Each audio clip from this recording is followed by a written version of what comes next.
Penelope's Irish Experiences. By Kate Douglas Smith Wiggin. Part 1st. Leinster. Chapter 1. We emulate the Rollo books. It is the most absurd thing in the world that Sailmina, Francesca, and I should be in Ireland together. That any three spinsters should be fellow travelers is not in itself extraordinary, and so our former journeyings in England and Scotland could hardly be described as eccentric in any way. But now that I am a matron and Francesca is shortly to be married, it is odd, to say the least, to see us cozily ensconced in a private sitting room of a Dublin hotel, the table laid for three, and not a vestige of a man anywhere to be seen.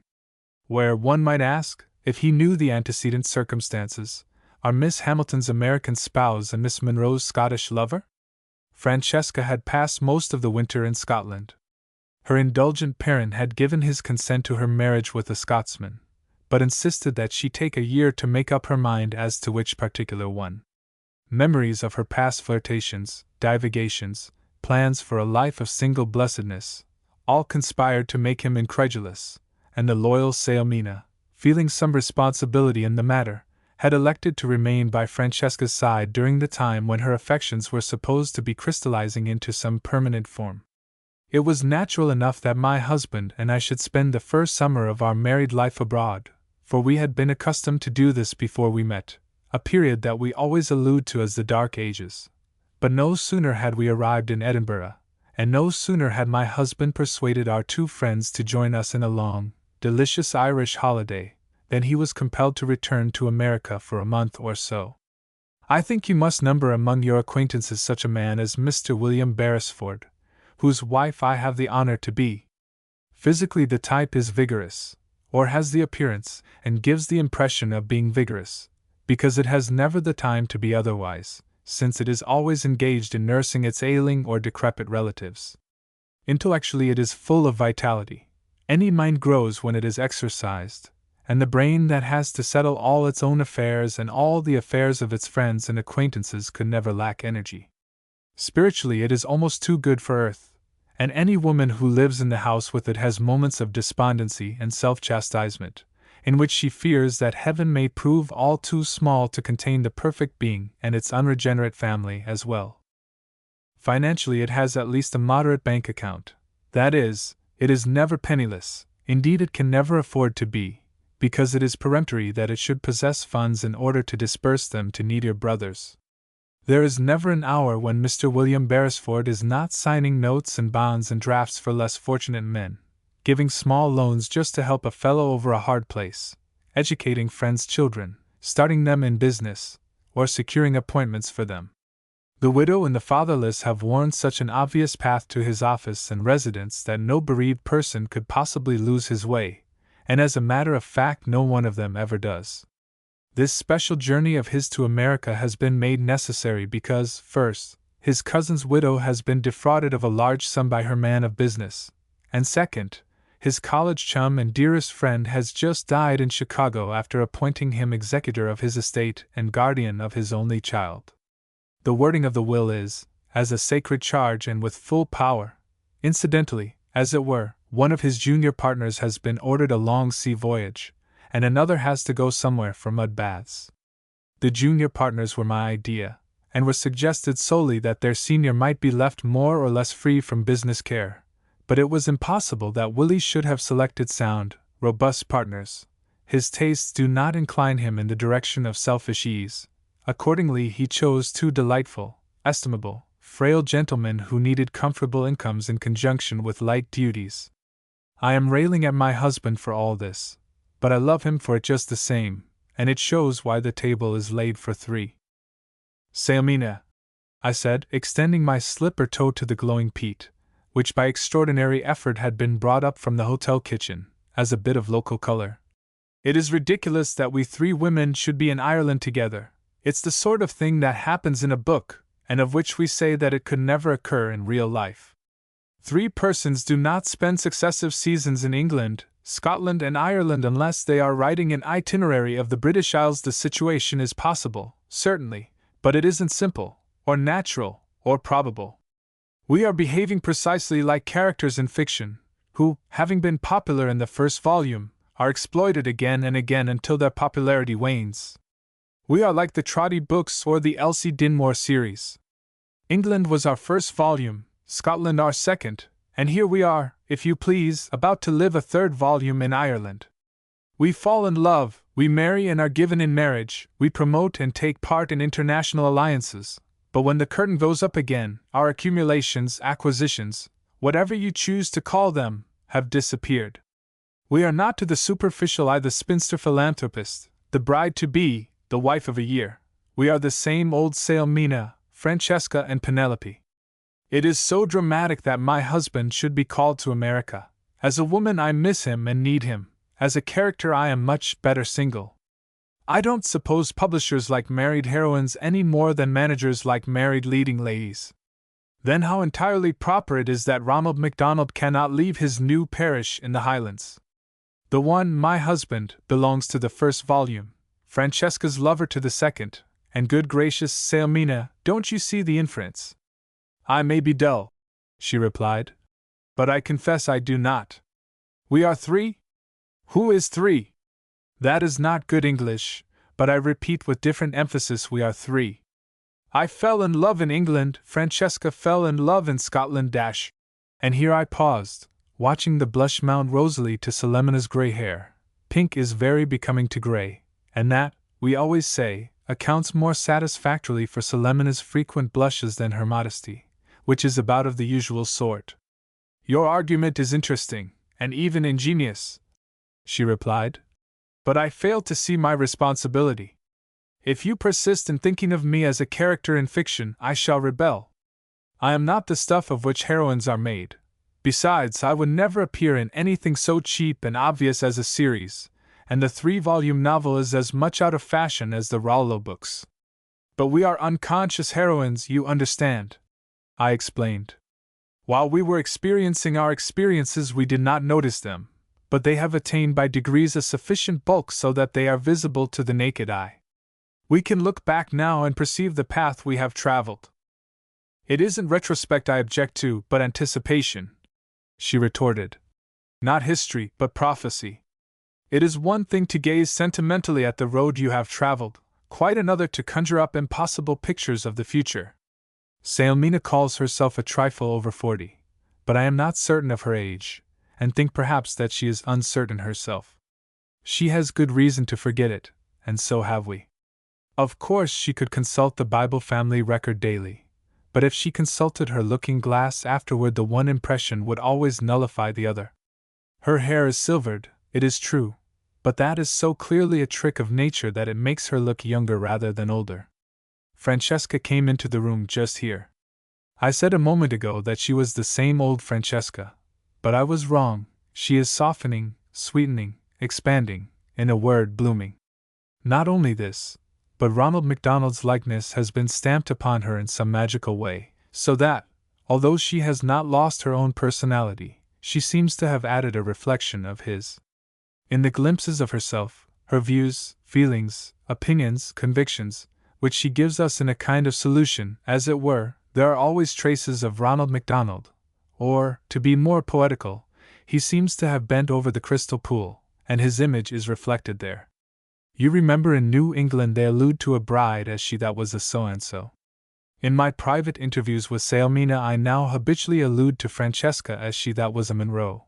It is so significant of her present state of absorption. Several times this week I have been obliged to inquire, was I, by any chance, as absent-minded and dull and petty-bois as Francesca is under the same circumstances in Dublin? Quite. Duller if anything. These candid replies being uttered in cheerful unison I change the subject, but cannot resist telling them both casually that the building of the Royal Dublin Society is in Kildare Street, just 3 minutes from O'Carolan's, and that I have noticed it is for the promotion of husbandry and other useful arts and sciences. Chapter 2. Irish Itineraries. Our mutual relations have changed little, notwithstanding that betrothals and marriages have intervened, and in spite of the fact that Sailmina has grown a year younger, a mysterious feat that she has accomplished on each anniversary of her birth since the forming of our alliance. It is many months since we travelled together in Scotland, but on entering this very room in Dublin, the other day, We proceeded to show our several individualities as usual, I going to the window to see the view, Francesca consulting the placard on the door for hours of table d'hote, and Sailmina walking to the grate and lifting the ugly little paper screen to say, "There is a fire laid, how nice!" as the matron I have been promoted to a nominal charge of the traveling arrangements. Therefore, while the others drive or sail, read or write, I am buried in Murray's handbook, or immersed in maps. When I sleep, my dreams are spotted, starred, notched, and lined with hieroglyphics, circles, horizontal dashes, long lines, and black dots, signifying hotels, coach and rail routes, and tramways.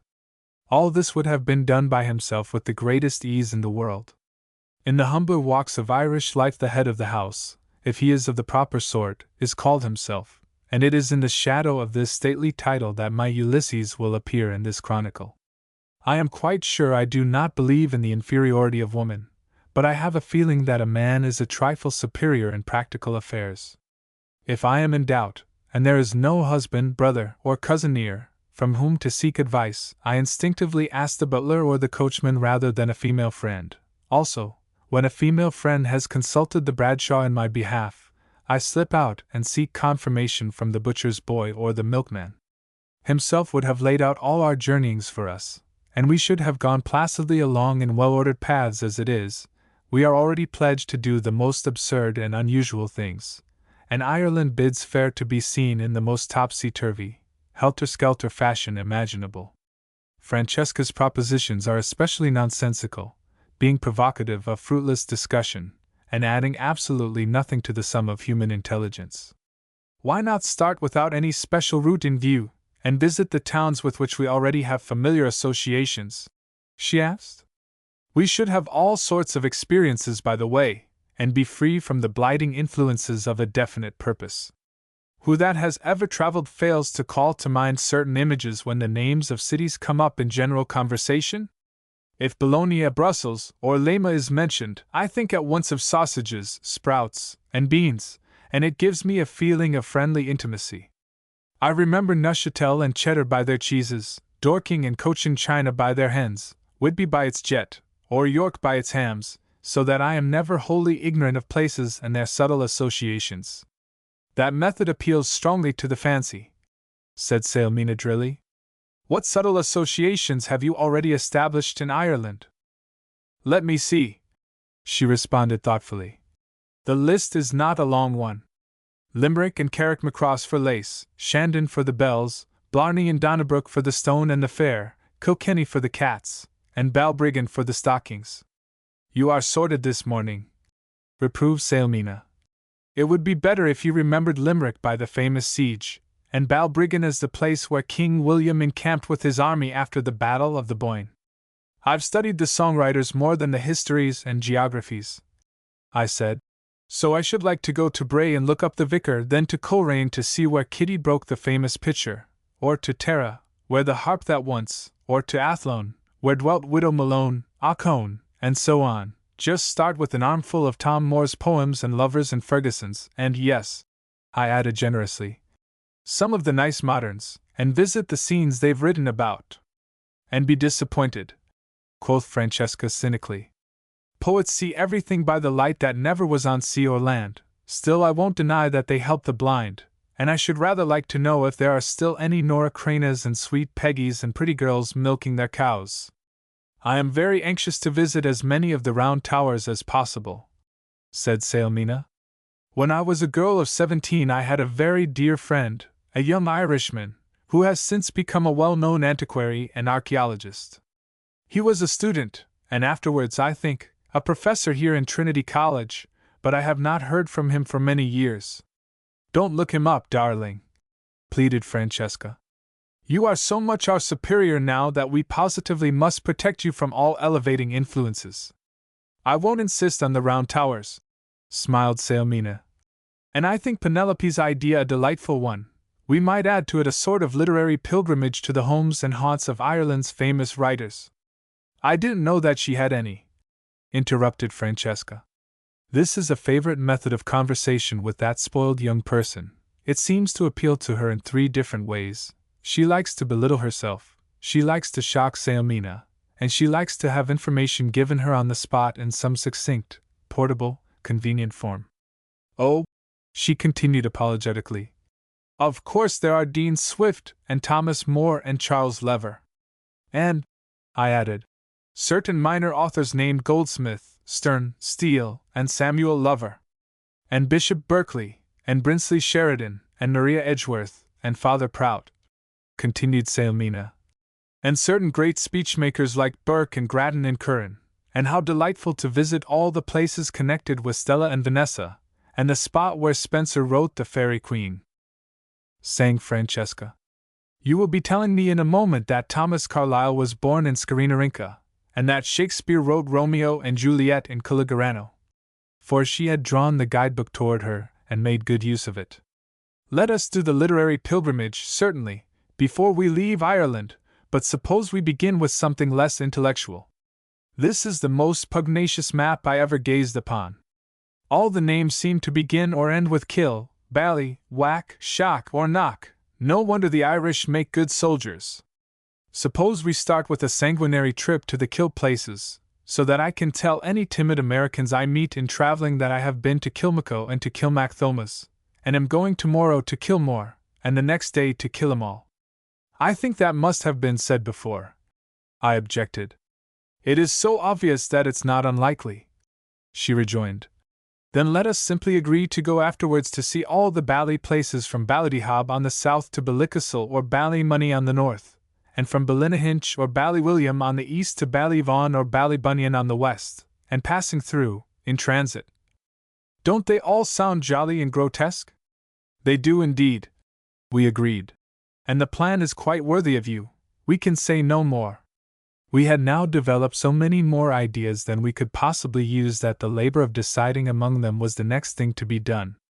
Each of us stood out boldly for her own project, even Francesca clinging, from sheer wilfulness, to her worthless and absurd itineraries, until, in order to bring the matter to any sort of decision, somebody suggested that we consult Benella, which reminds me that you have not yet the pleasure of Benella's acquaintance. Chapter 3. We cite a derelict. To perform the introduction properly I must go back a day or two. We had elected to cross to Dublin directly from Scotland, an easy night journey. Accordingly we embarked in a steamer called the Prince or the King of something or other, the name being many degrees more princely or kingly than the craft itself.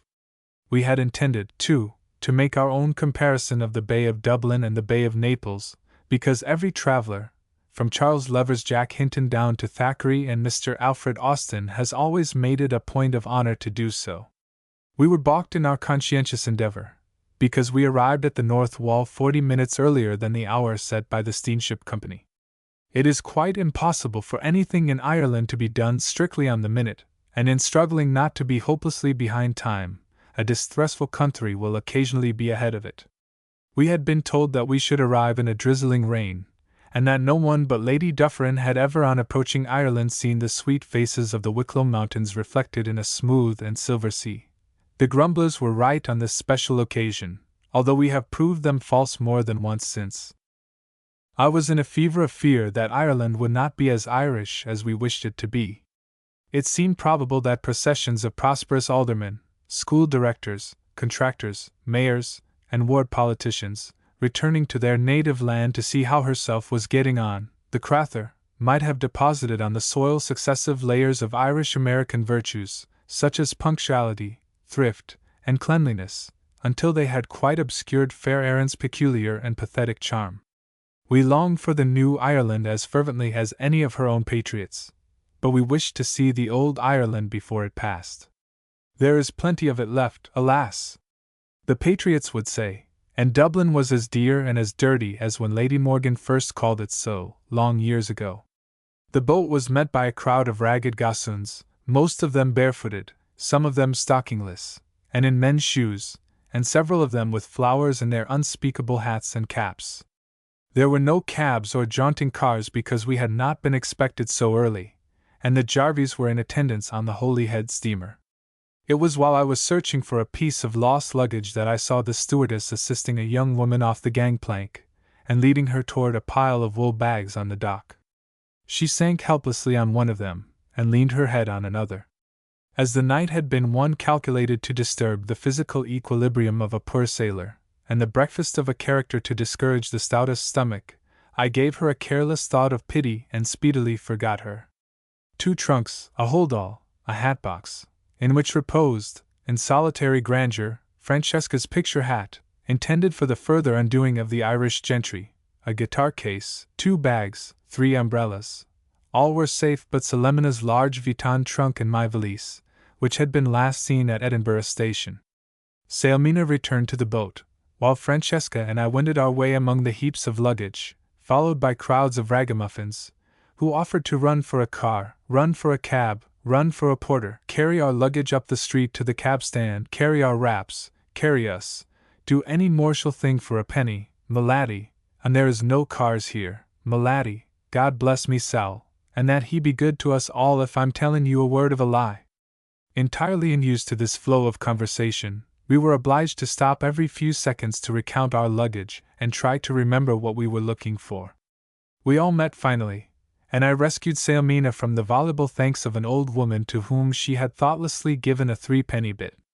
This mother of a long-wake family was wishing that Salemina might live to 8 the hen that scratched over her grave, and invoking many other uncommon and picturesque blessings, but we were obliged to ask her to desist and let us attend to our own business. "Will I claim the whole of them off for you for a penny, your ladyship's honour, ma'am?" asked the oldest of the ragamuffins, and I gladly assented to the novel proposition. He did it, too, and there seemed to be no hurt feelings in the company. Just then there was a rattle of cabs and sidecars, and our self-constituted majordomo engaged 2 of them to await our pleasure. At the same moment our eyes lighted upon Selemina's huge Vuitton, which had been dragged behind the pile of wool sacks. It was no wonder it had escaped our notice, for it was mostly covered by the person of the seasick maiden whom I had seen on the arm of the stewardess. She was seated on it, exhaustion in every line of her figure, her head upon my traveling bag, her feet dangling over the edge until they just touched the S.P. Salem, Massachusetts, USA painted in large red letters on the end. She was too ill to respond to our questions, but there was no mistaking her nationality. Her dress, hat, shoes, gloves, face, figure were American. We sent for the stewardess, who told us that she had arrived in Glasgow on the day previous, and had been very ill all the way coming from Boston. "Boston!" exclaimed Salemina. "Do you say she is from Boston, poor thing? I didn't know that a person living in Boston could ever, under any circumstances, be a poor thing," whispered Francesca to me. "She was not fit to be crossing last night, and the doctor on the American ship told her so, and advised her to stay in bed for 3 days before coming to Ireland, but it seems as if she were determined to get to her journey's end." "We must have our trunk," I interposed. "Can't we move her carefully over to the wool sacks, and won't you stay with her until her friends come?" "She has no friends in this country, ma'am. She's just traveling for pleasure like." "Good gracious! What a position for her to be in," said Salemina. "Can't you take her back to the steamer and put her to bed?" "I could ask the captain, certainly, miss, though of course it's something we never do, and besides we have to set the ship to rights and go across again this evening." "Ask her what hotel she is going to, Salemina," we suggested, "and let us drop her there, and put her in charge of the housekeeper. Of course if it is only seasickness she will be all right in the morning." The girl's eyes were closed, but she opened them languidly as Salemina chafed her cold hands, and asked gently if we could not drive her to an hotel. "Is this your baggage?" she whispered. "It is," Salemina answered, somewhat puzzled. "Then don't leave me here, I am from Salem, myself." Whereupon, without any more warning, she promptly fainted away on the trunk. The situation was becoming embarrassing. The assemblage grew larger, and a more interesting and sympathetic audience I never saw. To an Irish crowd, always warm-hearted and kindly, willing to take any trouble for friend or stranger, and with a positive terror of loneliness, or separation from kith and kin, the helpless creature appealed in every way. One and another joined the group with a "Holy Biddy! What's this at all? The saints presarve us, is it dyin' she is? Look at the illigant dud she do be wearin' dot. Call the doc Thor, is it?" God give you sense! Sure the doctor's is only a flock of omidhons. Is it your daughter she is, ma'am? This to Sailmina. She's from Ameriky, the poor Miss Chancy Crather. Give her a toothful of whiskey, your ladyship. Sure it's nain or bite nor sup she's had the morn, and belike she's as empty as a quarry hole. When this last expression from the mother of the long weak family fell upon Sailmina's cultured ears, she looked desperate. We could not leave a fellow countrywoman, least of all could Sailmina forsake a fellow citizen, in such a hapless plight. Take one cab with Francesca and the luggage, Penelope, she whispered. I will bring the girl with me, put her to bed, find her friends, and see that she starts on her journey safely. It's very awkward, but there's nothing else to be done. So we departed in a chorus of popular approval. Sure it's you that have the good hearts. May the heavens be your bed. May the journey thrive wid her, the Crather. Francesca and I arrived first at the hotel where our rooms were already engaged, and there proved to be a comfortable little dressing, or maid's, room just off Sailmina's. Here the derelict was presently ensconced, and there she lay, in a sort of profound exhaustion, all day, without once absolutely regaining her consciousness. Instead of visiting the National Gallery as I had intended, I returned to the dock to see if I could find the girl's luggage, or get any further information from the stewardess before she left Dublin. I'll send the doctor at once, but we must learn all possible particulars now, I said maliciously to poor Sailmina. It would be so awkward, you know, if you should be arrested for abduction. The doctor thought it was probably nothing more than the complete prostration that might follow 8 days of seasickness, but the patient's heart was certainly a little weak, and she needed the utmost quiet. His fee was £1 for the first visit, and he would drop in again in the course of the afternoon to relieve our anxiety. We took turns in watching by her bedside, but the 2 unemployed ones lingered forlornly near, and had no heart for sightseeing. Francesca did, however, purchase opera tickets for the evening, and secretly engaged the housemaid to act as head nurse in our absence. As we were dining at 7, we heard a faint voice in the little room beyond. Sailmina left her dinner and went in to find her charge slightly better.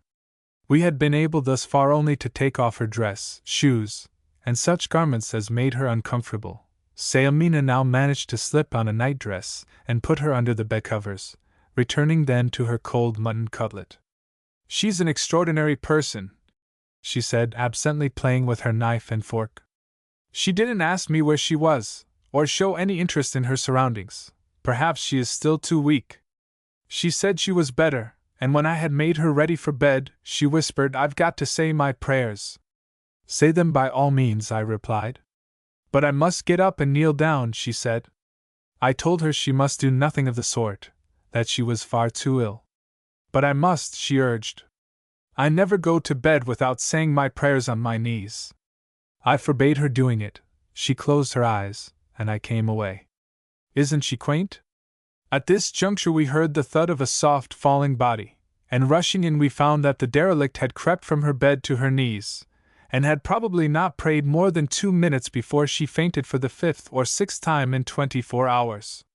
Sailmina was vexed, angel and philanthropist though she is. Francesca and I were so helpless with laughter that we could hardly lift the too conscientious maiden into bed. The situation may have been pathetic.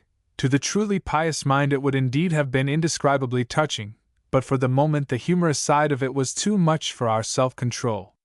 Sailmina, in rushing for stimulants and smelling salts, broke her only comfortable eyeglasses, and this accident, coupled with her other anxieties and responsibilities, caused her to shed tears, an occurrence so unprecedented that Francesca and I kissed and comforted her and tucked her up on the sofa. Then we sent for the doctor, gave our opera tickets to the head waiter and chambermaid, and settled down to a cheerful home evening, our first in Ireland. If himself were here, we should not be in this plight. I sighed. I don't know how you can say that, responded Sailmina, with considerable spirit. You know perfectly well that if your husband had found a mother and 7 children helpless and deserted on that dock, he would have brought them all to this hotel, and then tried to find the father and grandfather. And it's not Sailmina's fault, argued Francesca. She couldn't help the girl being born in Salem, not that I believe that she ever heard of the place before she saw it printed on Selemina's trunk. I told you it was too big and red, dear, but you wouldn't listen. I am the strongest American of the party, but I confess that USA in letters 5 inches long is too much for my patriotism. It would not be if you ever had charge of the luggage, retorted Salemina. And whatever you do, Francesca, I added beseechingly, don't impugn the veracity of our derelict. While we think of ourselves as ministering angels, I can endure anything, but if we are the dupes of an adventuress, there is nothing pretty about it. By the way, I have consulted the English manageress of this hotel, who was not particularly sympathetic. Perhaps you shouldn't have assumed charge of her, madam, she said, but having done so, hadn't you better see if you can get her into a hospital? It isn't a bad suggestion, and after a day or two we will consider it, or I will get a trained nurse to take full charge of her. I would be at any reasonable expense rather than have our pleasure interfered with any further. It still seems odd to make a proposition of this kind. In former times, Francesca was the Croesus of the party, Salemina came second, and I last, with a most precarious income. Now I am the wealthy one, Francesca is reduced to the second place, and Salemina to the third, but it makes no difference whatever, either in our relations, our arrangements, or, for that matter, in our expenditures. Chapter 4. Enter Benella Dusenberry. The next morning dawned as lovely as if it had slipped out of paradise, and as for freshness, and emerald sheen, the world from our windows was like a lettuce leaf just washed in dew. The windows of my bedroom looked out pleasantly on St. Stephen's Green, commonly called Stephen's Green, or by citizens of the baser sort, Stevens's Green. It is a good English mile in circumference, and many are the changes in it from the time it was first laid out, in 1670, to the present day, when it was made into a public park by Lord Ardilaun. When the celebrated Mrs. Delaney, then Mrs. Pendarvis, first saw it, the centre was a swamp, where in winter a quantity of snipe congregated, and Harris in his History of Dublin alludes to the presence of snipe and swamp as an agreeable and uncommon circumstance not to be met with perhaps in any other great city in the world. A double row of spreading lime trees bordered its four sides, one of which, known as Beau's Walk, was a favorite lounge for fashionable idlers. Here stood Bishop Clayton's residence, a large building with a front like Devonshire House in Piccadilly, so writes Mrs. Delaney. It was splendidly furnished, and the bishop lived in a style which proves that Irish prelates of the day were not all given to self-abnegation and mortification of the flesh. A long line of vehicles, outside cars and cabs, some of them battered and shaky, others sufficiently well-looking, was gathering on two sides of the green, for Dublin, you know, is the car-drivingest city in the world. Francesca and I had our first experience yesterday in the intervals of nursing, driving to Dublin Castle, Trinity College, the Four Courts, and Grafton Street, the Regent Street of Dublin. It is easy to tell the stranger, stiff, decorous, terrified, clutching the rail with one or both hands, but we took for our model a pretty Irish girl, who looked like nothing so much as a bird on a swaying bough. It is no longer called the jaunting, but the outside car, and there is another charming word lost to the world. There was formerly an inside car too, but it is almost unknown in Dublin, though still found in some of the smaller towns. An outside car has its wheels practically inside the body of the vehicle, but an inside car carries its wheels outside. This definition was given us by an Irish driver, but lucid definition is not perhaps an Irishman's strong point. It is clearer to say that the passenger sits outside of the wheels on the one, inside on the other. There are seats for two persons over each of the two wheels, and a dicky for the driver in front, should he need to use it. Ordinarily he sits on one side, driving, while you perch on the other, and thus you jog along, each seeing your own side of the road, and discussing the topics of the day across the well, as the covered-in center of the car is called. There are those who do not agree with its champions, who call it Cupid's own conveyance.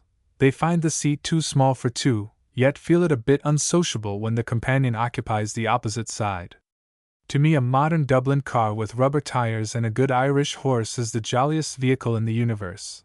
There is a liveliness, an irresponsible gaiety, in the spring and sway of it, an ease in the half-lounging position against the cushions, a unique charm in traveling edgeways with your feet planted on the step. You must not be afraid of a car if you want to enjoy it. Hold the rail if you must, at first, though it's just as bad form as clinging to your horse's mane while riding in the Row. Your driver will take all the chances that a crowded thoroughfare gives him. He would scorn to leave more than an inch between your feet and a Guinness beer dray. He will shake your flounces and furbelows in the very windows of the passing trams. But he is beloved by the gods, and nothing ever happens to him. The morning was enchanting, as I said, and above all, the derelict was better. It's a grand night's sleep I had wid her entirely, said the housemaid. And sure it's not today she'll be dyin' on you at all. She's had the white drink in the bowl twist, and a grand cup o' tay on the top o' that. Sailmina fortified herself with breakfast before she went into an interview, which we all felt to be important and decisive. The time seemed endless to us, and endless were our suppositions. Perhaps she has had morning prayers and fainted again. Perhaps she has turned out to be Selemina's long-lost cousin. Perhaps she is upbraiding Sailmina for kidnapping her when she was insensible. Perhaps she is relating her life history. If it is a sad one, Sailmina is adopting her legally at this moment. Perhaps she is one of Mr. Beresford's wards, and has come over to complain of somebody's ill treatment. Here Sailmina entered, looking flushed and embarrassed.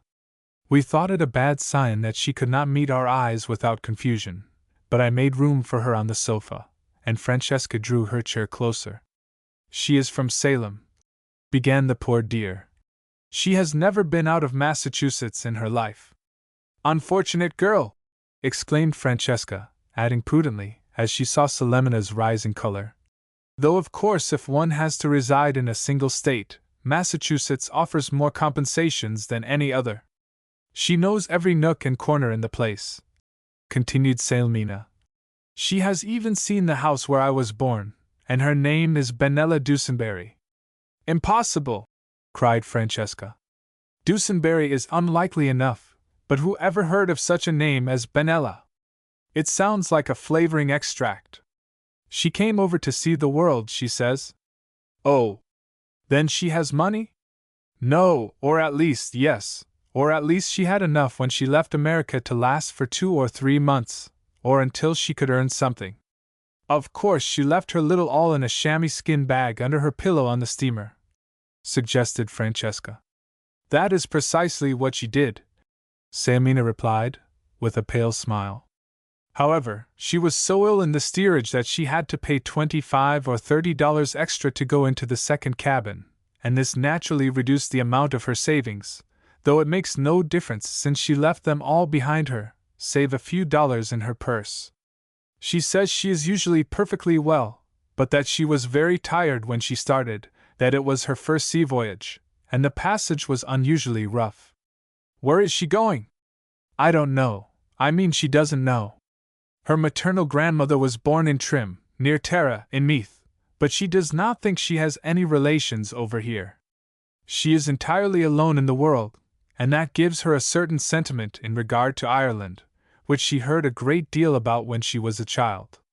The maternal grandmother must have gone to Salem at a very early age, as Benella herself savors only of New England soil. Has she any trade, or is she trained to do anything whatsoever? Asked Francesca. No, she hoped to take some position of trust. She does not care at all what it is, so long as the occupation is interesting work, she says. That is rather vague, of course, but she speaks and appears like a nice, conscientious person. Tell us the rest, conceal nothing, I said sternly. She thinks that we have saved her life, and she feels that she belongs to us, faltered Sailmina. Belongs to us, we cried in a duet. Was there ever such a base reward given to virtue, ever such an unwelcome expression of gratitude? Belong to us, indeed! We can't have her, we won't have her. Were you perfectly frank with her? I tried to be, but she almost insisted. She has set her heart upon being our maid. Does she know how to be a maid? No, but she is extremely teachable, she says. I have my doubts, remarked Francesca. A liking for personal service is not a distinguishing characteristic of New Englanders. They are not the stuff of which maids are made. If she were French or German or Senegambian, in fact anything but a Salaminian, we might use her. We have always said we needed someone. Sailmina brightened. I thought myself it might be rather nice, that is, I thought it might be a way out of the difficulty. Penelope had thought at one time of bringing a maid, and it would save us a great deal of trouble. The doctor thinks she could travel a short distance in a few days. Perhaps it is a providence in disguise. The disguise is perfect, murmured Francesca. You see, Sailmina continued, when the poor thing tottered along the wharf, the stewardess laid her on the pile of wool sacks like a dying chancellor, again interpolated the irrepressible, and ran off to help another passenger. When she opened her eyes, she saw straight in front of her, in huge letters, Salem, Massachusetts, USA. It loomed before her despairing vision, I suppose, like a great ark of refuge, and seemed to her in her half-dazed condition not only a reminder, but almost a message from home. She had then no thought of ever seeing the owner. She says she felt only that she should like to die quietly on anything marked Salem, Massachusetts. Go in to see her presently, Penelope, and make up your own mind about her. See if you can persuade her to give us up. Try to get her out of the notion of being our maid. She is so firm. I never saw so feeble a person who could be so firm. And what in the world shall we do with her if she keeps on insisting, in her nervous state? My idea would be, I suggested, to engage her provisionally if we must, not because we want her, but because her heart is weak. I shall tell her that we do not feel like leaving her behind, and yet we ourselves cannot be detained in Dublin indefinitely, that we will try the arrangement for a month, and that she can consider herself free to leave us at any time on a week's notice. I approve of that, agreed Francesca, because it makes it easier to dismiss her in case she turns out to be a Massachusetts Borgia. You remember, however, that we bore with the vapors and vagaries, the sighs and moans of Jane Grieve and Pettiball, all those weeks, and not one of us had the courage to throw off her yoke. Never shall I forget her at your wedding, Penelope.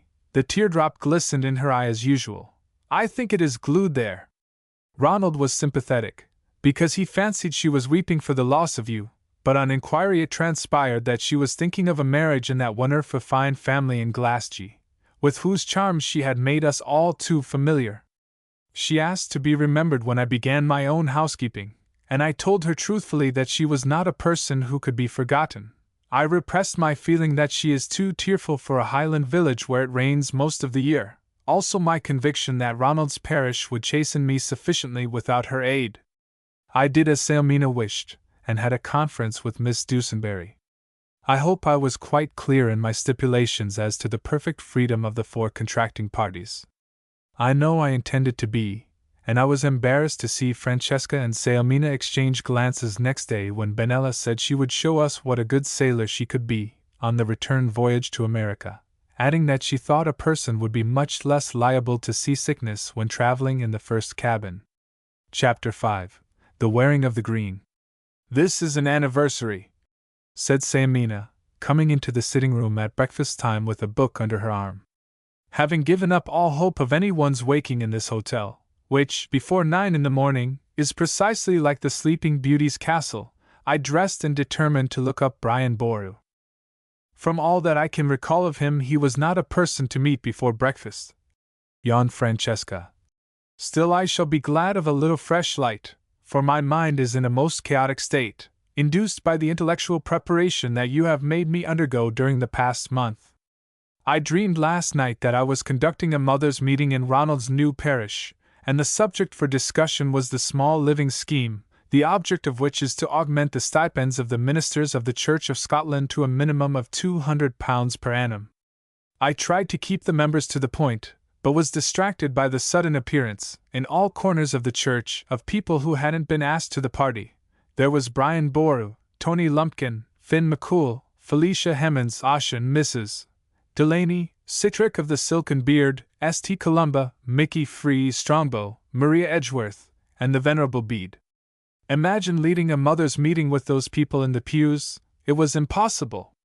St. Columkill and the Venerable Bede seemed to know about parochial charges and livings and stipends and glebes, and Maria Edgeworth was rather helpful.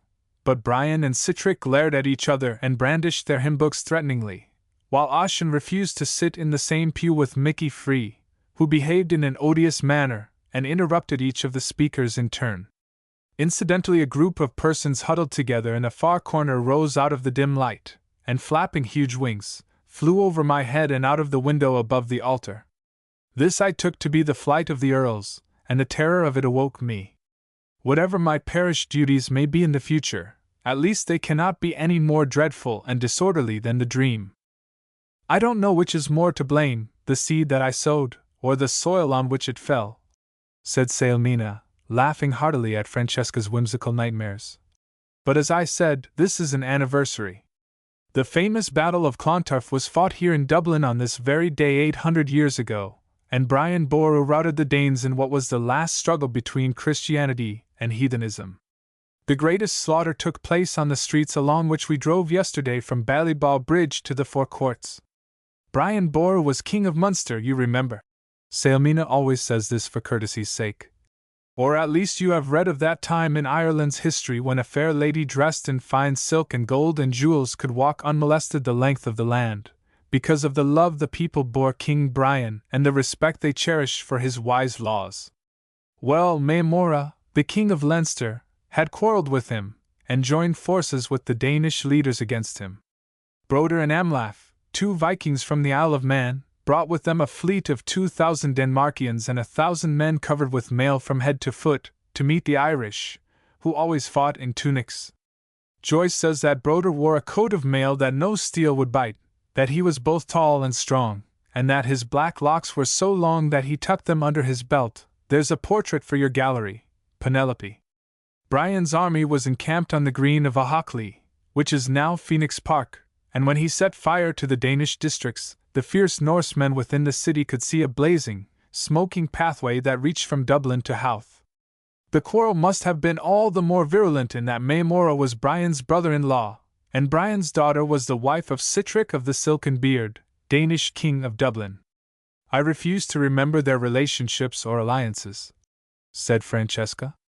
They were always intermarrying with their foes in order to gain strength, but it generally seems to have made things worse rather than better. Still, I don't mind hearing what became of Brian after his victory. Let us quite finish with him before the eggs come up. I suppose it will be eggs? Broder the Viking rushed upon him in his tent where he was praying, cleft his head from his body, and he is buried in Armagh Cathedral, said Sailmina, closing the book. Penelope, do ring again for breakfast, and just to keep us from realizing our hunger, read Remember the Glories of Brian the Brave. We had brought letters of introduction to a dean, a bishop, and a Artihan, Lord Justice, so there were a few delightful invitations when the morning post came up, not so many as there might have been, perhaps, had not the Irish capital been in a state of complete dementia over the presence of the greatest queen in the world. Privately, I think that those nations in the habit of having kings and queens at all should have 4, like those in a pack of cards. Then they could manage to give all their colonies and dependencies a frequent sight of royalty, and prevent much excitement and heart-burning. It was worth something to be one of the lunatic populace when the little lady in black, with her parasol bordered in silver shamrocks, drove along the gaily decorated streets, for the Irish, it seems to me, desire nothing better than to be loyal, if any persons to whom they can be loyal are presented to them. Irish disaffection is, after all, but skin-deep, said our friend the Dean. It is a cutaneous malady, produced by external irritants. Below the surface there is a deep spring of personal loyalty, which needs only a touch like that of the prophet's wand to enable it to gush forth in healing floods. Her Majesty might drive through these crowded streets in her donkey chaise unguarded, as secure as the lady in that poem of Moore's which portrayed the safety of women in Brian Boru's time. The old song has taken on a new meaning. It begins, you know. And the Queen might answer as did the heroine. It was small use for the parliamentary misrepresentatives to advise treating Victoria of the good deeds with the courtesy due to a foreign sovereign visiting the country.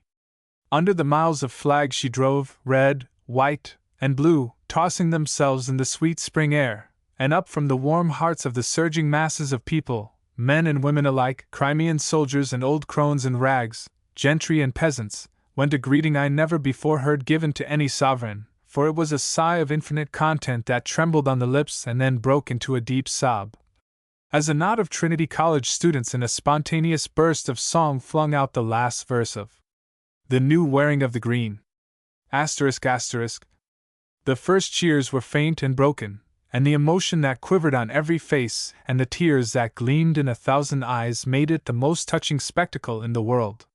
Foreign sovereign, indeed, she was the Queen of Ireland, and the nation of courtiers and hero worshippers was at her feet.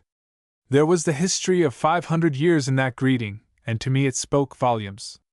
Plenty of people there were in the crowd, too, who were heartily egging the government, but Daniel O'Connell is not the only Irishman who could combine a detestation of the Imperial Parliament with a passionate loyalty to the sovereign.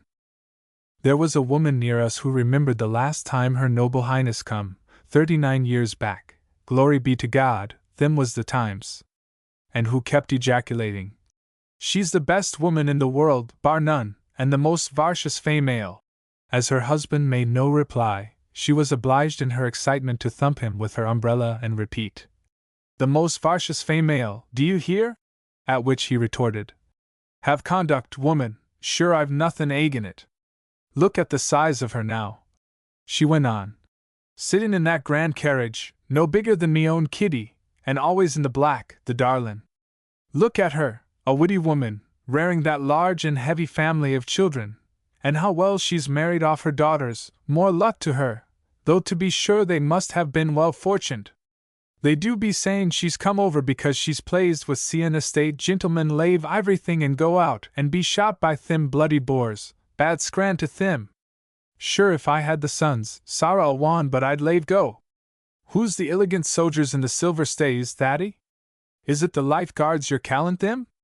There were 2 soldiers' wives standing on the pavement near us, and one of them showed a half-sovereign to the other, saying, "'Tis the last days earning ever I seen by him, Mrs. Muldoon, ma'am.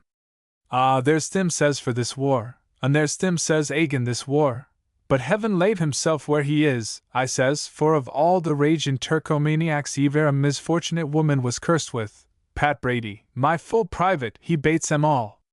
Here the band played "Come Back to Erin," and the scene was indescribable.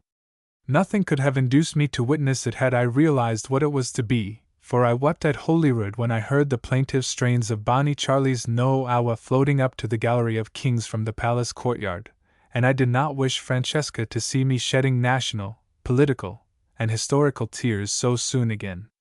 Francesca herself is so ardent a Republican that she weeps only for presidents and cabinet officers. For my part, although I am thoroughly loyal, I cannot become sufficiently attached to a president in 4 years to shed tears when I see him driving at the head of a procession. Chapter 6. Dublin Then and Now. Mrs. Delaney, writing from Dublin in 1731, says, "As for the generality of people that I meet with here, they are much the same as in England, a mixture of good and bad. All that I have met with behave themselves very decently according to their rank. Now and then an oddity breaks out, but never so extraordinary but that I can match it in England. There is a heartiness among them that is more like Cornwall than any I have known, and great sociableness. This picturesque figure in the life of her day gives charming pictures in her memoirs of the Irish society of the time, descriptions which are confirmed by contemporary writers. She was the wife of Dr. Delaney, Dean of Down, the companion of duchesses and queens, and the friend of Swift. Hannah More, in a poem called Sensibility, published in 1778, gives this quaint and stilted picture of her. The Irish ladies of Delaney's day, who scarcely ever appeared on foot in the streets, were famous for their grace in dancing, it seems, as the men were for their skill in swimming. The hospitality of the upper classes was profuse, and by no means lacking in brilliancy or in grace. The humorous and satirical poetry found in the fugitive literature of the period shows conclusively that there were plenty of bright spirits and keen wits at the banquets, routs, and balls. The curse of absenteeism was little felt in Dublin, where the Parliament secured the presence of most of the aristocracy and of much of the talent of the country, and during the residence of the Viceroy there was the influence of the court to contribute to the sparkling character of Dublin society. How they managed to sparkle when discussing some of the heavy dinner menus of the time I cannot think. Here is one of the Dean of Down's bills of fare.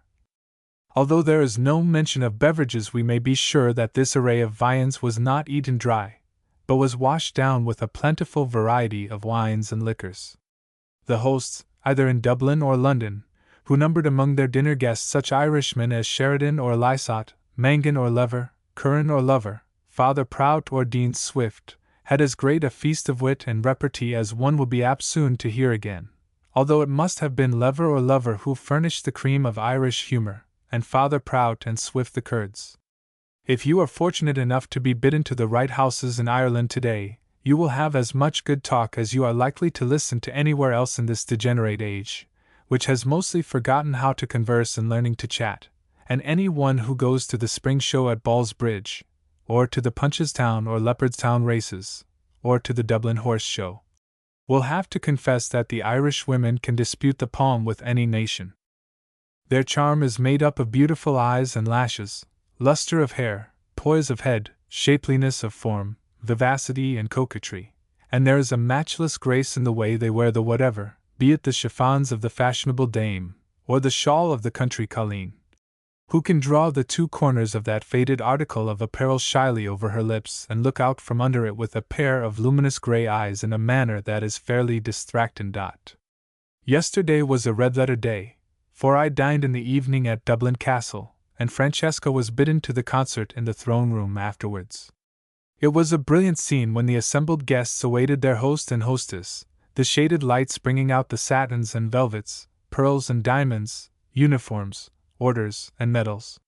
Suddenly the hum of voices ceased as one of the aides-de-camp who preceded the viceregal party announced their excellencies. We made a sort of passage as these dignitaries advanced to shake hands with a few of those they knew best. The Lord Lieutenant then gave his arm to the lady of highest rank. Alas, it was not I. Her Excellency chose her proper squire, and we passed through the beautifully decorated rooms to St. Patrick's Hall in a nicely graded procession, magnificence at the head, humility at the tail. A string band was discoursing sweet music the while, and I fitted to its measures certain well-known lines descriptive of the entrance of the beasts into the ark.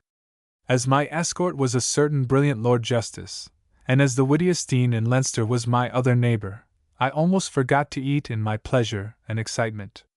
I told the Dean that we had chosen Scottish ancestors before going to our first great dinner in Edinburgh, feeling that we should be more in sympathy with the festivities and more acceptable to our hostess, but that I had forgotten to provide myself for this occasion, my first function in Dublin, whereupon the good Dean promptly remembered that there was a Penelope O'Connor, daughter of the King of Connaught.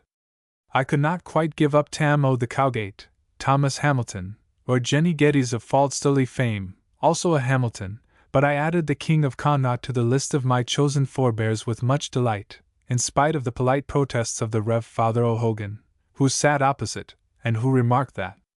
I asked the Reverend Father if he were descended from Galloping O'Hogan, who helped Patrick Sarsfield to spike the guns of the Williamites at Limerick.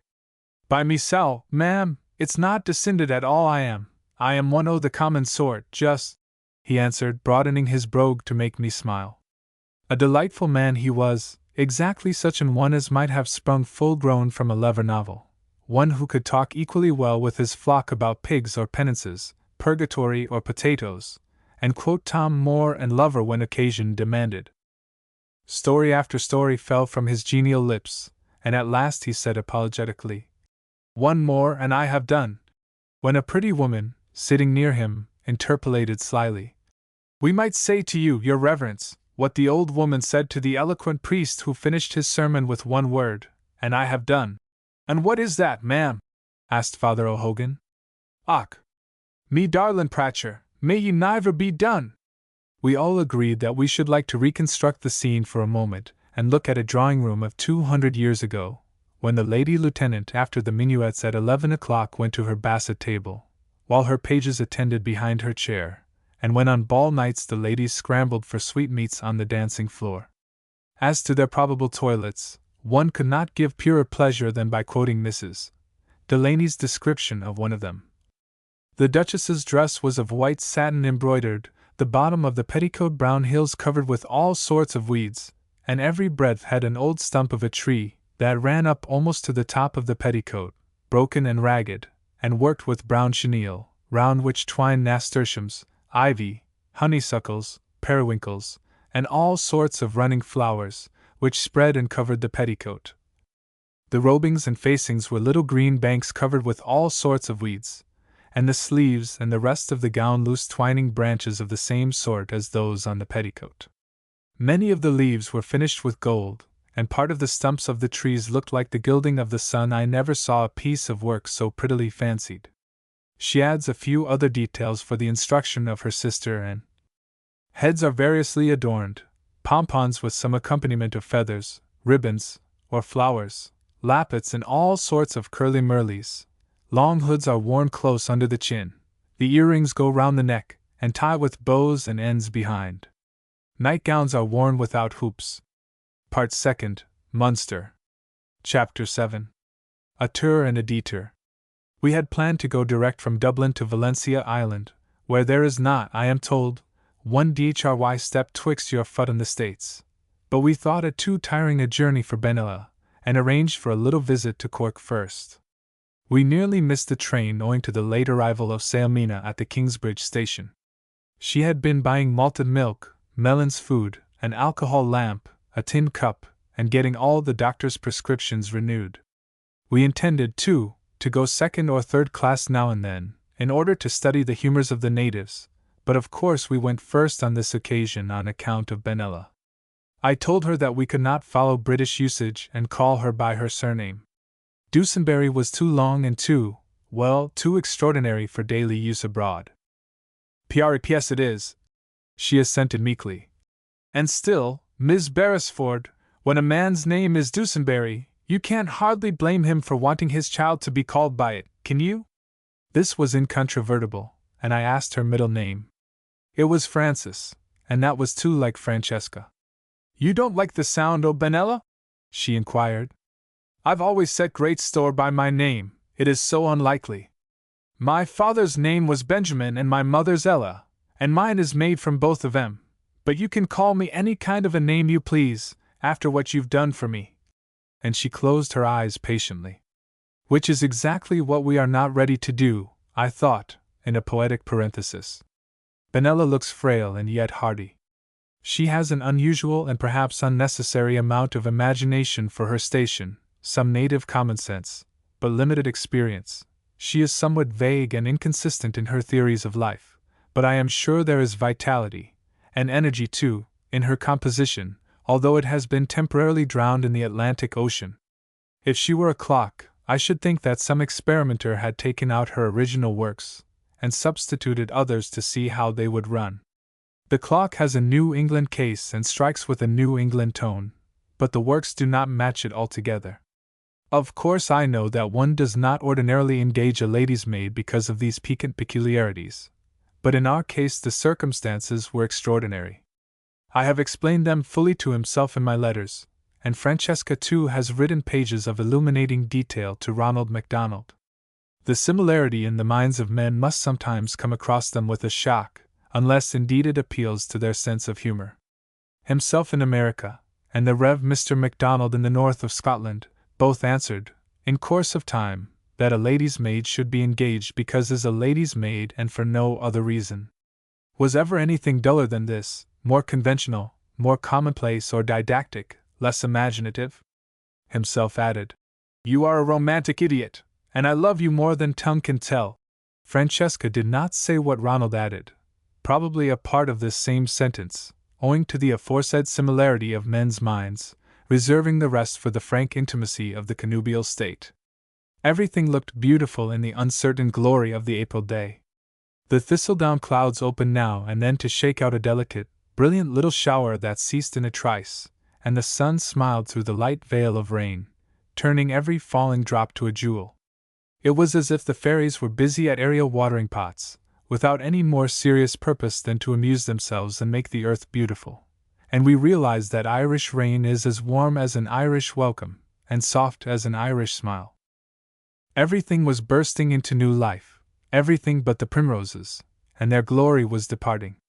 The yellow carpet seemed as bright as ever on the sunny hedgerow banks and on the fringe of the woods, but when we plucked some at a wayside station we saw that they were just past their golden prime.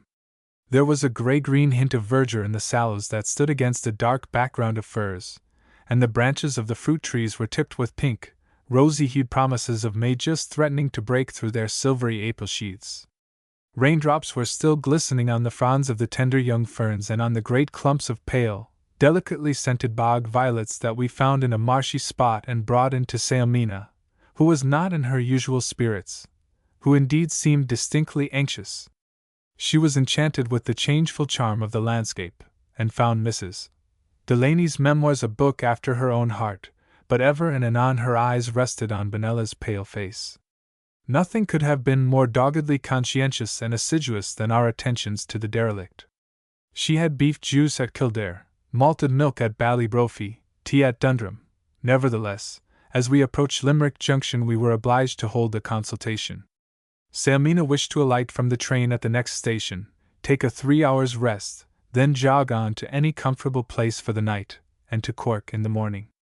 "I shall feel much more comfortable," she said, "if you go on and amuse yourselves as you like, leaving Benella to me for a day, or even for 2 or 3 days.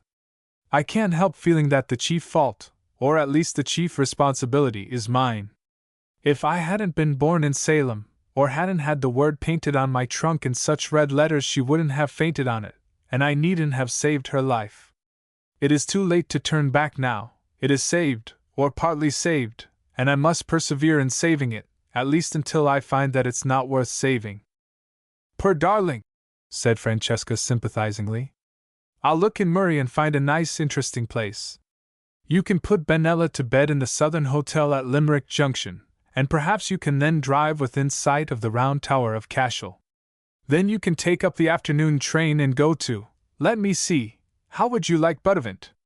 Butez en avant, you know, the push-forward motto of the Barrymores. It's delightful, Penelope," she continued. "We'd better get off, too. It is a garrison town, and there is a military hotel. Then in the vicinity is Kilcolman, where Spencer wrote The Faerie Queene, so there's the beginning of your literary pilgrimage the very first day, without any plotting or planning. The little river Aubeg, which flows by Kilcolman Castle, Spencer called the Mulla, and referred to it as Mulla mine, whose waves I whilom taught to weep, that, by the way, is no more than our Jane Grieve could have done for the rivers of Scotland. What do you say? And won't you be a proud woman the day when you sign the hotel register, Miss Peabody and maid, Salem, Massachusetts, U.S. I thought most favorably of Buttevant, but on prudently inquiring the guard's opinion, he said it was not a comfortable place for an invalid lady, and that Mallow was much more the thing. At Limerick Junction, then, we all alighted, and in the 10 minutes' wait saw Benella escorted up the hotel stairway by a sympathetic head waiter. Detached from Sailmina's fostering care and prudent espionage, separated, above all, from the depressing Miss Dusenberry, we planned every conceivable folly in the way of guidebook expeditions. The exhilarating sense of being married, and therefore properly equipped to undertake any sort of excursion with perfect propriety, gave added zest to the affair in my eyes. Sleeping at Cork in an imperial hotel was far too usual a proceeding, we scorned it. As the very apex of boldness and reckless defiance of common sense, we let our heavy luggage go on to the capital of Munster, and taking our handbags, entered a railway carriage standing on a side track, and were speedily on our way, we knew not whither, and cared less. We discovered all too soon that we were going to Waterford, the star of the Suir. And we were charmed at first sight with its quaint bridge spanning the silvery river. It was only 5 o'clock, and we walked about the fine old 9th-century town, called by the Cavaliers the Urbs Intacta, because it was the one place in Ireland which successfully resisted the all-conquering Cromwell. Francesca sent a telegram at once to. It was absurd, of course, but an absurdity that can be achieved at the cost of 18 pence is well worth the money. Nobody but a Baedeker or a Murray could write an account of our doings the next 2 days. Feeling that we might at any hour be recalled to Benella's bedside, we took a childlike pleasure in crowding as much as possible into the time. This zeal was responsible for our leaving the Urbs Intacta, and pushing on to pass the night in something smaller and more idyllic. I dissuaded Francesca from seeking a lodging in Ballybricken by informing her that it was the heart of the bacon industry, and the home of the best-known body of pig buyers in Ireland, but her mind was fixed upon kills and ballies. On asking our Jarvey the meaning of bally as a prefix, he answered reflectively, "I don't think there's a nithing underhanded in the mainin, my laddie. I think it means bally gist." The name of the place where we did go shall never be divulged, lest the curious public follow in our footsteps, and if perchance it have not our youth, vigor, and appetite for adventure, it might die there in the principal hotel, unwept, unhonored, and unsung. The house is said to be 375 years old, but we are convinced that this is a wicked understatement of its antiquity. It must have been built since the deluge, else it would at least have had one general spring cleaning in the course of its existence. Cromwell had been there too, and in the confusion of his departure they must have forgotten to sweep under the beds. We entered our rooms at 10 in the evening, having dismissed our car, knowing well that there was no other place to stop the night. We gave the Jarvey twice his fare to avoid altercation, but divil a penny less would he take, although it was he who had recommended the place as a cozy hotel. "It looks like a small little house, my laddie, but 'tis large inside, and it has a power o' beds in it." We each generously insisted on taking the dirtiest bedroom. They had both been last occupied by the Cromwellian soldiers, we agreed, but relinquished the idea, because the more we compared them the more impossible it was to decide which was the dirtiest. There were no locks on the doors. "And sure what matter for that, miss? Nobody has a right, i.e. business, to be comin' in here but myself," said the aged woman who showed us to our rooms. Chapter 8. Romance and Reality. At midnight I heard a faint tap at my door, and Francesca walked in, her eyes wide and bright, her cheeks flushed, her long, dark braid of hair hanging over her black traveling cloak. I laughed as I saw her. She looked so like Sir Patrick Spens in the ballad play at Pettiball, a memorable occasion when Ronald MacDonald caught her acting that tragic role in his ministerial gown, the very day that himself came from Paris to marry me in Pettiball, dear little Pettiball. "I came in to find out if your bed is as bad as mine, but I see you have not slept in it," she whispered. "I was just coming in to see if yours could be any worse," I replied. "Do you mean to say that you have tried it, courageous girl?" I blew out my candle, and then, after an interval in which to forget, sat down on the outside as a preliminary. But the moon rose just then, and I could get no further. I had not unpacked my bag. I had simply slipped on my mackintosh, selected a wooden chair, and putting a Cromwellian towel over it, seated myself shudderingly on it, and put my feet on the rounds, quoting more meantime. Francesca followed my example, and we passed the night in reading Celtic romances to each other. We could see the faint outline of sweet Slievenamen from our windows, the mountain of the fair women of Famehean, celebrated as the hunting ground of the Fenian chiefs. In the Fenian legend, the great Finn MacCool, when much puzzled in the choice of a wife, seated himself on its summit. At last he decided to make himself a prize in a competition of all the fair women in Ireland. They should start at the foot of the mountain, and the one who first reached the summit should be the great Finn's bride. It was Grain Oge, the Gallic Helen, and daughter of Cormac, the King of Ireland, who won the chieftain, being fleetest of foot and longest of wind. We almost forgot our discomforts in this enthralling story, and slept on each other's nice clean shoulders a little, just before the dawn. And such a dawn! Such infinite softness of air, such dew-drenched verdure! It is a backward spring, they say, but to me the woods are even lovelier than in their summer wealth of foliage, when one can hardly distinguish the beauty of the single tree from that of its neighbors, since the colors are blended in one universal green. Now we see the feathery tassels of the beech bursting out of their brown husks, the russet hues of the young oak leaves, and the countless emerald gleams that break from the ruby-budded lime. The greenest trees are the larch, the horse-chestnut, and the sycamore, three naturalized citizens who apparently still keep to their native fashions, and put out their foliage as they used to do in their own homes. The young alders and the hawthorn hedges are greening, but it will be a fortnight before we can realize the beauty of that snow-white bloom, with its bittersweet fragrance. The cuckoo flower came this year before instead of after the bird, they tell us, showing that even nature, in these days of anarchy and misrule, is capable of taking liberties with her own laws. There is a fragrance of freshly turned earth in the air, and the rooks are streaming out from the elms by the little church, and resting for a bit in a group of plume-like yews. The last few days of warmth and sunshine have inspired the birds, and as Francesca and I sit at our windows breathing in the sweetness and freshness of the morning, there is a concert of thrushes and blackbirds in the shrubberies. The little birds furnish the chorus or the undertone of song, the hedge sparrows, redbreasts, and chaffinches, but the Meister singers call the tune, and lead the feathered orchestra with clear and certain notes.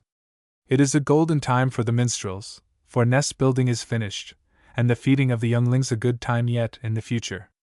We can see one little brown lady hovering warm eggs under her breast, her bright eyes peeping through a screen of leaves as she glances up at her singing lord, pouring out his thanks for the morning Sunday. There is only a hint of breeze, it might almost be the whisper of uncurling fern fronds, but soft as it is, it stirs the branches here and there, and I know that it is rocking hundreds of tiny cradles in the forest. When I was always painting in those other days before I met himself, one might think my eyes would have been even keener to see beauty than now, when my brushes are more seldom used, but it is not so. There is something, deep hidden in my consciousness, that makes all loveliness lovelier, that helps me to interpret it in a different, and in a larger sense. I have a feeling that I have been lifted out of the individual and given my true place in the general scheme of the universe, and in some subtle way that I can hardly explain, I am more nearly related to all things good, beautiful, and true than I was when I was wholly an artist, and therefore less a woman. The bursting of the leaf buds brings me a tender thought of the one dear heart that gives me all its spring, and whenever I see the smile of a child, a generous look, the flash of sympathy in an eye, it makes me warm with swift remembrance of the one I love the best of all, just as a lamplight will set a linnet singing for the sun. Love is doing the same thing for Francesca, for the smaller feelings merge themselves in the larger ones, as little streams lose themselves in oceans.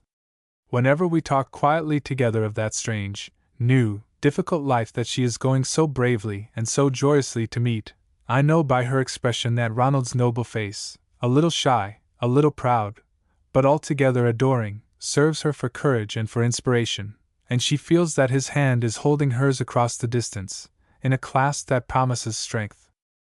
At 5 o'clock we longed to ring for hot water, but did not dare. Even at 6 there was no sound of life in the cozy in which we have named the Cromwell Arms, Mrs. Duddy, manageress, comfort, cleanliness, courtesy, night porter, cycling shed. From 7 to 1/2 we read pages and pages of delicious history and legend, and decided to go from Cappoquin to Yule by steamer, if we could possibly reach the place of departure in time. At 7:30 we pulled the bell energetically. Nothing happened, and we pulled again and again, discovering at last that the connection between the bell rope and the bell wire had long since disappeared, though it had been more than once established with bits of twine, fishing line, and shoelaces. Francesca then went across the hall to examine her methods of communication, and presently I heard a welcome tinkle, and another, followed in due season by a cheerful voice, saying, "Don't destroy it entirely, ma'am, I'll be coming directly." We ordered jugs of hot water, and were told that it would be some time before it could be had, as ladies were not in the habit of calling for it before 9 in the morning, and as the damper of the kitchen range was out of order. Did we wish it in a little canteen with whiskey and a bit of lemon peel, or were we after wanting it in a jug? We replied promptly that it was not the hour for toddy, but the hour for baths, with us, and the decrepit and very sleepy night porter departed to wake the cook and build the fire, advising me first, in a friendly way, to take the hearth brush that was capping the windy up, and rap on the wall if I needed anything more. At 8 o'clock we heard the porter's shuffling step in the hall, followed by a howl and a polite objurgation. A strange dog had passed the night under Francesca's bed, and the porter was giving him what he called a good hand and foot downstairs. He had put down the hot water for this operation, and on taking up the burden again we heard him exclaim, "Ara! Look at that now! May the divil fly away with the excommunicated old jug!" It was past saving, the jug, and leaked so freely that one had to be exceedingly nimble to put to use any of the smoky water in it. "Them fools o' turf do nothing but smoke on me. apologized the venerable servitor, who then asked, would we be pleased to order breakfast? We were wise in our generation, and asked for nothing but bacon, eggs, and tea, and after a smoky bath and a change of raiment we seated at our repast in the coffee room, feeling wonderfully fresh and cheerful. By looking directly at each other most of the time, and making experimental journeys from plate to mouth, thus barring out any intimate knowledge of the tablecloth and the waiter's linen, we managed to make a breakfast. Francesca is enough to give any one a good appetite. Ronald MacDonald will be a lucky fellow, I think, to begin his day by sitting opposite her, for her eyes shine like those of a child, and one's gaze lingers fondly on the cool freshness of her cheek. Breakfast over and the bill settled, we speedily shook off as much of the dust of Mrs. Duddy's hotel as could be shaken off, and departed on the most decrepit sidecar that ever rolled on two wheels, being wished a safe journey by a slatternly maid who stood in the doorway, by the wide Mrs. Duddy herself, who realized in her capacious person the picturesque Irish phrase, the full of the door of a woman, and by our friend the head waiter, who leaned against Mrs. Duddy's ancestral pillars in such a way that the morning sun shone full upon his costume and revealed its weaknesses to our reluctant gaze. The driver said it was 11 miles to Cappoquin, the guidebook 14, but this difference of opinion, we find, is only the difference between Irish and English miles, for which our driver had an unspeakable contempt, as of a vastly inferior quality. He had, on the other hand, a great respect for Mrs. Duddy and her comfortable, cleanly, and courteous establishment, as per advertisement, and the warmest admiration for the village in which she had appropriately located herself, a village which he alluded to as one of the nativest towns in the Ring of Ireland, for if ye made a slip in the street of it, be the help of God, you were always sure to fall into a public house. We had better not tell the full particulars of this journey to Saomina, said Francesca prudently, as we rumbled along. Though oddly enough, if you remember, whenever any one speaks disparagingly of Ireland, she always takes up cudgels in its behalf. Francesca, now that you are within 3 or 4 months of being married, can you manage to keep a secret?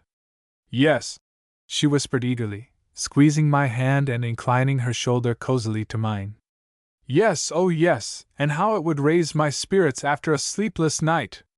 When Saomina was 18 she had a romance, and the hero of it was the son of an Irish gentleman, an MP, who was traveling in America, or living there for a few years, I can't remember which. He was nothing more than a lad, less than 21 years old, but he was very much in love with Saomina. How far her feelings were involved I never knew, but she felt that she could not promise to marry him. Her mother was an invalid, and her father a delightful, scholarly, autocratic, selfish old gentleman, who ruled his household with a rod of iron. Saomina coddled and nursed them both during all her young life. Indeed, little as she realized it, she never had any separate existence or individuality until they both died, when she was 31 or 2 years old. And what became of the young Irishman? Was he faithful to his first love, or did he marry? He married, many years afterward, and that was the time I first heard the story. His marriage took place in Dublin, on the very day, I believe, that Selemina's father was buried, for fate has the most relentless way of arranging these coincidences. I don't remember his name, and I don't know where he lives or what has become of him. I imagine the romance has been dead and buried in rose leaves for years. Saomina never has spoken of it to me, but it would account for her sentimental championship of Ireland. Chapter 9. The Light of Other Days. If you want to fall head over ears in love with Ireland at the very first sight of her charms, take, as we did, the steamer from Cappoquin to Youghal, and float down the vale of the Blackwater. The shores of this Irish Rhine are so lovely that the sail on a sunny day is one of unequaled charm. Behind us the mountains ranged themselves in a mysterious melancholy background. Ahead the river wended its way southward in and out, through rocky cliffs and well-wooded shores. The first tributary stream that we met was the Little Finnisk, on the higher banks of which is a fane house. The lands of a fane are said to have been given by one of the Fitzgeralds to Sir Walter Raleigh for a breakfast, a very high price to pay for bacon and eggs, and it was here that he planted the first cherry tree in Ireland, bringing it from the Canary Islands to the Isle of Weeping. Looking back just below here, we saw the tower and cloisters of Mount Melare, the Trappist monastery. Very beautiful and very lonely looked the little town of God, in the shadows of the gloomy hills. We wished we had known the day before how near we were to it, for we could have claimed a night's lodging at the ladies' guest house, where all creeds, classes, and nationalities are received with a seed-mile fealty, asterisk, and where any offering for food or shelter is given only at the visitor's pleasure. The Celtic proverb, "Melodious is the closed mouth," might be written over the cloisters, for it is a village of silence, and only the monks who teach in the schools or who attend visitors are absolved from the vow. Next came Dromina Castle, where the extraordinary old Countess of Desmond was born, the wonderful old lady whose supposed 140 years so astonished posterity. She must have married Thomas, 12th Earl of Desmond, after 1505, as his first wife is known to have been alive in that year. Raleigh saw her in 1589, and she died in 1604, so it would seem that she must have been at least 110 or 112 when she met her untimely death, a death brought about entirely by her own youthful impetuosity and her fondness for athletic sports. Robert Sidney, 2nd Earl of Leicester, makes the following reference to her in his table book, written when he was ambassador at Paris, about 1640. The old Countess of Desmond was a married woman in Edward IV. time in England, and lived till towards the end of Queen Elizabeth, so she must needs be near 140 years old. She had a new set of teeth not long afore her death, and might have lived much longer had she not met with a kind of violent death, for she would needs climb a nut tree to gather nuts, so falling down she hurt her thigh, which brought a fever, and that fever brought death. This my cousin Walter Fitzwilliam told me.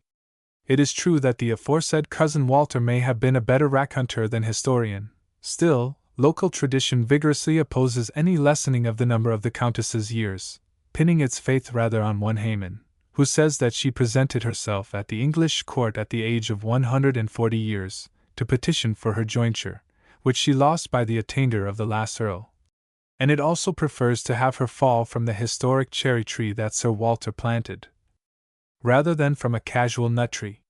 Down the lovely river we went, lazily lying back in the sun, almost the only passengers on the little craft, as it was still far too early for tourists, down past Villierstown, Canine Ferry, Strankely Castle, with its murdering hole made famous by the Lords of Desmond, through the Broads of Clashmore, then past Temple Michael, an old castle of the Geraldines, which Cromwell battered down for dire insolence, until we steamed slowly into the harbor of Youghal, and to use our driver's expression, there is no more underhanded main in Youghal than the town of the Wood, which is much prettier to the eye and sweeter to the ear.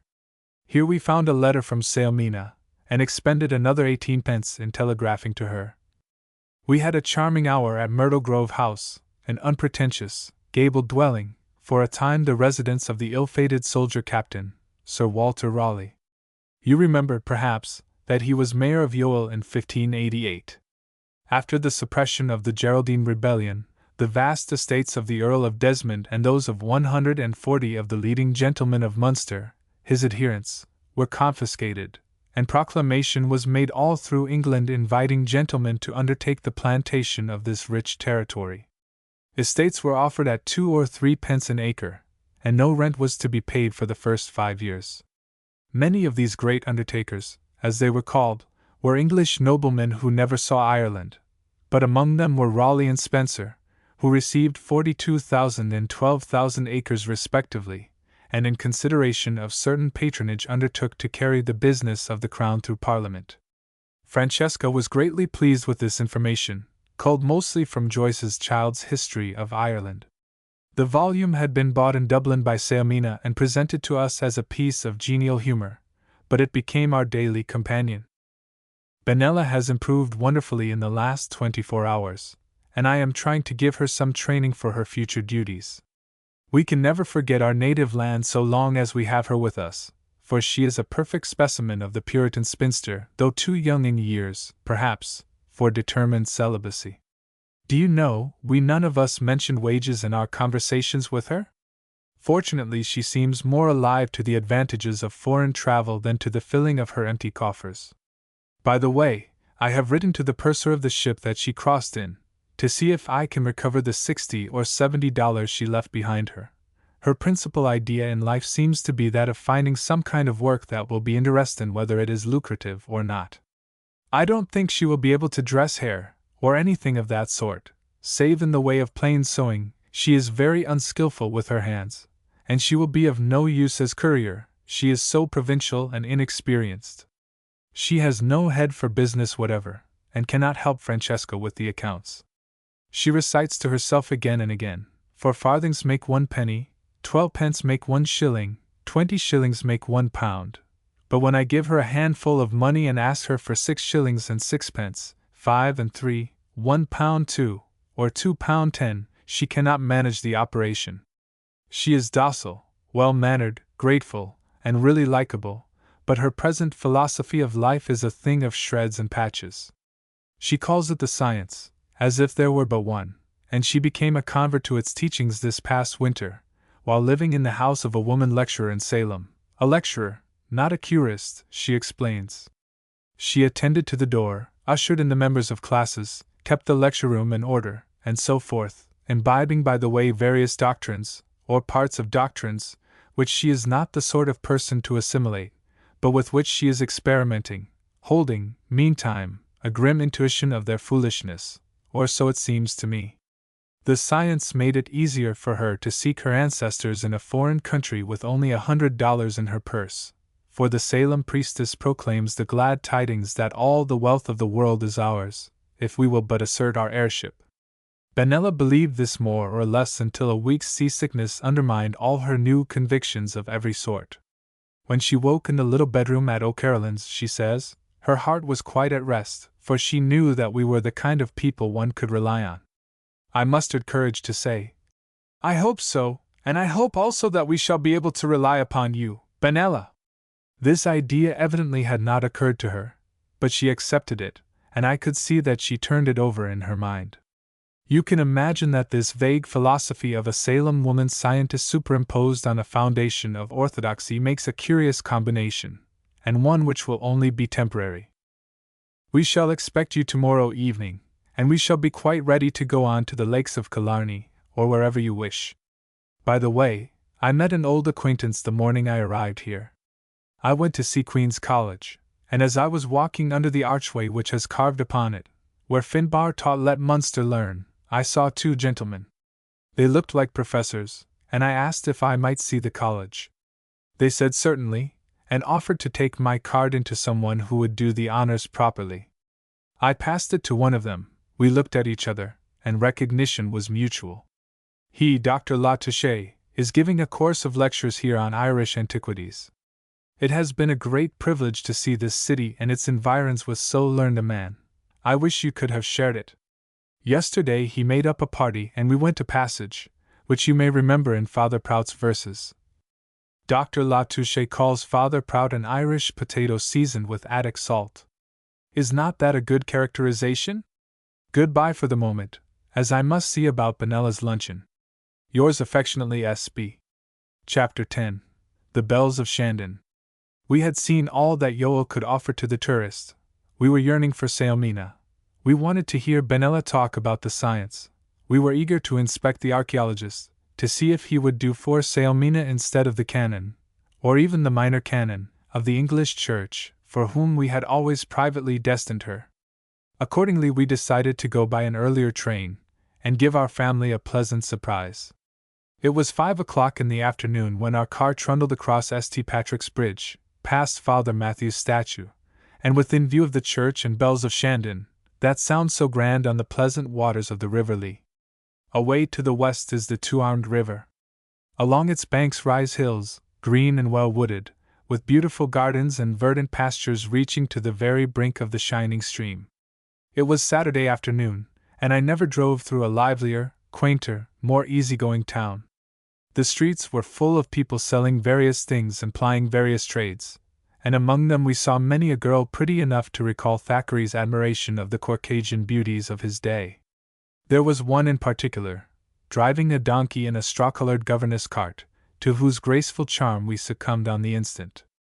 There was an exquisite delirium wildness about her, a vivacity, a length of eyelash with a gleam of Irish grey eye, the greyest of all things blue, the bluest of all things grey, that might well have inspired the English poet to write of her as he did of his own Irish wife.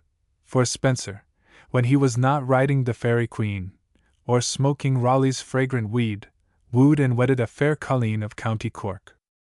Now we turned into the old Mardyke Walk, a russet herb, an avenue a mile long lined with noble elm trees, forsaken now as a fashionable promenade for the marina, but still beautiful and still beloved, though frequented chiefly by nursemaids and children. Such babies and such children, of all classes and conditions, so jolly, smiling, dimpled, curly-headed, such joyous disregard of rags and dirt, such kindness one to the other in the little groups, where a child of 10 would be giving an anxious eye to 4 or 5 brothers and sisters, and mothering a contented baby in arms as well. Our driver, though very loquacious, was not quite intelligible. He pronounced the simple phrase St. Patrick's Street in a way to astonish the traveler. It would seem impossible to crowd as many H's into 3 words, and to wrap each in flannel, as he succeeded in doing.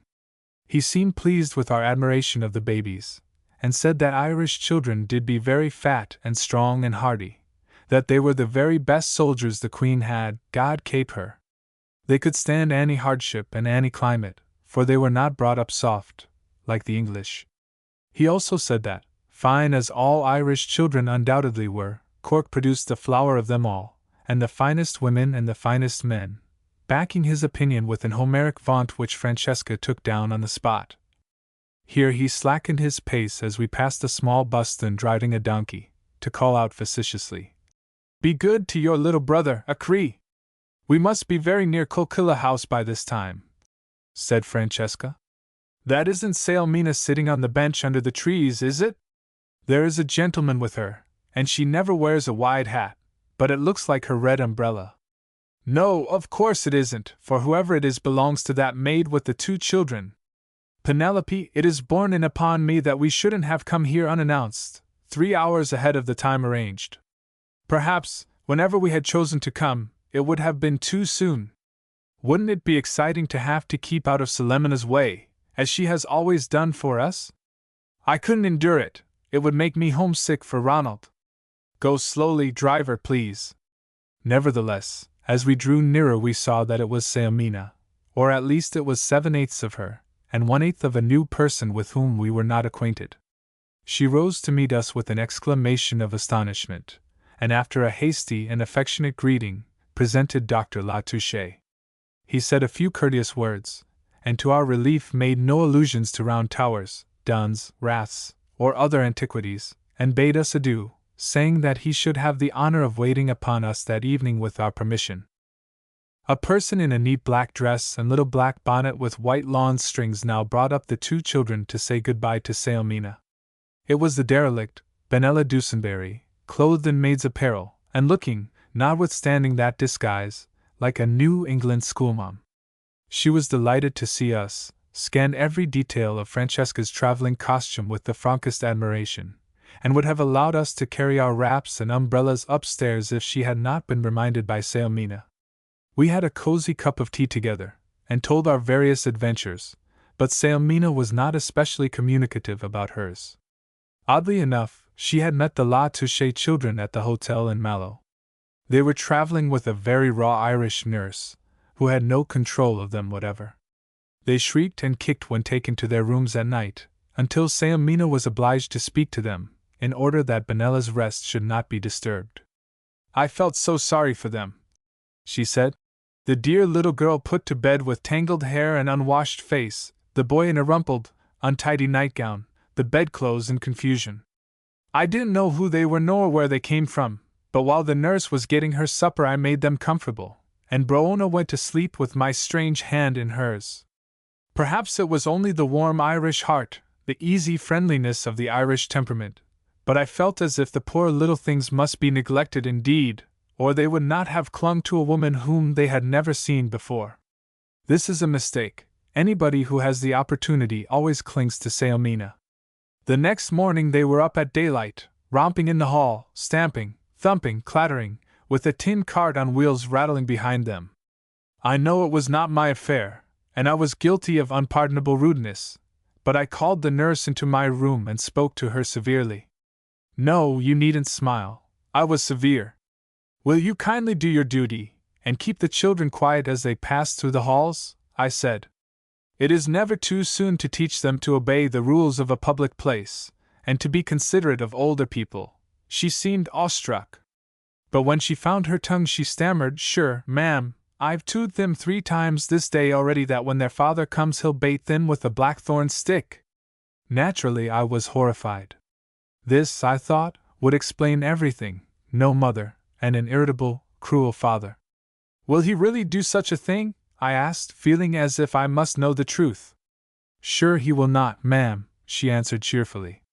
He wouldn't lift a feather to them, not if they murdered the whole countryside, ma'am. Well, they travelled 3rd class to Cork, and we came first, so we did not meet, and I did not ask their surnames. But it seems that they were being brought to their father, whom I met many years ago in America. As she did not volunteer any further information, we did not like to ask her where, how many years ago, or under what circumstances. Teasing of this sort does not appeal to the sophisticated at any time, but it seems unspeakably vulgar to touch on matters of sentiment with a woman of middle age. If she has memories, they are sure to be sad and sacred ones. If she has not, that perhaps is still sadder. We agreed, however, when the evening was over, that Dr. La Touche was probably the love of her youth, unless, indeed, he was simply an old friend, and the degree of Selemina's attachment had been exaggerated, something that is very likely to happen in the gossip of a New England town, where they always incline to underestimate the feeling of the man, and overrate that of the woman, in any love affair. I guess she'd take him if she could get him is the spoken or unspoken attitude of the public in rural or provincial New England. The professor is grave, but very genial when he fully recalls the fact that he is in company, and has not, like the Trappist monks, taken vows of silence. Francesca behaved beautifully, on the whole, and made no embarrassing speeches, although she was in her gayest humor. Sailmina blushed a little when the young sinner dragged into the conversation the remark that, undoubtedly, from the beginning of the 6th century to the end of the 8th, Ireland was the university of Europe, just as Greece was in the late days of the Roman Republic, and asked our guest when Ireland ceased to be known as Insula Sanctorum et Doctorum, the island of saints and scholars. We had seen her go into Selemina's bedroom, and knew perfectly well that she had consulted the Peabody notebook, lying open on the desk. But the professor looked as surprised as if he had heard a pretty paraquet quote Gibbon.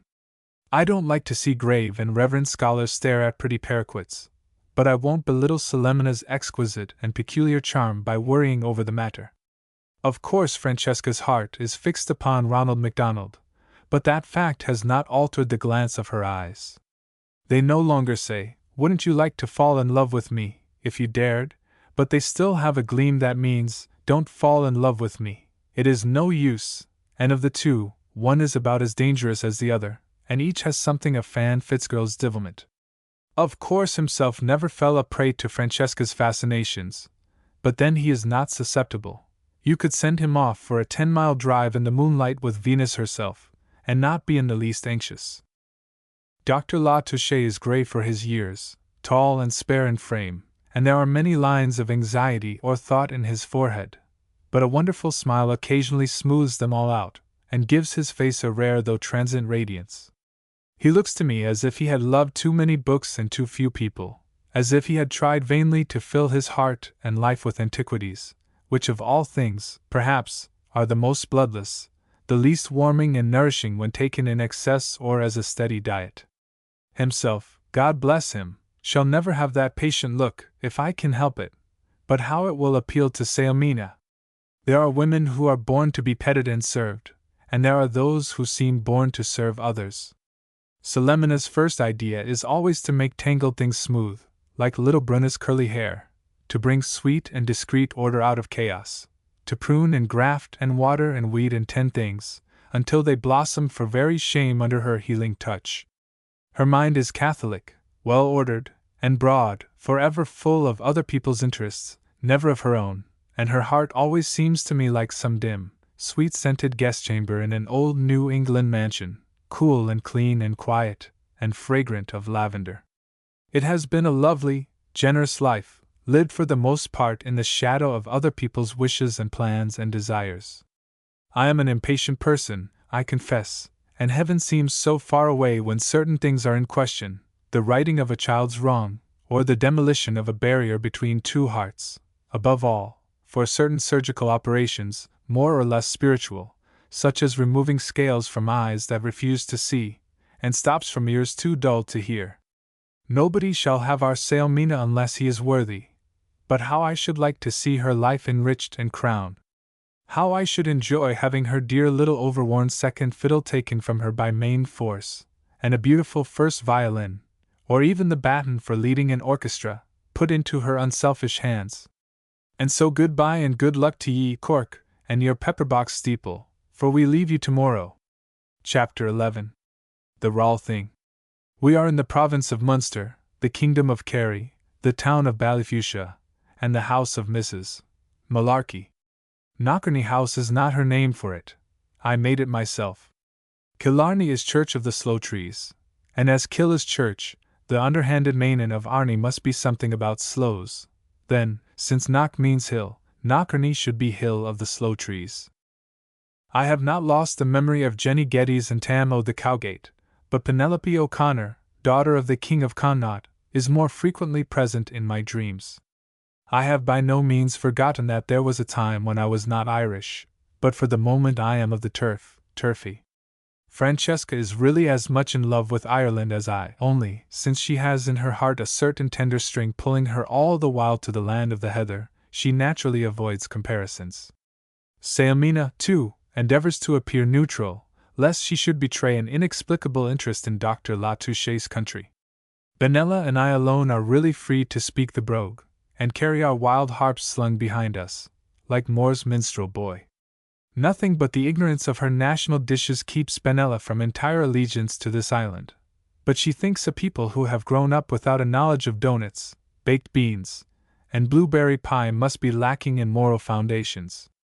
There is nothing extraordinary in all this, for the Irish, like the Celtic tribes everywhere, have always had a sort of fascinating power over people of other races settling among them, so that they become completely fused with the native population, and grow to be more Irish than the Irish themselves. We stayed for a few days in the best hotel. It really was quite good, and not a bit Irish. There was a Swiss manager, an English housekeeper, a French head waiter, and a German office clerk. Even Sailmina, who loves comforts, saw that we should not be getting what is known as the real thing, under these circumstances, and we came here to this, what shall I call Knockarney House. It was built originally for a fishing lodge by a sporting gentleman, who brought parties of friends to stop for a week. On his death it passed somehow into Mrs. Malarkey's fair hands, and in a fatal moment she determined to open it occasionally to paying guests, who might wish a quiet home far from the madding crowd of the summer tourist. This was exactly what we did want, and here we encamped, on the half-hearted advice of some Irish friends in the town, who knew nothing else more comfortable to recommend. With us, small, quiet, or out-of-the-way places are never clean, or if they are, then they are not Irish, they said. You had better see Ireland from the tourist's point of view for a few years yet, until we have learned the art of living. But if you are determined to know the humors of the people, cast all thought of comfort behind you. So we did, and we afterward thought that this would be a good motto for Mrs. Malarkey to carve over the door of Knockarney House. My name for it is adopted more or less by the family, though Francesca persists in dating her letters to Ronald from the Rawl Thing, which it undoubtedly is. We take almost all the rooms in the house, but there are a few other guests. Mrs. Waterford, an old lady of 93, from Mullinavat, is here primarily for her health, and secondarily to dispose of threepenny shares in an antique necklace, which is to be raffled for the benefit of a Roman Catholic chapel. Then we have a fishing gentleman and his bride from Glasgow, and occasional bicyclers who come in for a dinner, a tea, or a lodging. These three comforts of a home are sometimes quite indistinguishable with us. The tea is frequently made up of fragments of dinner, and the beds are always sprinkled with crumbs. Their source is a mystery, unless they fall from the clothing of the chambermaids, who frequently drop hairpins and brooches and buttons between the sheets, and strew whisk brooms and scissors under the blankets. We have 2 general servants, who are supposed to do all the work of the house, and who are as amiable and obliging and incapable as they well can be. Una generally waits upon the table, and Molly cooks. At least she cooks now and then when she is not engaged with Peter in the vegetable garden or the stable. But whatever happens, Mrs. Malarkey, as a descendant of one of the Irish kings, is to be looked upon only as an inspiring ideal, inciting one to high and ever higher flights of happy incapacity. Benella ostensibly oversees the care of our rooms, but she is comparatively helpless in such a kingdom of misrule. Why demand clean linen when there is none? Why seek for a towel at midday when it is never ironed until evening? How sweep when a broom is all inadequate to the task? Selemina's usual remark, on entering a humble hostelry anywhere, is, "If the hall is as dirty as this, what must the kitchen be? Order me 2 hard-boiled eggs, please." Use your science, Benella, I say to that discouraged New England maiden, who has never looked at her philosophy from its practical or humorous side. If the universe is pure mind and there is no matter, then this dirt is not a real thing, after all. It seems, of course, as if it were thicker under the beds and bureaus than elsewhere, but I suppose our evil thoughts focus themselves there rather than in the center of the room. Similarly, if the broom handle is broken, deny the dirt away. Denial is much less laborious than sweeping. Bring the science down to these simple details of everyday life, and you will make converts by dozens, only pray don't remove, either by suggestion or any cruder method, the large key that lies near the table leg, for it is a landmark, and there is another, a crochet needle, by the washstand, devoted to the same purpose. I wish to show them to the Malarkey when we leave. Under our educational regime, the metaphysical veneer, badly applied in the first place, and wholly unsuited to the foundation material, is slowly disappearing, and our Benella is gradually returning to her normal self. Perhaps nothing has been more useful to her development than the confusion of Knockarney House.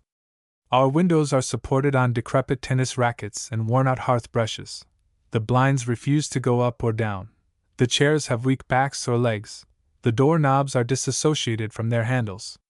As for our food, we have bacon and eggs, with coffee made, I should think, of brown beans and licorice for breakfast, a bit of sloppy chicken, or fish and potato, with custard pudding or stewed rhubarb, for dinner, and a cold supper of, anything that occurs to Molly at the last moment.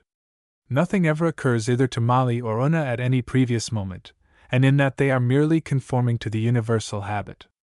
Last week, when we were starting for Valencia Island, the Ballyfuchsia station master was absent at a funeral. Meantime the engine had gone cold on the engineer, and the train could not leave till 12 minutes after the usual time. We thought we must have consulted a wrong timetable, and asked confirmation of a man who seemed to have some connection with the railway. Goaded by his ignorance, I exclaimed, "Is it possible you don't know the time the trains are going?" "Begorra, how should I?" he answered. "Faix, the thrains don't always be knowin' themselves." The starting of the Daily Mail Express from Ballyfuchsia is a time of great excitement and confusion, which on some occasions increases to positive panic. The station master, armed with a large dinner bell, stands on the platform, wearing an expression of anxiety ludicrously unsuited to the situation. The supreme moment had really arrived some time before, but he is waiting for Farmer Brodigan with his daughter Kathleen, and the witty Sullivan, and a few other local worthies who are a trifle late on him. Finally they come down the hill, and he paces up and down the station ringing the bell and uttering the warning cry, "This train never stops! This train never stops! This train never stops!" giving one the idea that eternity, instead of Killarney, must be the final destination of the passengers. The clock in the Ballyfuchsia telegraph and post office ceases to go for 24 hours at a time, and nobody heeds it, while the postman always has a few moments' leisure to lay down his knapsack of letters and pitch quoits with the Royal Irish Constabulary. However, punctuality is perhaps an individual virtue more than an exclusively national one. I am not sure that we Americans would not be more agreeable if we spent a month in Ireland every year, and perhaps Ireland would profit from a month in America. At the Brodigans, Mr. Brodigan is a large farmer, and our nearest neighbor, all the clocks are from 10 to 20 minutes fast or slow, and what a peaceful place it is. The family doesn't care when it has its dinner, and mirabile dictu, the cook doesn't care either. If you have no exact time to depend upon, how do you catch trains? I asked Mr. Brodigan. Sure, that's not an everyday matter, and why be fusterin' over it? But we do, 4 times out of 5, ma'am. How do you like it that 5th time when you miss it? Sure, it's no more trouble to you to miss it the 1 time than to hurry 5 times. A clock is an overrated piece of furniture, to my mind, Mrs. Beresford, ma'am. A man can eat when he's hungry, go to bed when he's sleepy, and get up when he's slept long enough, for faith and it's them clocks he has inside of himself that don't need any winding. What if you had a business appointment with a man in the town, and missed the train? I persevered. Trains is like misfortunes, they never come singly, ma'am. Wherever there's a station the trains do be droppin' in now and again, and what's the differ which of them you take? The man who is waiting for you at the other end of the line may not agree with you, I suggested. Sure, a man can always amuse himself in a town, ma'am. If it's your own business you're coming on, he knows you'll find him, and if it's his business, then begorra let him find you. Which quite reminded me of what the Irish elf says to the English elf in Moira O'Neill's fairy story. A waste of time? Why, you've come to a country where there's no such thing as a waste of time. We have no value for time here. There is lashings of it, more than anybody knows what to do with. I suppose there is somewhere a golden mean between this complete oblivion of time and our feverish American hurry. There is a tedious haste in all people who make wheels and pistons and engines, and live within sound of their everlasting buzz and whir and revolution, and there is ever a disposition to pause, rest, and consider on the part of that man whose daily tasks are done in serene collaboration with dew and rain and Sunday. One cannot hurry Mother Nature very much, after all, and one who has much to do with her falls into a peaceful habit of mind. The mottos of the 2 nations are as well rendered in the vernacular as by any formal or stilted phrases. In Ireland the spoken or unspoken slogan is, "Take it aisy." In America, "Keep up with the procession," and between them lie all the 1,000 differences of race, climate, temperament, religion, and government. I don't suppose there is a nation on the earth better developed on what might be called the train-catching side than we of the big country, and it is well for us that there is born every now and again among us a dreamer who is, blessedly, oblivious of timetables and market reports, who has been thinking of the rustling of the corn, not of its price. It is he, if we do not hurry him out of his dream, who will sound the ideal note in our hurly-burly and bustle of affairs. He may never discover a town site, but he will create new worlds for us to live in, and in the course of a century the coming Matthew Arnold will not be minded to call us an unimaginative and uninteresting people. Chapter 12. Life at Knockerney House. It was a charming thing for us when Dr. Latouche gave us introductions to the Calhouns of Ardnagrina, and when they, in turn, took us to tea with Lord and Lady Kilbally at Bockley Castle. I don't know what there is about us, we try to live a sequestered life, but there are certain kind forces in the universe that are always bringing us in contact with the good, the great, and the powerful. Francesca enjoys it, but secretly fears to have her democracy undermined. Sailmina wonders modestly at her good fortune. I accept it as the graceful tribute of an old civilization to a younger one. The older men grow the better they like girls of 16, and why shouldn't the same thing be true of countries? As long ago as 1589, one of the English undertakers who obtained some of the confiscated Desmond lands in Munster wrote of the better sort of Irish. Although they did never see you before, they will make you the best chear their country yieldeth for 2 or 3 days, and take not anything therefore. They have a common saying which I am persuaded they speak unfeignedly, which is, defend me and spend me. Yet many do utterly mislike this or any good thing that the poor Irishman doth. This certificate of character from an undertaker of the 16th century certainly speaks volumes for Irish amiability and hospitality, since it was given at a time when grievances were as real as plenty, when unutterable resentment must have been rankling in many minds, and when those traditions were growing which have colored the whole texture of Irish thought, until, with the poor and unlettered, to be agin the government is an inherited instinct, to be obliterated only by time. We supplement Mrs. Malarkey's helter-skelter meals with frequent luncheons and dinners with our new friends, who send us home on our jaunting car laden with flowers, fruit, even with jellies and jams.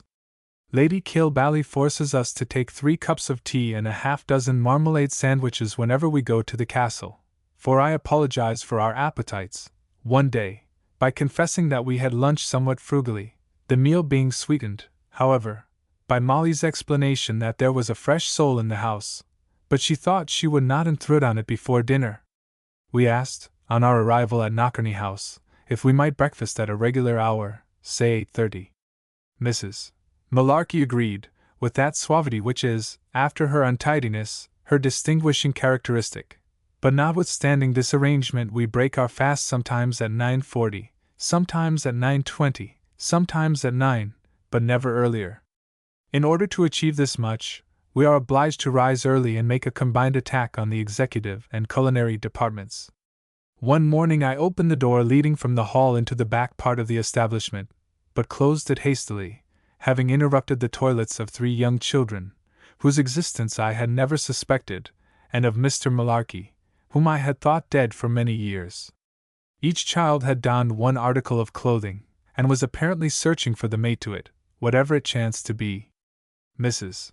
Malarkey was fully clothed, and was about to administer correction to one of the children who, unhappily for him, was not. I retired to my apartment to report progress, but did not describe the scene minutely, nor mention the fact that I had seen Selemina's ivory-backed hairbrush put to excellent if somewhat unusual and unaccustomed service. Each party in the house eats in solitary splendor, like the McDermott, Prince of Coolavin. That royal personage of County Sligo did not, I believe, allow his wife or his children, who must have had the McDermott blood in their veins, even if somewhat diluted, to sit at table with him. This method introduces the last element of confusion into the household arrangements, and on 2 occasions we have had our custard pudding or stewed fruit served in our bedrooms a full hour after we had finished dinner. We have reasons for wishing to be first to enter the dining room, and we walk in with eyes fixed on the ceiling, by far the cleanest part of the place. Having wended our way through an underbrush of corks with an empty bottle here and there, and stumbled over the holes in the carpet, we arrive at our table in the window. It is as beautiful as heaven outside, and the tablecloth is at least cleaner than it will be later, for Mrs. Waterford of Mullinavat has an unsteady hand. When Una brings in the toast rack now, she balances it carefully, remembering the morning when she dropped it on the floor, but picked up the slices and offered them to Saomina. Never shall I forget that dear martyr's expression, which was as if she had made up her mind to renounce Ireland and leave her to her fate. I know she often must wonder if Dr. La Touche's servants, like Mrs. Malarkey's, feel of the potatoes to see whether they are warm or cold. At 10:30 there is great confusion and laughter and excitement, for the sportsmen are setting out for the day and the car has been waiting at the door for an hour. Una is caroling up and down the long passage, laden with dishes, her cheerfulness not in the least impaired by having served 7 or 8 separate breakfasts. Molly has spilled a jug of milk, and is wiping it up with a child's undershirt. The Glasgow man is telling them that yesterday they forgot the corkscrew, the salt, the cup, and the jam from the luncheon basket, facts so mirth-provoking that Molly wipes tears of pleasure from her eyes with the milky undershirt, and Una sets the hot water jug and the coffee pot on the stairs to have her laugh out comfortably. When once the car departs, comparative quiet reigns in and about the house until the passing bicyclers appear for luncheon or tea, when Una picks up the napkins that we have rolled into wads and flung under the dining table, and spreads them on tea trays, as appetizing details for the weary traveler. There would naturally be more time for housework if so large a portion of the day were not spent in pleasant interchange of thought and speech. I can well understand Mrs. Calhoun's objections to the housing of the Dublin poor in tenements, even in those of a better kind than the present horrible examples, for wherever they are huddled together in any numbers they will devote most of their time to conversation. To them talking is more attractive than eating, it even adds a new joy to drinking, and if I may judge from the groups I have seen gossiping over a turf fire till midnight, it is preferable to sleeping. But do not suppose they will bubble over with joke and repartee, with racy anecdote, to every casual newcomer. The tourist who looks upon the Irishman as the Merry Andrew of the English-speaking world, and who expects every Jarvey he meets to be as whimsical as Mickey Free, will be disappointed. I have strong suspicions that ragged, jovial Mickey Free himself, delicious as he is, was created by Lever to satisfy the Anglo-Saxon idea of the low-comedy Irishman. You will live in the Emerald Isle for many a month, and not meet the clown or the villain so familiar to you in modern Irish plays. Dramatists have made a stage Irishman to suit themselves, and the public and the gallery are disappointed if anything more reasonable is substituted for him. You will find, too, that you do not easily gain Paddy's confidence. Misled by his careless, reckless impetuosity of demeanor, you might expect to be the confidant of his joys and sorrows, his hopes and expectations, his faiths and beliefs, his aspirations, fears, longings, at the first interview. Not at all. You will sooner be admitted to a glimpse of the traveling Scotsman's or the Englishman's inner life, family history, personal ambition. Glacial enough at first and far less voluble, he melts soon enough, if he likes you.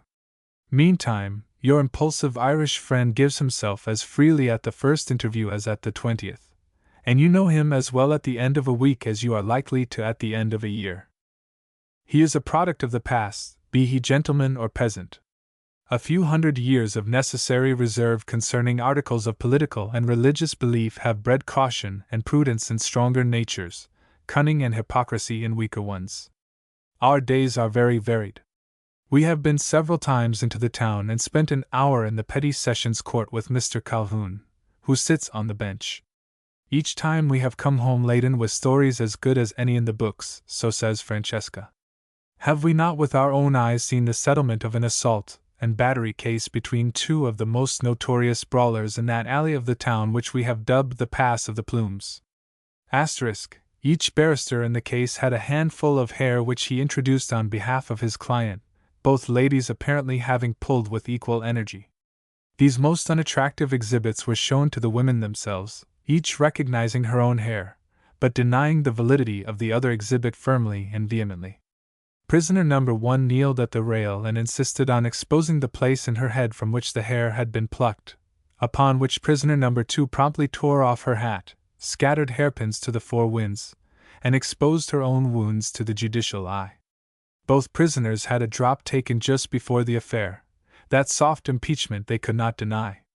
One of them explained, however, that she had taken it to help her over a hard job of work, and through a little miscalculation of quantity it had overaided her. The other termagant was asked flatly by the magistrate if she had ever seen the inside of a jail before, but evaded the point with much grace and ingenuity, by telling His Honor that he couldn't expect to meet a woman anywhere who had not suffered a misfortune somewhere betwixt the cradle and the grave. Even the all too common drunk and disorderly cases had a flavor of their own, for one man, being dismissed with a small fine under condition that he would sign the pledge, assented willingly, but on being asked for how long he would take it, replied, "I mostly take it for life, your worship."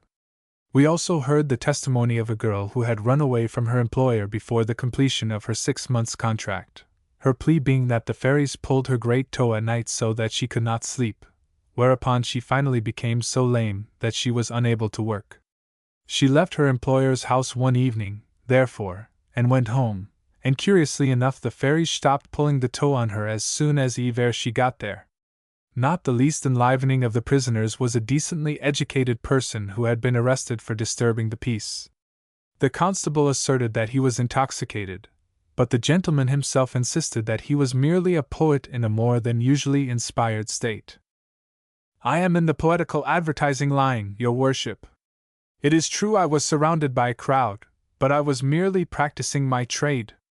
I don't mind telling your worship that this holiday time makes things a little lively, and the tradesmen drink my health a trifle oftener than usual.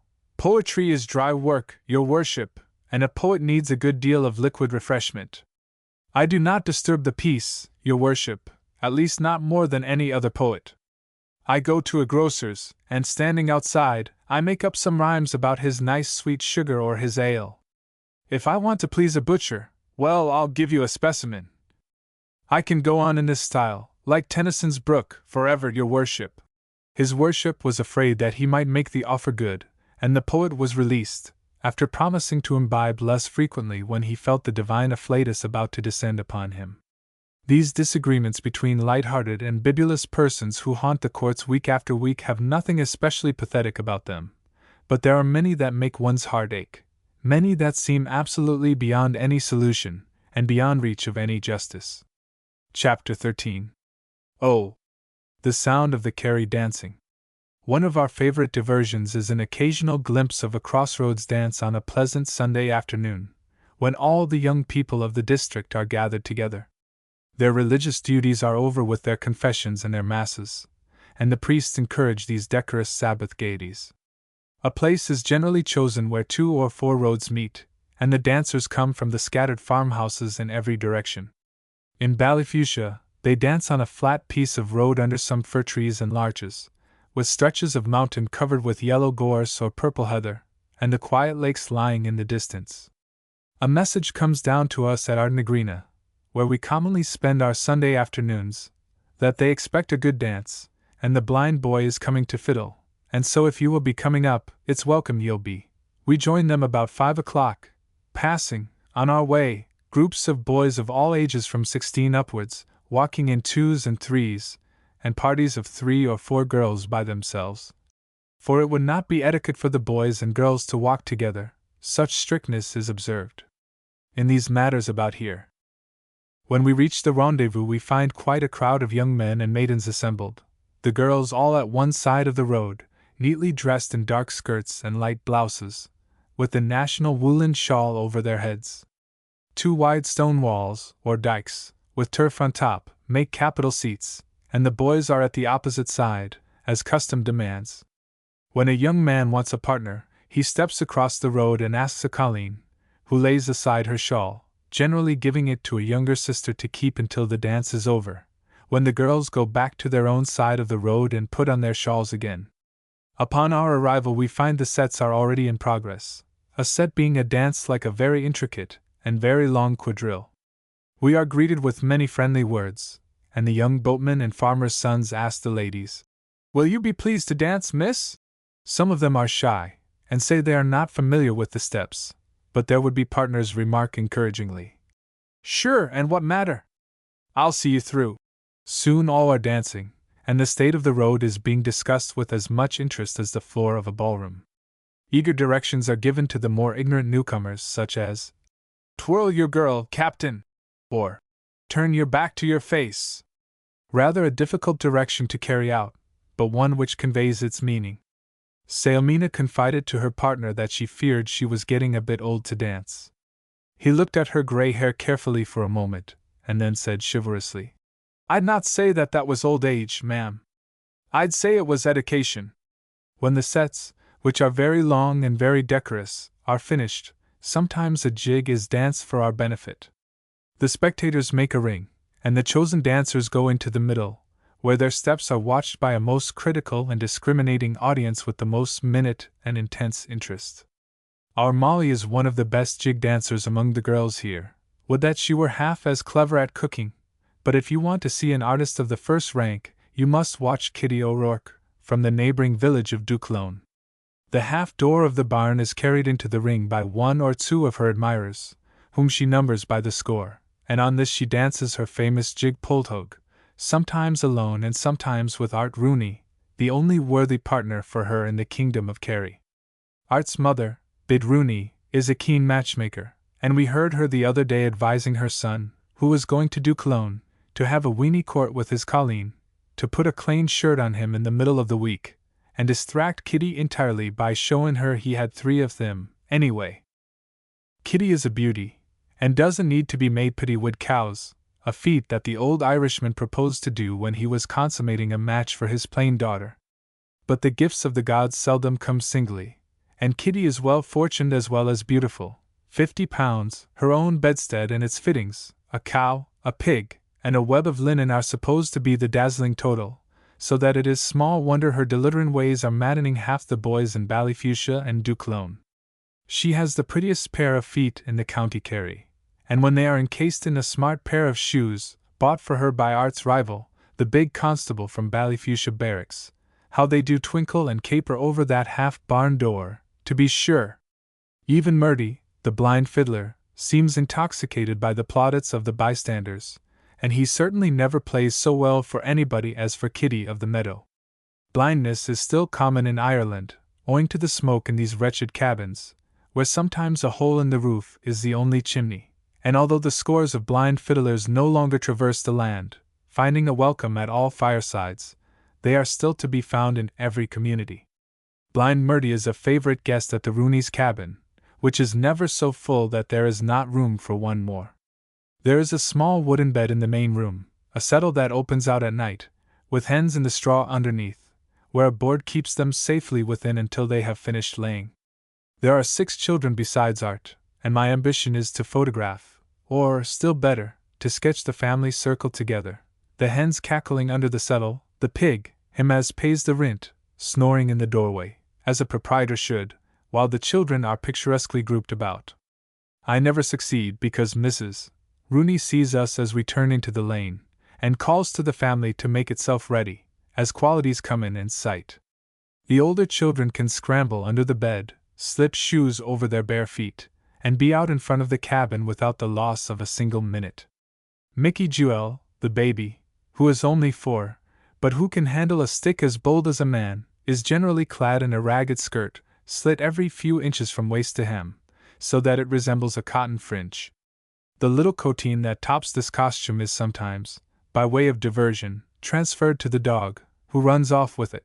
But if we appear at this unlucky moment, there is a stylish yoke of pink ribbon and soiled lace which one of the girls pins over Mickey Jewel's naked shoulders. Moya, who has this eye for picturesque propriety, is a great friend of mine, and has many questions about the big country when we take our walks. She longs to emigrate, but the time is not ripe yet. "The girls that come back has a lovely style to them," she says wistfully. "But they're so polite they can't live in the cabins any more and be content. The boys are not always so improved," she thinks. "You'd never find a boy in Ballyfuchsia that would say a nithing rude to a girl. But when they come back from Ameriky, it's too free they've grown entirely. It is a dull life for them," she says, "when they have once been away, though to be sure Ballyfuchsia is a pleasanter place than Duclone, where the priest does not approve of dancing, and however secretly you may do it, the curate hears of it, and will speak your name in church." It was Moya who told me of Kitty's fortune. "She's not the match that Farmer Brodigan's daughter Kathleen is, to be sure, for he's a rich man, and has given her an elegant education in Cork, so that she can look high for a husband. She won't be talking up with any of our boys, with her £200 and her 20 cows and her piano. Och, it's a thrimingious player she is, ma'am. She's that quick and that strong that you'd say she wouldn't lave a string on it."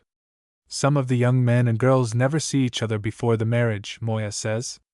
"But sure," she adds shyly, "I'd never be content with that, though some love matches doesn't turn out any better than the others." "I hope it will be a love match with you, and that I shall dance at your wedding, Moya," I say to her smilingly. "Faith, I'm thinking my husband's intended mother died an old maid in Dublin," she answers merrily. "It's a small fortune I'll be having and few lovers, but you'll be soon dancing at Kathleen Brodigan's wedding, or Kitty O'Rourke's, maybe." I do not pretend to understand these humble romances, with their foundations of cows and linen, which are after all no more sordid than bank stock and trousseaux from Paris. The sentiment of the Irish peasant lover seems to be frankly and truly expressed in the verses. I gave Moya a lace neckerchief the other day, and she was rarely pleased, running into the cabin with it, and showing it to her mother with great pride. After we had walked a bit down the Barine, she excused herself for an instant, and, returning to my side, explained that she had gone back to ask her mother to mind the kerchief, and not let the cow knock it. Lady Kilbally tells us that some of the girls who work in the mills deny themselves proper food, and live on bread and tea for a month, to save the price of a gay ribbon. This is trying, no doubt, to a philanthropist, but is it not partly a starved sense of beauty asserting itself? If it has none of the usual outlets, where can imagination express itself if not in some paltry thing like a ribbon? Chapter 14. Mrs. Malarkey's Elegant Locks. Mrs. Malarkey cannot spoil this paradise for us. When I wake in the morning, The fuchsia tree outside my window is such a glorious mass of color that it distracts my eyes from the unwashed glass. The air is still. The mountains in the far distance are clear purple. Everything is fresh washed and purified for the new day. Francesca and I leave the house sleeping, and make our way to the bogs. We love to sit under a blossoming sloe bush and see the silver pools glistening here and there in the turf cuttings, and watch the transparent vapor rising from the red-brown of the purple-shadowed bog fields. Dinny's Rooney, half awake, leisurely, silent, is moving among the stacks with his creel. How the missel thrushes sing in the woods, and the plaintive note of the curlew gives the last touch of mysterious tenderness to the scene. There is a moist, rich fragrance of meadowsweet and bog myrtle in the air, and how fresh and wild and verdant it is! As for Loch Lyne itself, who could speak its loveliness, lying like a crystal mirror beneath the black reeks of the McGillicuddy, where, in the mountain fastnesses, lie spellbound the sleeping warriors who, with their bridles and broadswords in hand, await but the word to give Erin her own. When we glide along the surface of the lakes, on some bright day after a heavy rain, when we look down through the clear water on tiny submerged islets, with their grasses and drowned daisies glancing up at us from the blue, when we moor the boat and climb the hillsides, we are dazzled by the luxuriant beauty of it all. It hardly seems real, it is too green, too perfect, to be believed, and one thinks of some fairy drop scene, painted by cunning-fingered elves and sprites, who might have a wee folk's way of mixing roses and rainbows, dew-drenched greens and sun-warmed yellows, showing the picture to you first all burnished, glittering and radiant, then veiled in mist and diamond with showers. We climb, up, into the heart of the leafy loveliness, peering down into dewy dingles, stopping now and again to watch one of the countless streams as it tinkles and gurgles down an emerald ravine to join the lakes. The way is strewn with lichens and mosses. Rich green hollies and arbutus surround us on every side. The ivy hangs in sweet disorder from the rocks, and when we reach the innermost recess of the glen we can find moist green jungles of ferns and bracken, a very bending, curling forest of fronds. Carrantual rears its crested head high above the other mountains, and on its summit shone the outlaw, footsore, weary, slept, sighing. For once, thank God, I am above all my enemies. You must go to sweet Innisfallen, too, and you must not be prosaic or incredulous at the boatman's stories, or turn the bothered ear to them. These are no ordinary hillsides. Not only do the wee folk troop through the frond forests nightly, but great heroic figures of romance have stalked majestically along these mountain summits. Every waterfall foaming and dashing from its rocky bed in the glen has a legend in the toss and swirl of the water. Can't you see the O'Sullivan, famous for fleetness of foot and prowess in the chase, starting forth in the cool o' the morn to hunt the red deer? His dogs sniff the heather. A splendid stag bounds across the path. Swift as lightning the dogs follow the scent across moors and glens. Throughout the long day the chieftain chases the stag, until at nightfall, weary and thirsty, he loses the scent, and blows a blast on his horn to call the dogs homeward. And then he hears a voice. "O'Sullivan, turn back!" He looks over his shoulder to behold the great Finn McCool, central figure in centuries of romance. "Why do you dare chase my stag?" he asks. "Because it is the finest man ever saw," answers the chieftain composedly.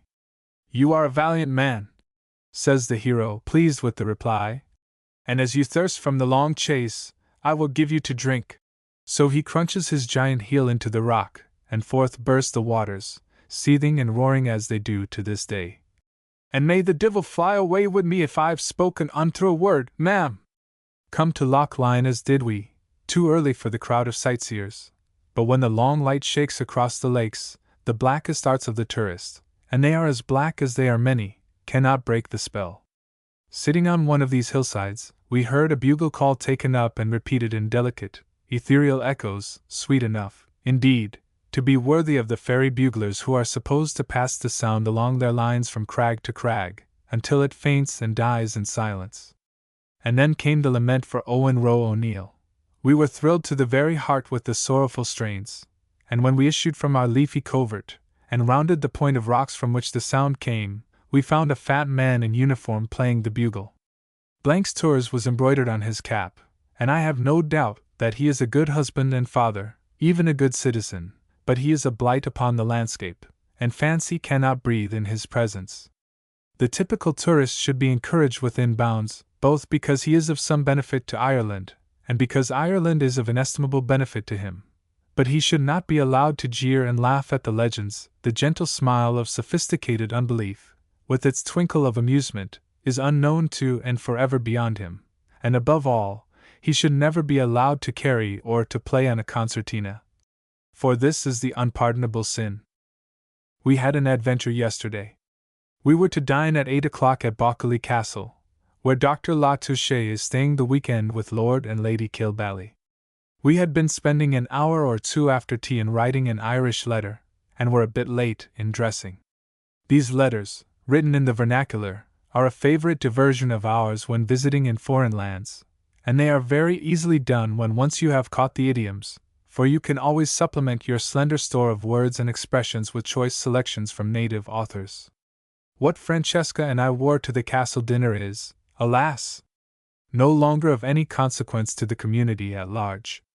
In the mysterious purposes of that third volume which we seem to be living in Ireland, Francesca's beauty and mine, her hats and frocks as well as mine, are all reduced to the background, but Selemina's toilet had cost us some thought.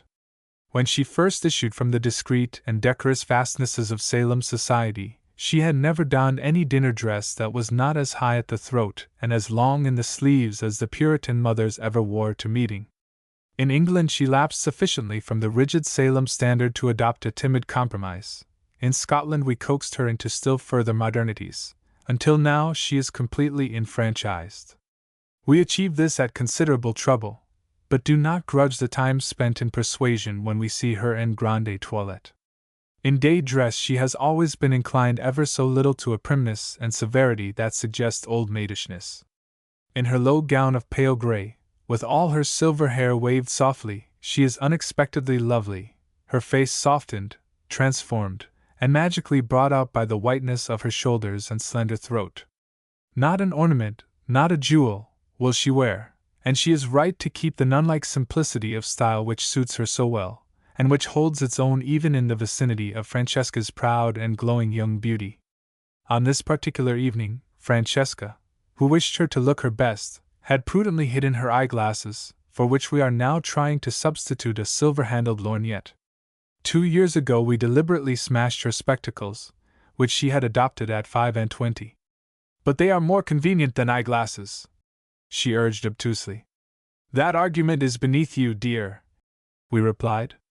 "If your hair were not prematurely gray, we might permit the spectacles, hideous as they are, but a combination of the two is impossible. The world shall not convict you of failing sight when you are guilty only of petty astigmatism." The gray satin had been chosen for this dinner, and Salemina was dressed, with the exception of the pretty pearl-embroidered waist that has to be laced at the last moment, and had slipped on a dressing jacket to come down from her room in the second story, to be advised in some trifling detail. She looked unusually well, I thought. Her eyes were bright and her cheeks flushed, as she rustled in, holding her satin skirts daintily away from the dusty carpets. Now, from the morning of our arrival we have had trouble with the malarkey doorknobs, which come off continually, and lie on the floors at one side of the door or the other. Benella followed Salemina from her room, and being in haste, closed the door with unwonted energy. She heard the well-known rattle and clang, but little suspected that, as one knob dropped outside in the hall, the other fell inside, carrying the rod of connection with it. It was not long before we heard a cry of despair from above, and we responded to it promptly. "It's fell in on the inside, knob and all, as I always knew it would some day, and now we can't get back into the room," said Benella. "Oh, nonsense! We can open it with something or other," I answered encouragingly as I drew on my gloves. "Only you must hasten, for the car is at the door." The curling iron was too large, the shoe hook too short, a lead pencil too smooth, a crochet needle too slender. We tried them all, and the door resisted all our insinuations. "Must you necessarily get in before we go?" I asked Salemina thoughtlessly. She gave me a glance that almost froze my blood, as she replied, "The waist of my dress is in the room." Francesca and I spent a moment in irrepressible mirth, and then summoned Mrs. Malarkey. Whether the Irish kings could be relied upon in an emergency I do not know, but their descendants cannot. Mrs. Malarkey had gone to the convent to see the Mother Superior about something. Mr. Malarkey was at the Duclone market. Peter was not to be found, but Una and Molly came, and also the old lady from Mullinavat, with a package of raffle tickets in her hand. We left this small army under Benella's charge, and went down to my room for a hasty consultation. "Could you wear any evening bodice of Francesca's?" I asked. "Of course not. Francesca's waist measure is 3 inches smaller than mine. Could you manage my black lace dress? Penelope, you know it would only reach to my ankles."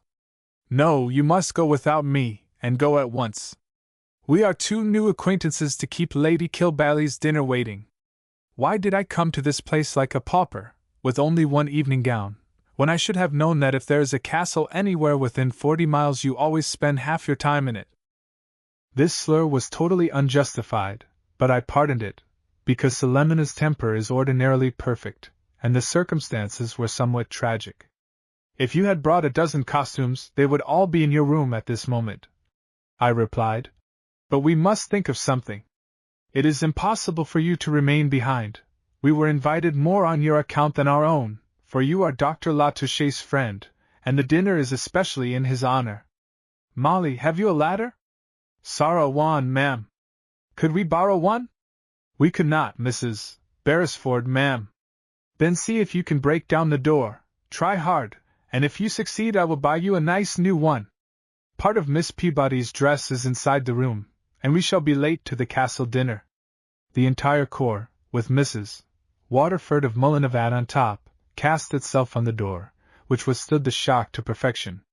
Then in a moment we heard, "Wearies on it, it will not come down for us, ma'am. It's the illigant locks we do be havin' in the house. They're mortial strong, ma'am." "Strong, indeed!" exclaimed the incensed Benella, in a burst of New England wrath. "There's nothing strong about the place but the impotence of the people in it.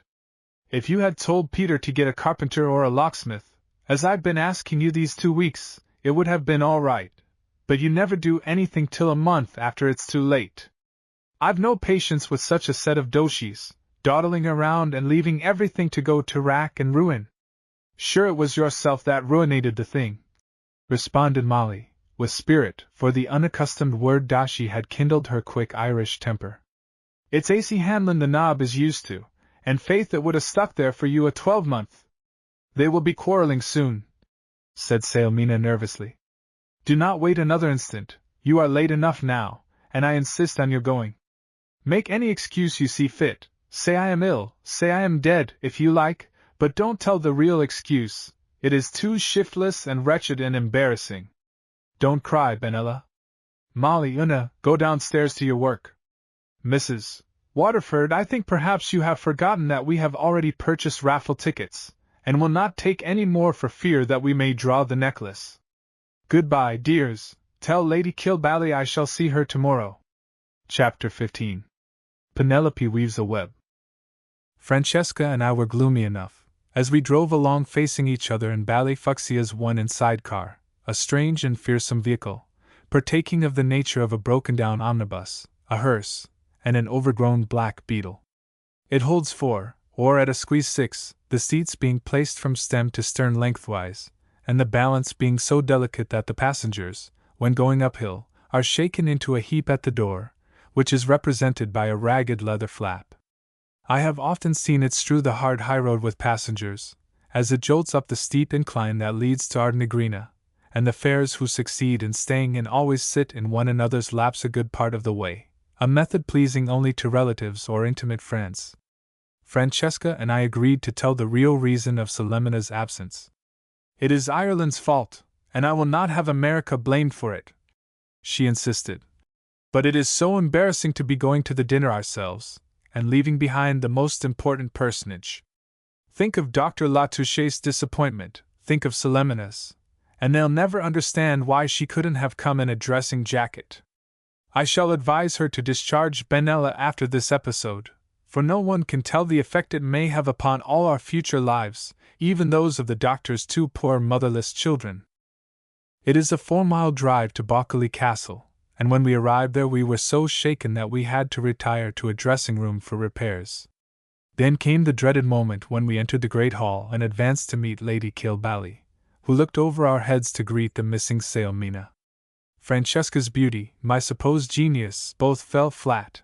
It was Sailmina whose presence was especially desired. The company was assembled, save for one guest still more tardy than ourselves, and we had a moment or two to tell our story as sympathetically as possible. It had an uncommonly good reception, and coupled with the Irish letter I read at dessert, carried the dinner along on a basis of such laughter and good fellowship that finally there was no place for regret save in the hearts of those who knew and loved Sailmina, poor Sailmina, spending her dull, lonely evening in our rooms, and later on in her own uneventful bed, if indeed she had been lucky enough to gain access to that bed. I had hoped Lady Kilbally would put one of us beside Dr. Latouche, so that we might at least keep Sailmina's memory green by tactful conversation. But it was too large a company to rearrange, and he had to sit by an empty chair, which perhaps was just as salutary, after all. The dinner was very smart, and the company interesting and clever, but my thoughts were elsewhere. As there were fewer squires than dames at the feast, Lady Kilbally kindly took me on her left, with a view to better acquaintance, and I was heartily glad of a possible chance to hear something of Dr. Latouche's earlier life. In our previous interviews, Sailmina's presence had always precluded the possibility of leading the conversation in the wished for direction. When I first saw Gerald Latouche, I felt that he required explanation. Usually speaking, a human being ought to be able, in an evening's conversation, to explain himself, without any adventitious aid. If he is a man, alive, vigorous, well-poised, conscious of his own individuality, he shows you, without any effort, as much of his past as you need to form your impression, and as much of his future as you have intuition to read. As opposed to the vigorous personality, there is the colorless, flavorless, insubstantial sort, forgotten as soon as learned, and forever confused with that of the previous or the next comer. When I was a beginner in portrait painting, I remember that, after I had succeeded in making my background stay back where it belonged, my figure sometimes had a way of clinging to it in a kind of smudgy weakness, as if it were afraid to come out like a man and stand the inspection of my eye. How often have I squandered paint upon the ungrateful object without adding a cubit to its stature! It refused to look like flesh and blood, but resembled rather some half-made creature flung on the passive canvas in a liquid state, with its edges running over into the background. There are a good many of these people in literature, too, heroes who, like homemade paper dolls, do not stand up well, or if they manage to perform that feat, one unexpectedly discovers, when they are placed in a strong light, that they have no vital organs whatever, and can be seen through without the slightest difficulty. Dr. Latouche does not belong to either of these two classes. He is not warm, magnetic, powerful, impressive, neither is he by any means destitute of vital organs, but his personality is blurred in some way. He seems a bit remote, absent-minded, and a trifle, just a trifle, over-resigned. Privately, I think a man can afford to be resigned only to one thing, and that is the will of God. Against all other odds I prefer to see him fight till the last armed foe expires. Dr. Latouche is devotedly attached to his children, but quite helpless in their hands, so that he never looks at them with pleasure or comfort or pride, but always with an anxiety as to what they may do next. I understand him better now that I know the circumstances of which he has been the product. Of course, one is always a product of circumstances, unless one can manage to be superior to them. His wife, the daughter of an American consul in Ireland, was a charming but somewhat feather-brained person, rather given to whims and caprices, very pretty, very young, very much spoiled, very attractive, very undisciplined. All went well enough with them until her father was recalled to America, because of some change in political administration. The young Mrs. Latouche seemed to have no resources apart from her family, and even her baby Jacqueline failed to absorb her as might have been expected. "We thought her a most trying woman at this time," said Lady Kilbally. "She seemed to have no thought of her husband's interests, and none of the responsibilities that she had assumed in marrying him. Her only idea of life appeared to be amusement, and variety, and gaiety. Gerald was a student, and always very grave and serious, the kind of man who invariably marries a butterfly, if he can find one to make him miserable. He was exceedingly patient, but after the birth of little Broena, Adeline became so homesick and depressed and discontented that, although the journey was almost an impossibility at the time, Gerald took her back to her people and left her with them, while he returned to his duties at Trinity College. Their life, I suppose, had been very unhappy for a year or two before this, and when he came home to Dublin without his children, he looked a sad and broken man. He was absolutely faithful to his ideals, I am glad to say, and never wavered in his allegiance to his wife, however disappointed he may have been in her, going over regularly to spend his long vacations in America, although she never seemed to wish to see him.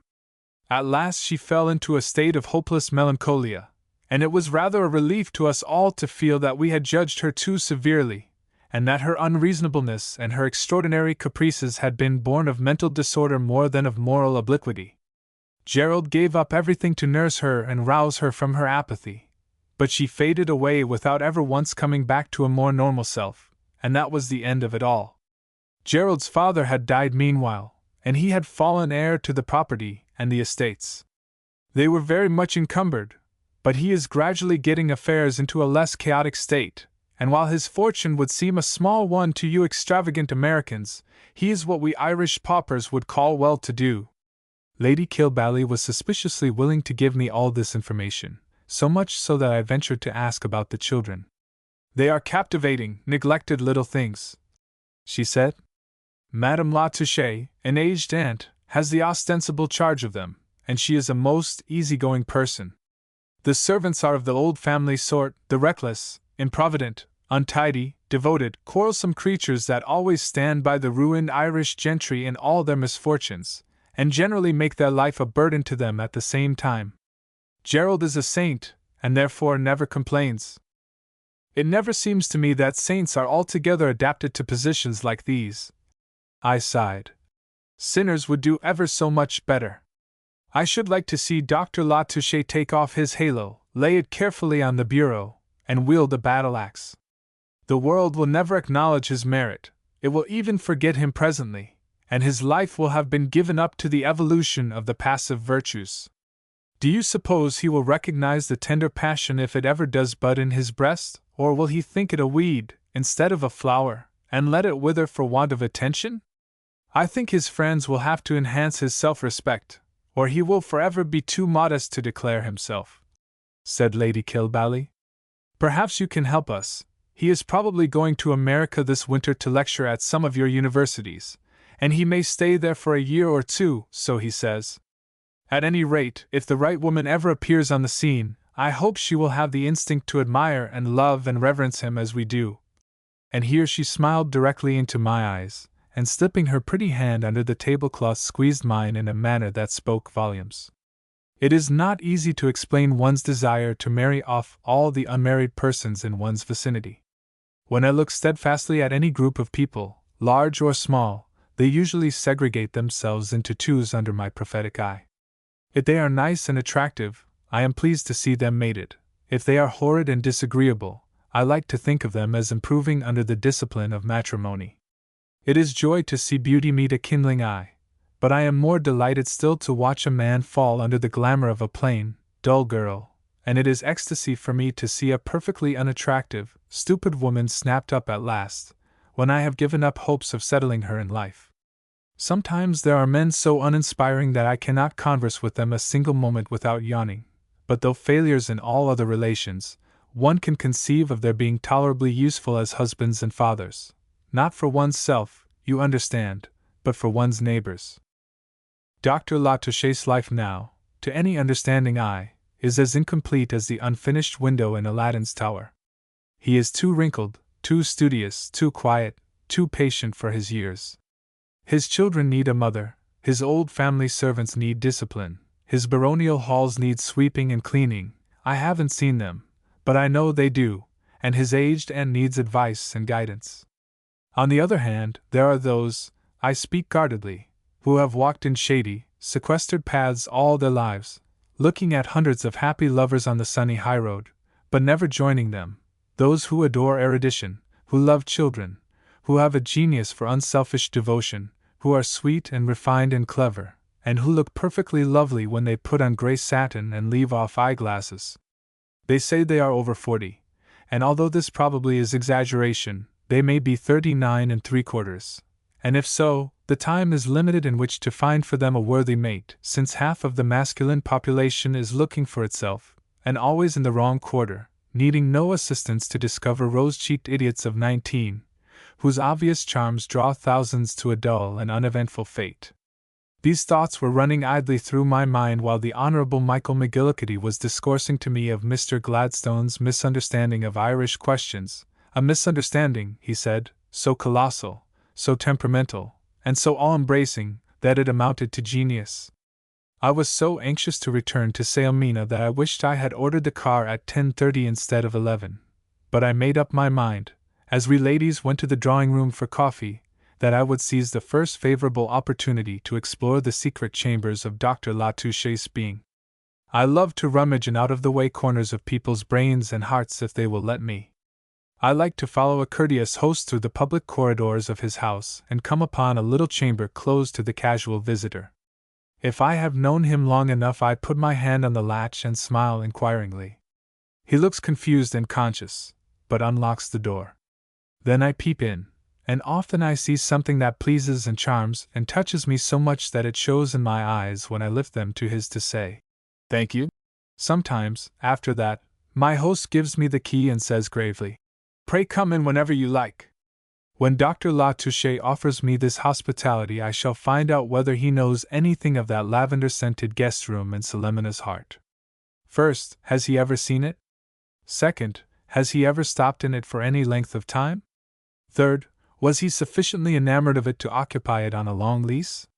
Chapter 16. Salemina has her chance. I was walking with Lady Fincas, and Francesca with Miss Clondalkin, a very learned personage who has deciphered more undecipherable inscriptions than any lady in Ireland, when our eyes fell upon an unexpected tableau. Seated on a divan in the center of the drawing-room, in a most distinguished attitude, in unexceptionable attire, and with the rose-colored lights making all her soft grays opalescent, was Miss Salemina Peabody. Our exclamations of astonishment were so audible that they must have reached the dining-room, for Lord Kilbally did not keep the gentlemen long at their wine. Salemina cannot tell a story quite as it ought to be told to produce an effect. She is too reserved, too concise, too rigidly conscientious. She does not like to be the center of interest, even in a modest contretemps like being locked out of a room which contains part of her dress. But from her brief explanation to Lady Kilbally, her more complete and confidential account on the way home, and Benella's graphic story when we arrived there, we were able to get all the details. When the inside car passed out of view with us, it appears that Benella wept tears of rage, at the sight of which Una and Molly trembled. In that moment of despair and remorse, her mind worked as it must always have done before the Salem priestess befogged it with hazy philosophies, understood neither by teacher nor by pupil. Peter had come back, but could suggest nothing. Benella forgot her science, which prohibits rage and recrimination, and called him a great, hulking, lazy vagabond, and told him she'd like to have him in Salem for 5 minutes, just to show him a man with head on his shoulders. "You call this a Christian country," she said, "and you haven't got a screwdriver, nor a bradawl, nor a monkey-wrench, nor a rat-tail file, nor no kind of a useful tool to bless yourselves with, and my Miss Peabody, that's worth 10 dozen of you put together, has got to stay home from the castle and eat warmed-up scraps served in courses, with 20 minutes wait between 'em.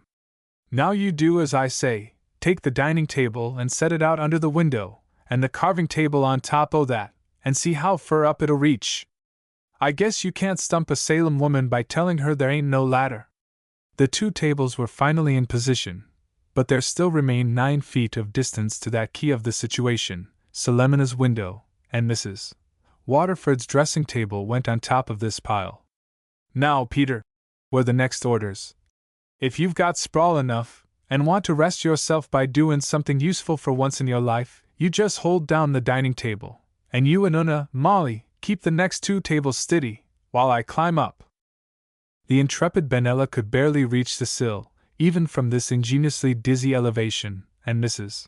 Waterford and Sailmina were called on to steady the tables, while Molly was bidden to help by giving an heroic boost when the word of command came. The device was completely successful, and in a trice the conqueror disappeared, to reappear at the window holding the precious pearl-embroidered bodice wrapped in a towel. "I wouldn't stop to fool with the doorknob till I dropped you this," she said.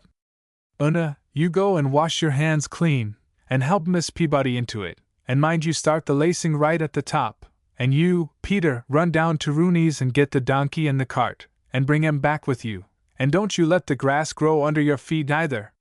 There was literally no other mode of conveyance within miles, and time was precious. Sailmina wrapped herself in Francesca's long black cloak, and climbed into the cart. Dinny's hauls turf in it, takes a sack of potatoes or a pig to market in it, and the stubborn little ass, blind of one eye, has never in his wholly elective course of existence taken up the subject of speed.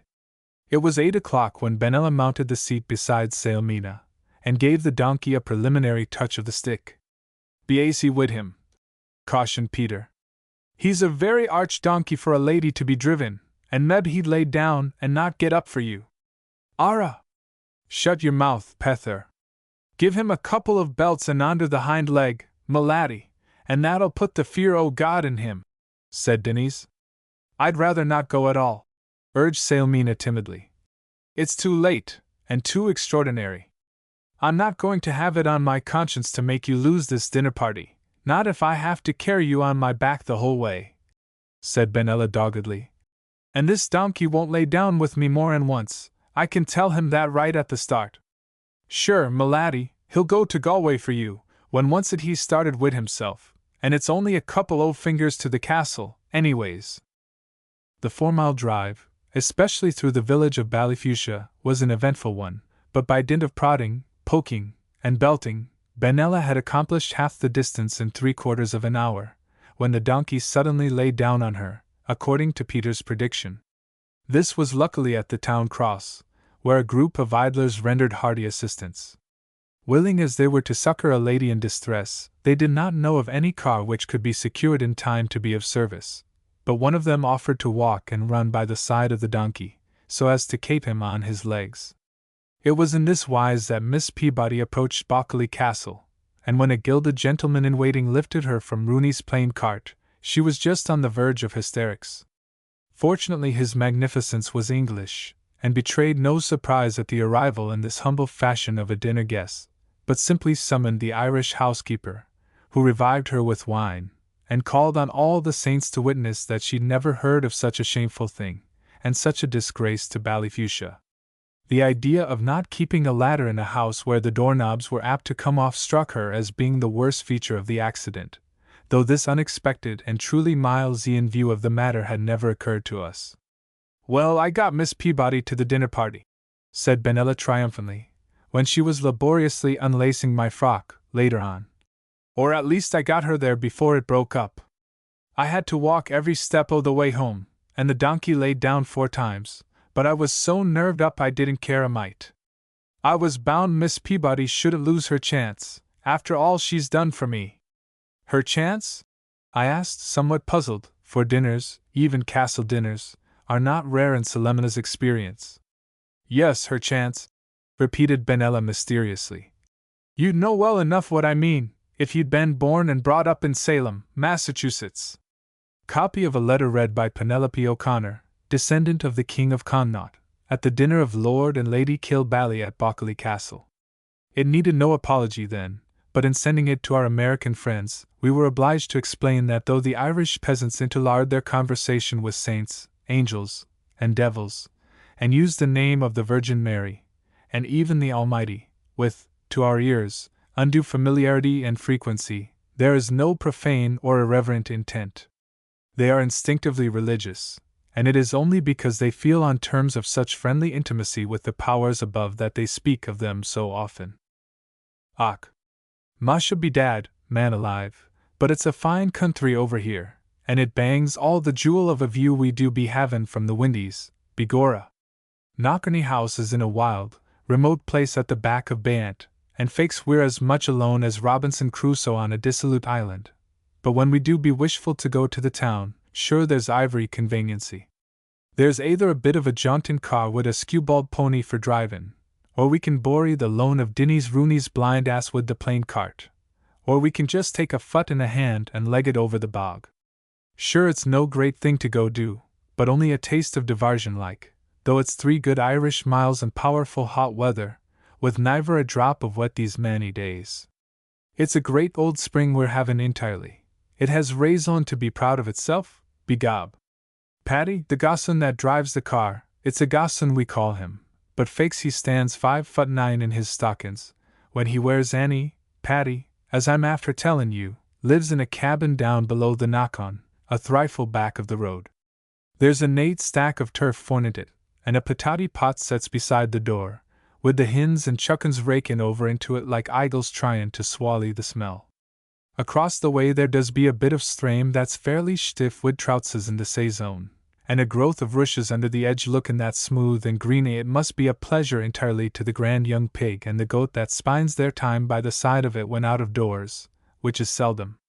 Paddy himself is raggedy-like, and a sight to behold wid the daylight shirning through the old coat on him, but he's a dacent spalpeen, and sure we'd be lost widout him.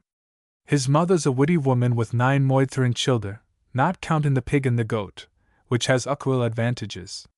It's 9 she has livin', she says, and 4 sloppin' in the beds o' glory, and fakes I hope them that's in glory is quieter than the wans that's here, for the divil is busy with them the whole of the day. Here's one o' them now makin' me as onaisy as an ould hin on a hot griddle, slappin' big sods of turf over the dyke, and ruinatin' the timbers of our poultry.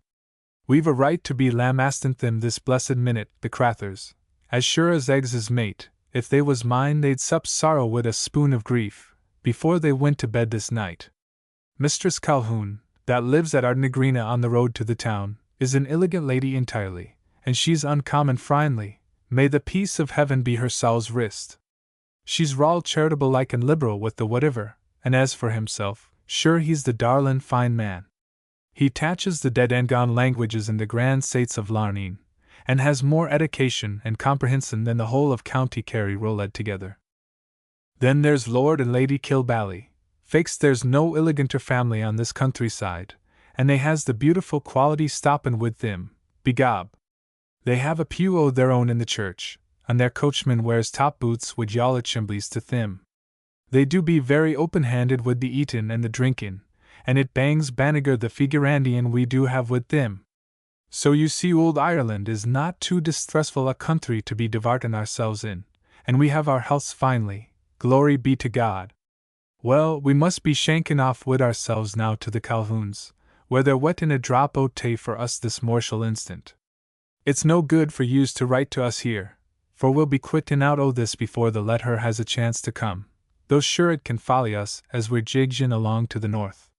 Don't be thinkin' that you've slipped hood of our recollections, though the breadth of the ocean says between us.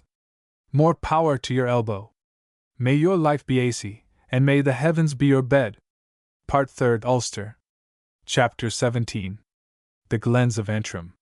We are here for a week, in the neighborhood of Cashenden, just to see a bit of the northeastern corner of Erin, where, at the end of the 19th century, as at the beginning of the 17th, the population is almost exclusively Catholic and Celtic. The Gaelic sorely boy is, in Irish state papers, Carolus Flavus, yellow-haired Charles, the most famous of the MacDonald fighters, the one who, when recognized by Elizabeth as Lord of the Root, and given a patent for his estates, burned the document before his retainers, swearing that what had been won by the sword should never be held by the sheepskin.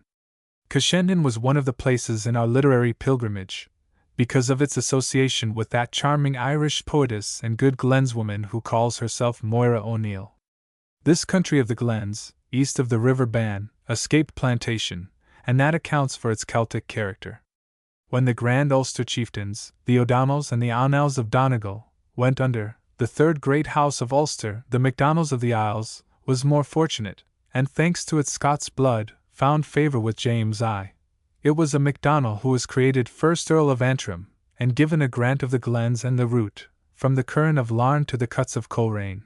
Ballycastle is our nearest large town, and its great days were all under the MacDonalds, where, in the Franciscan Abbey across the bay, it is said the ground literally heaves with Clan Anel dust.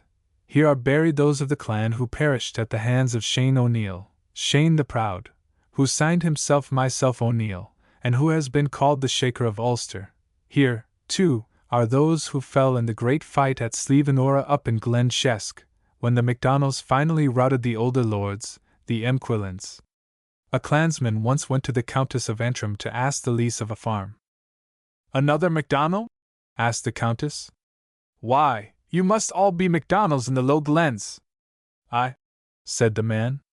"Too many MacDonalds now, but not one too many on the day of Ora." From the cliffs of Antrim we can see on any clear day the Sea of Moyle and the bonny blue hills of Scotland, divided from Ulster at this point by only 20 miles of sea path. The Irish or Gaels or Scots of Ullid often crossed in their currachs to this lovely coast of Alba, then inhabited by the Picts. Here, when the tide drains out wood itself beyond the rocks, we sit for many an hour, perhaps on the very spot from which they pushed off their boats. The Mull of Cantyre runs out sharply toward you. South of it are Ailsa Craig and the soft Ayrshire coast. North of the Mull are blue mountains in a semicircle, and just beyond them somewhere, Francesca knows, are the Argyllshire Highlands. And oh, the pearl and opal tints that the Irish atmosphere flings over the scene, shifting them ever at will, in misty sun or radiant shower, and how lovely are the two rare bits of woodland. The ground is sometimes white with wild garlic, sometimes blue with hyacinths. The primroses still linger in moist, hidden places, and there are violets and marsh marigolds. Everything wears the color of hope. If there are buds that will never bloom and birds that will never fly, the great mother heart does not know it yet.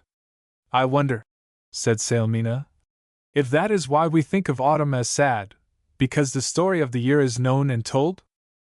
Long before the Clan Anel ruled these hills and glens and cliffs, they were the home of Celtic legend. Over the waters of the wee river Margie, with its half-mile course, often sailed the 4 white swans, those enchanted children of Lyre, king of the Isle of Man, who had been transformed into this guise by their cruel stepmother, with a stroke of her druidical fairy wand. After turning them into 4 beautiful white swans, she pronounced their doom, which was to sail 300 years on smooth Loch Derry-Vara, 300 on the Sea of Eris, sail, and sail, until the union of Larnan, the prince from the north, with Decca, the princess from the south, until the Tailcan, ***, should come to Erin, bringing the light of a pure faith, and until they should hear the voice of a Christian bell. They were allowed to keep their own Gaelic speech, and to sing sweet, plaintive, fairy music, which should excel all the music of the world, and which should lull to sleep all who listened to it. We could hear it, we 3, for we loved the story. And love opens the ear as well as the heart to all sorts of sounds not heard by the dull and incredulous. You may hear it, too, any fine soft day if you will sit there looking out on Fairhead and Rathlin Island, and read the old fairy tale.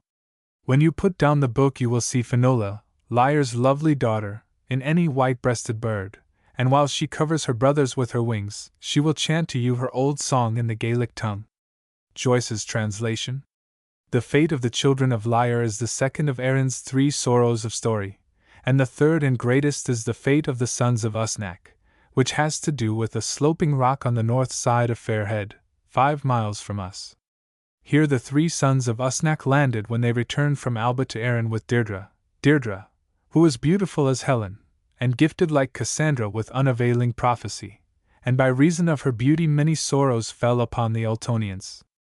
Naisai, son of Connor, king of Ullid, had fled with Deirdre, daughter of Felim, the king's storyteller, to a sea-girt islet on Loch Etive, where they lived happily by the chase. Naisai's 2 brothers went with them, and thus the 3 sons of Usnack were all in Alba. Then the story goes on to say that Fergus, one of Connor's nobles, goes to seek the exiles, and Naisai and Deirdre, while playing at the chess, hear from the shore the cry of a man of Erin. It is against Deirdre's will that they finally leave Alba with Fergus, who says, "Birthright is first, for ill it goes with a man, although he be great and prosperous, if he does not see daily his native earth." So they sailed away over the sea, and Deirdre sang this lay as the shores of Alba faded from her sight.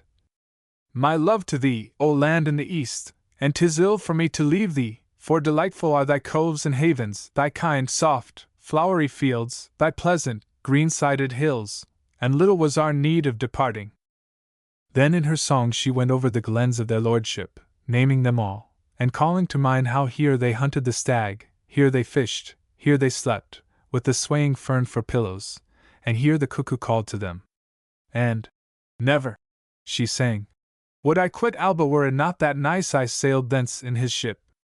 They landed first under Fairhead, and then later at Rathlin Island, where their fate met them at last, as Deirdre had prophesied.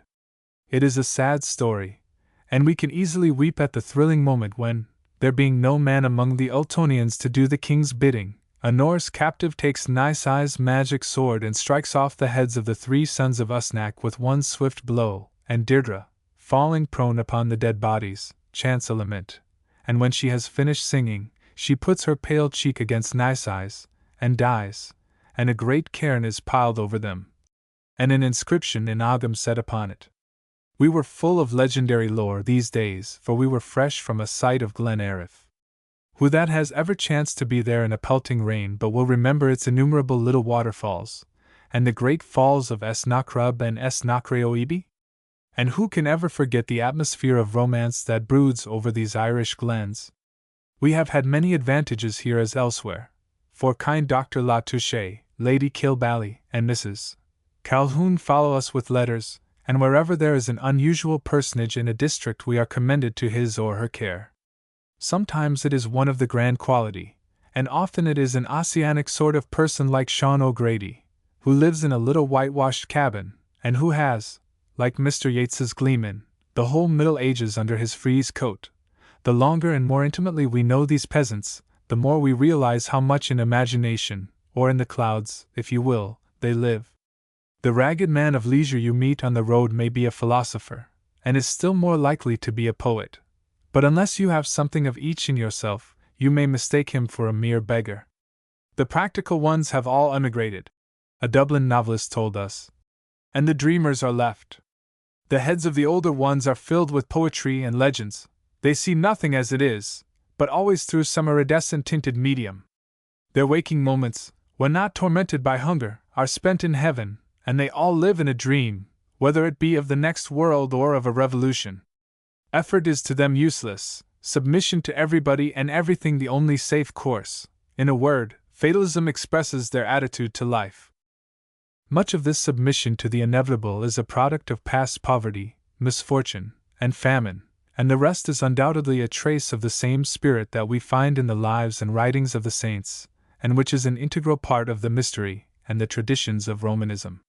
We who live in the bright, and sometimes staring, sunlight of common sense can hardly hope to penetrate the dim, mysterious world of the Catholic peasant, with his unworldliness and sense of failure.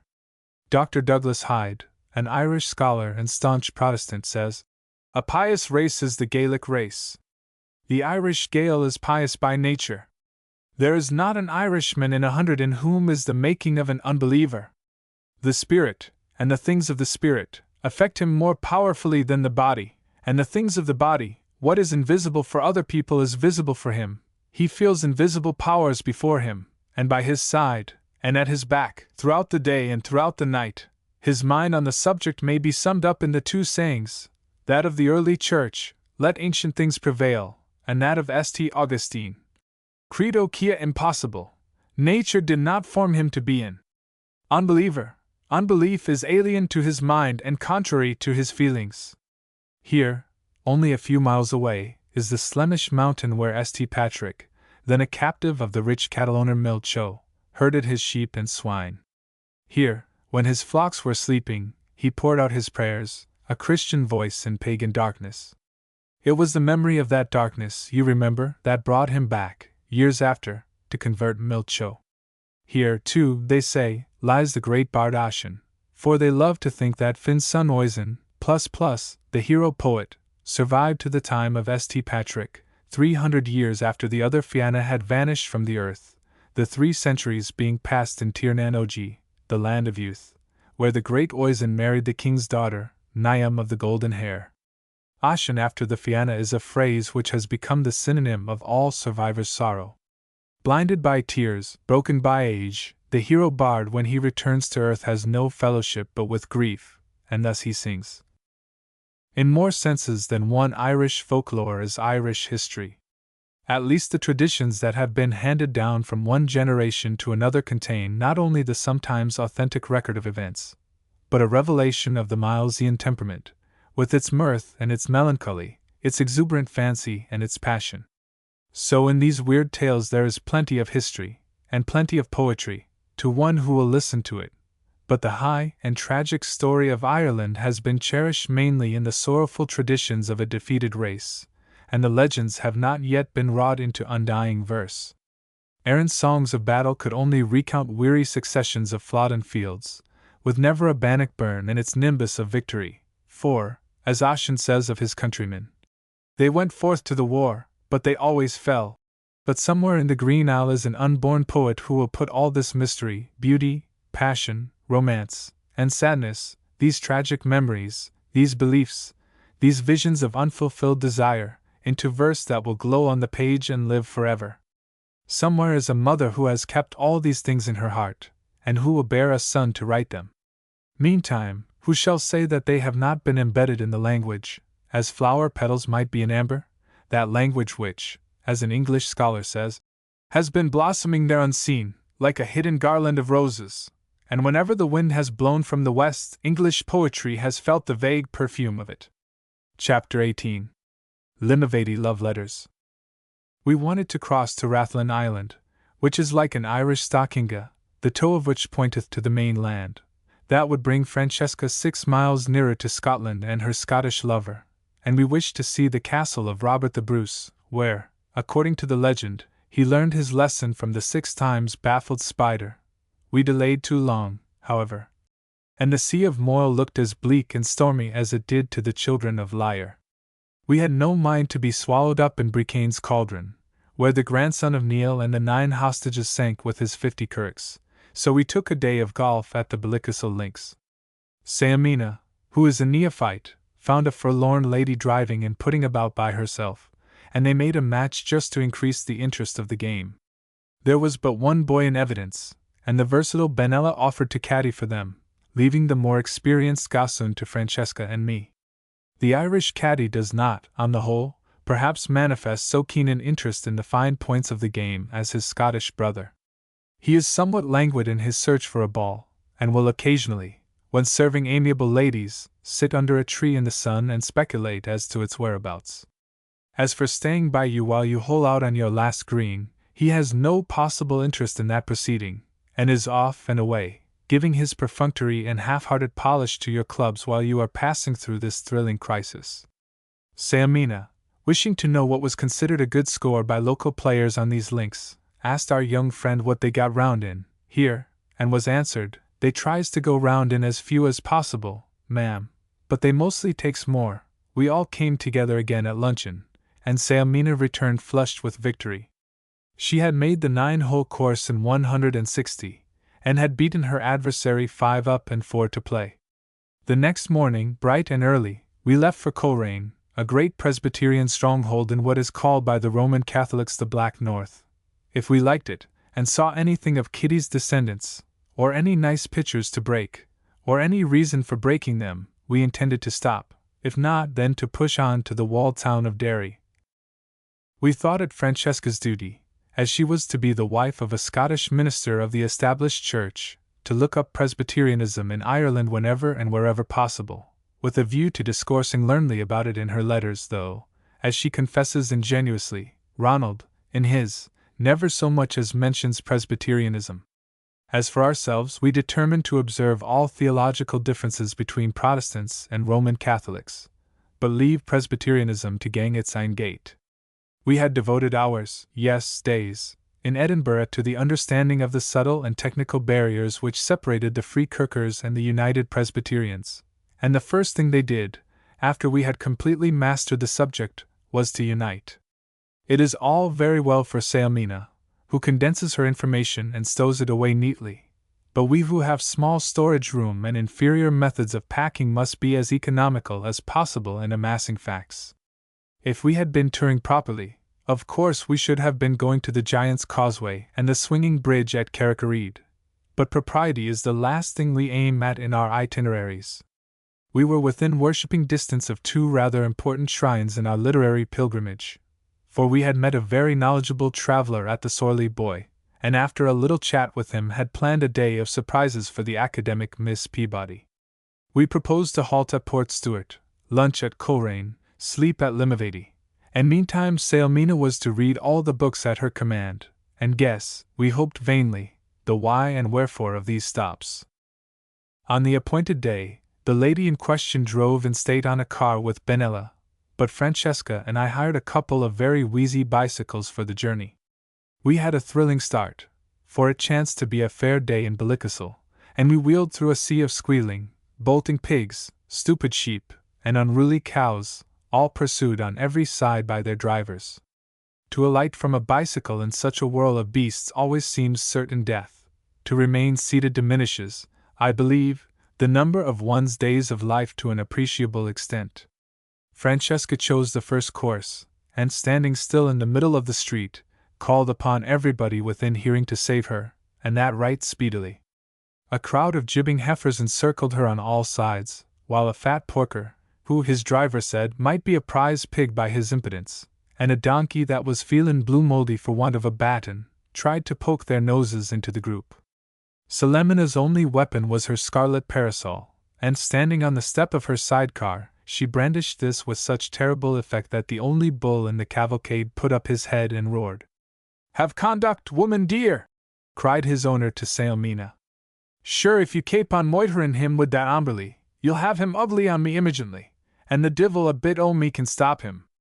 Don't be cryin' that way, Asthore," he went on, going to Francesca's side, and piloting her tenderly to the hedge.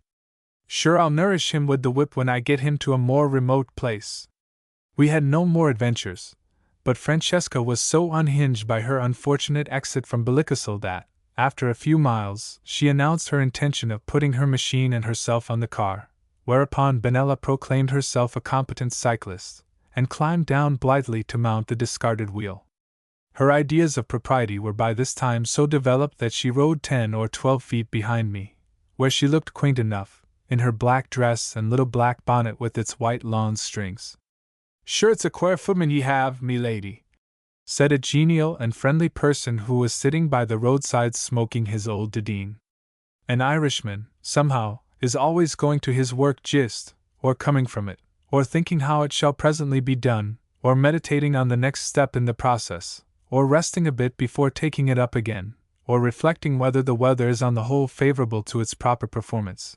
But however poor and needy he may be, it is somewhat difficult to catch him at the precise working moment. Mr. Alfred Austin says of the Irish peasants that idleness and poverty seem natural to them.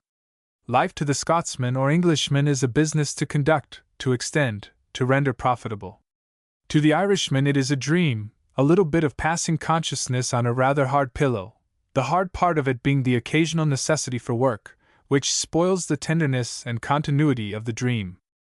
Presently we passed the castle, rode along a neat quay with a row of houses advertising lodgings to let, and here is Lever Cottage, where Harry Lorecker was written, for Lever was dispensary doctor in Port Stewart when his first book was appearing in the Dublin University magazine. We did not fancy Coleraine. It looked like anything but Quillrathane, a ferny corner. Kitty's sweet buttermilk may have watered, but it had not fertilized the plain, though the town itself seemed painfully prosperous. Neither the clothworkers' inn nor the Corporation Arms looked a pleasant stopping place, and the humble inn we finally selected for a brief rest proved to be about as gay as a family vault, with a landlady who had all the characteristics of a poker except its occasional warmth, as the Liberator said of another stiff and formal person. Whether she was Scot or Saxon I know not. She was certainly not Celt, and certainly no Barney McRae of her day would have kissed her if she had spilled ever so many pitchers of sweet buttermilk over the plain. So we took the railway, and departed with delight for Limavady, where Thackeray, fresh from his visit to Charles Lever, laid his poetical tribute at the stockingless feet of Miss Margaret of that town. O'Cahan, whose chief seat was at Limavady, was the principal urad of O'Neill, and when one of the great clan was proclaimed at Tullagog, it was the magnificent privilege of the O'Cahan to toss a shoe over his head. We slept at O'Cahan's hotel, and well, one must sleep, and wherever we attend to that necessary function without due preparation, we generally make a mistake in the selection of the particular spot.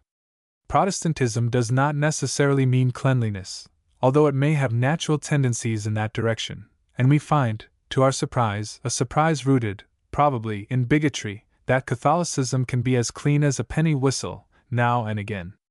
There were no special privileges at O'Cahan's for maids, and Benella, therefore, had a delightful evening in the coffee-room with a storm-bound commercial traveler. As for Francesca and me, there was plenty to occupy us in our regular letters to Ronald and himself, and Sailmina wrote several sheets of thin paper to somebody, no one in America, either, for we saw her put on a penny stamp. Our pleasant duties over, we looked into the cheerful glow of the turf sods while I read aloud Thackeray's Peg of Limavady.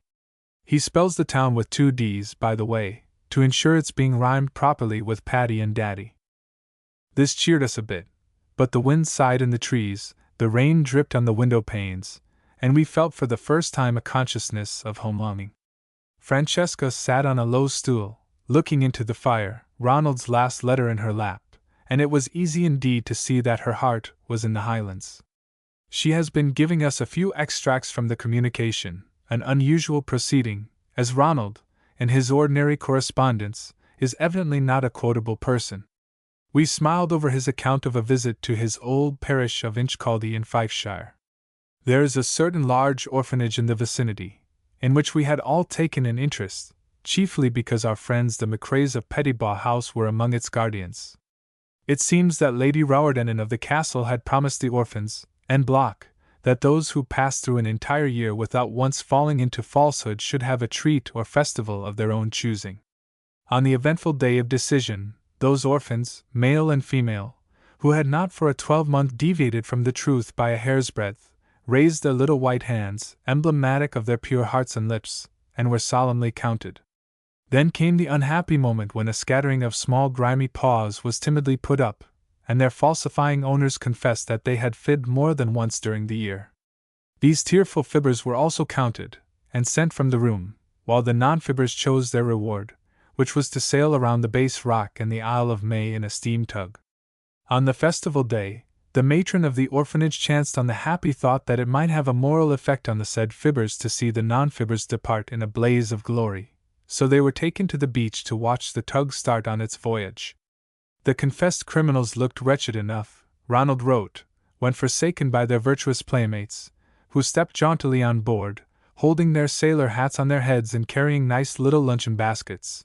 So miserably unhappy, indeed, did they seem that certain sympathetic and ill-balanced persons sprang to their relief, providing them with sandwiches, sweeties, and pennies.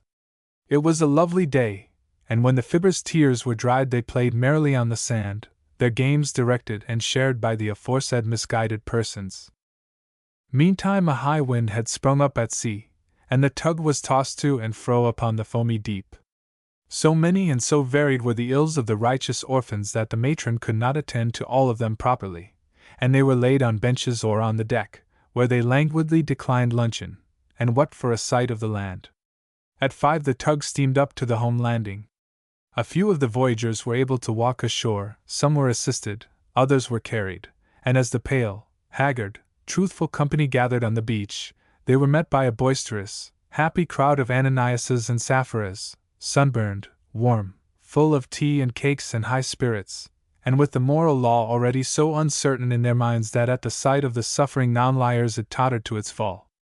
Ronald hopes that Lady Rowardennan and the matron may perhaps have gained some useful experience by the incident, though the orphans, truthful and untruthful, are hopelessly mixed in their views of right doing. He is staying now at the great house of the neighborhood, while his new manse is being put in order. Roderick the piper, he says, has a grand collection of pipe tunes given him by an officer of the Black Watch.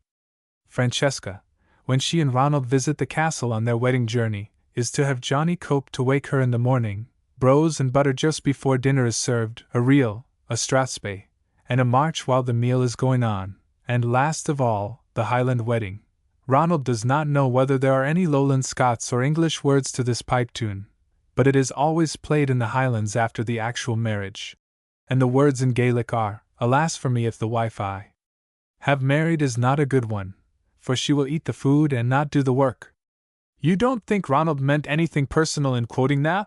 I asked Francesca teasingly, but she shot me such a reproachful look that I hadn't the heart to persist. Her face was so full of self-distrust and love and longing. What creatures of sense we are, after all, and in certain moods, of what avail is it if the beloved object is alive, safe, loyal, so long as he is absent?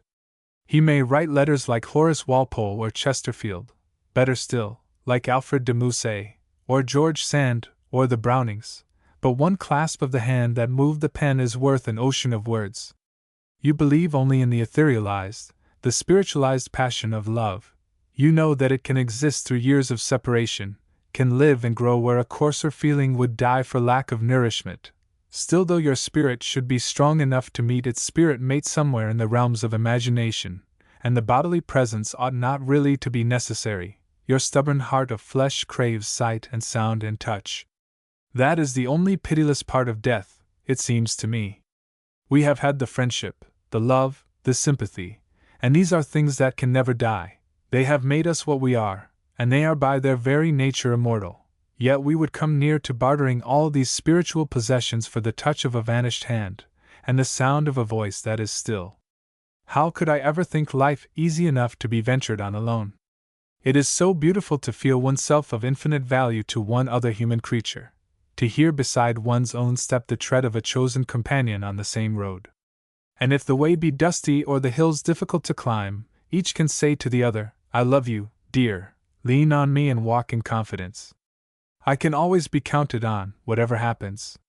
Chapter 19. In Old Donegal. It is a far cry from the kingdom of Kerry to Old Donegal, where we have been traveling for a week, chiefly in the hope of meeting Father O'Flynn. We miss our careless, genial, ragged, southern Paddy just a bit, for he was a picturesque, likeable figure, on the whole, and easier to know than this Ulster Irishman, the product of a mixed descent. We did not stop long in Belfast, for if there is anything we detest, when on our journeys, it is to mix too much with people of industry, thrift, and business sagacity. Sturdy, prosperous, calculating, well-to-do Protestants are well enough in their way, and undoubtedly they make a very good backbone for Ireland, but we crave something more romantic than the citizen virtues, or we should have remained in our own country, where they are tolerably common, although we have not as yet anything approaching overproduction. Belfast, it seems, is, and has always been, a centre of Presbyterianism. The members of the Presbytery protested against the execution of Charles I, and received an irate reply from Milton, who said that the blockish presbyters of Clandeboe were egregious liars and impostors, who meant to stir up rebellion from their unchristian synagogue at Belfast in a barbarous nook of Ireland. Dr. Latouche writes to Sailmena that we need not try to understand all the religious and political complications which surround us. They are by no means as violent or as many as in Thackeray's day, when the great English author found 9 shades of politico-religious differences in the Irish Liverpool. As the impartial observer must, in such a case, necessarily displease 8 parties, and probably the whole 9, Thackeray advised a rigid abstinence from all intellectual curiosity. Dr. Latouche says, if we wish to know the North better, it will do us no harm to study the plantation of Ulster, the United Irish Movement, Orangism, Irish Jacobitism, the effect of French and Swiss republicanism in the evolution of public sentiment, and the close relation and affection that formerly existed between the north of Ireland and New England. This last topic seems to appeal to Sailmena particularly. He also alludes to Tories and Rapparees, Rousseau and Thomas Paine and Owen Roe O'Neill, but I have entirely forgotten their connection with the subject. Francesca and I are thoroughly enjoying ourselves, as only those people can who never take notes, and never try, when Pandora's box is opened in their neighborhood, to seize the heterogeneous contents, and put them back properly, with nice little labels on them. Ireland is no longer a battlefield of English parties, either is it wholly a laboratory for political experiment, but from having been both the one and the other, its features are a bit knocked out of shape and proportion, as it were. We have bought 2 hideous engravings of the Battle of the Boyne and the Secret of England's Greatness, and whenever we stay for a night in any inn where perchance these are not, we pin them on the wall, and are received into the landlady's heart at once. I don't know which is the finer study, the picture of His Majesty William III crossing the Boyne, or the plump little Queen presenting a huge family Bible to an apparently uninterested black youth. In the latter work of art the eye is confused at first as the 3 principal features approach each other very nearly in size, and Francesca asked innocently, "Which is the secret of England's greatness, the Bible, the Queen, or the black man?" This is a thriving town, and we are at a smart hotel which had for 2 years an English manager. The scent of the roses hangs round it still, but it is gradually growing fainter under the stress of small patronage and other adverse circumstances. The table linen is a trifle ragged though clean, but the circle of red and green wineglasses by each plate, an array not borne out by the number of vintages on the wine list, the tiny ferns scattered everywhere in innumerable pots, and the dozens of minute glass vases, each holding a few blue hyacinths, give an air of urban elegance to the dining room. The guests are requested, in printed placards, to be punctual at meals, especially at the 7:30 table d'hôte dinner, and the management itself is punctual at this function about 7:45. This is much better than in the South, where we, and 60 other travelers, were once kept waiting 15 minutes between the soup and the fish course.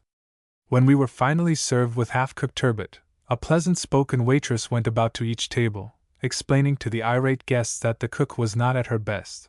We caught a glimpse of her as she was being borne aloft, struggling and eloquent, and were able to understand the reason of her unachieved ideals. There is nothing sacred about dinner to the average Irishman. He is willing to take anything that comes, as a rule, and cooking is not regarded as a fine art here. Perhaps occasional flashes of starvation and seasons of famine have rendered the Irish palate easier to please. At all events, wherever the national god may be, its pedestal is not in the stomach. Our breakfast, day after day, week after week, has been bacon and eggs. One morning we had tomatoes on bacon, and concluded that the cook had experienced religion or fallen in love, since both these operations send a flush of blood to the brain and stimulate the mental processes. But no, we found simply that the eggs had not been brought in time for breakfast. There is no consciousness of monotony, far from it. The nobility and gentry can at least eat what they choose, and they choose bacon and eggs. There is no running of the family gamut, either, from plain boiled to omelette, poached or fried eggs on bacon it is, weekdays and Sundays. The luncheon, too, is rarely inspired. They eat cold joint of beef with pickled beetroot, or mutton and boiled potatoes, with unfailing regularity, finishing off at most hotels with semolina pudding, a concoction intended for, and appealing solely to, the taste of the toothless infant, who, having just graduated from rubber rings, has not a jaded palate. How the long breakfast bill at an up-to-date Belfast hostelry awed us, after weeks of bacon and eggs. The viands on the menu swam together before our dazed eyes. I looked at this array like one in a dream, realizing that I had lost the power of selection, and remembering the scientific fact that unused faculties perish for want of exercise. The man who was serving us rattled his tray, shifted his weight wearily from one foot to the other, and cleared his throat suggestively, until at last I said hastily, "Bacon and eggs, please," and Samina, the most critical person in the party, murmured, "The same." It is odd to see how soon, if one has a strong sense of humanity, one feels at home in a foreign country. I, at least, am never impressed by the differences, but only by the similarities, between English-speaking peoples. We take part in the life about us here, living each experience as fully as we can, whether it be a hiring fair in Donegal, or a pilgrimage to the Dune Well of Healing. Not the least part of the pleasure is to watch its effect upon the derelict. Where, or in what way, could 3 persons hope to gain as much return from a monthly expenditure of $20, added to her living and traveling expenses, as we have had in Miss Benella Dusenberry? We sometimes ask ourselves what we found to do with our time before she came into the family, and yet she is as busy as possible herself. Having twice singed Francesca's beautiful locks, she no longer attempts hairdressing, while she never accomplishes the lacing of an evening dress without putting her knee in the center of your back once, at least, during the operation. She can button shoes, and she can mend and patch and darn to perfection. She has a frenzy for small laundry operations, and, after washing the windows of her room, she adorns every pane of glass with a fine cambric handkerchief, and stretching a line between the bedpost and the bureau knob, she hangs out her white neckties and her bonnet strings to dry. She has learned to pack reasonably well, too. But if she has another passion beside those of washing and mending, it is for making bags. She buys scraps of gingham and print, and makes cases of every possible size and for every possible purpose, so that all our personal property, roughly speaking, hairbrushes, shoes, writing materials, pincushions, photographs, underclothing, gloves, medicines, is bagged. The strings in the bags pull both ways, and nothing is commoner than to see Benella open and close 17 or 18 of them when she is searching for Francesca's rubbers or my gold thimble. But what other lady's maid or traveling companion ever had half the derelict's unique charm and interest, half her conversational power, her unusual and original defects and virtues? Put her in a third-class carriage when we go first, and she makes friends with all her fellow travelers, discussing home rule or free silver with the utmost prejudice and vehemence, and freeing her mind on any point, to the delight of the natives. Occasionally, when borne along by the joy of argument, she forgets to change at the point of junction, and has to be found and dragged out of the railway carriage. Occasionally, too, she is left behind when taking a cheerful cup of tea at a way station, but this is comparatively seldom. Her stories of life below stairs in the various inns and hotels, her altercations with housemaid or boots or landlady in our behalf, all add a zest to the day's doings. Benella's father was an itinerant preacher, her mother the daughter of a Vermont farmer, and although she was left an orphan at 10 years, educating and supporting herself as best she could after that, she is as truly a combination of both parents as her name is a union of their two names. "I'm so 'fraid I shan't run across any of grandmother's folks over here, after all," she said yesterday. "Though I ask every nice appearin' person I meet anywheres if he or she's any kin to Mary Boyce of Trim, and then, again, I'm scared to death for fear I shall find I'm own cousin to one of these here critters that ain't brushed their hair nor washed their apurns for a month o' Sundays.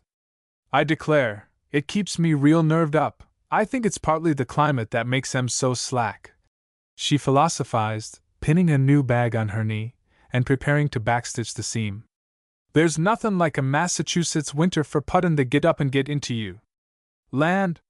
You've got to move round smart, or you'd freeze in your tracks. These warm, moist places always makes folks lazy, and when they're hot enough, if you take notice, it makes heathen of 'em.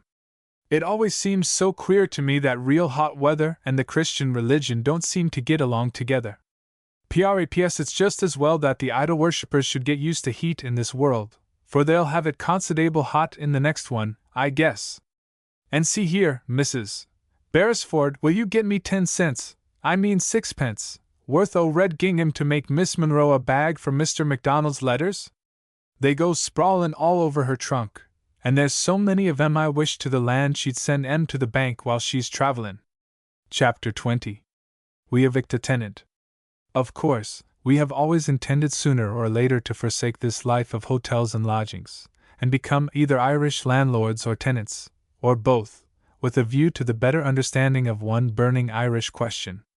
We heard of a charming house in County Down, which could be secured by renting it the 1st of May for the season, but as we could occupy it only for a month at most, we were obliged to forego the opportunity. We have been told from time immemorial that absenteeism has been one of the curses of Ireland, I remarked to Saomina. So, whatever the charms of the cottage in Rostraver, do not let us take it, and in so doing become absentee landlords. "It was you two who hired the wee kit hussy in Pettiball," said Francesca. "I am going to be in the vanguard of the next house-hunting expedition. In fact, I have almost made up my mind to take my third of Benella and be an independent householder for a time.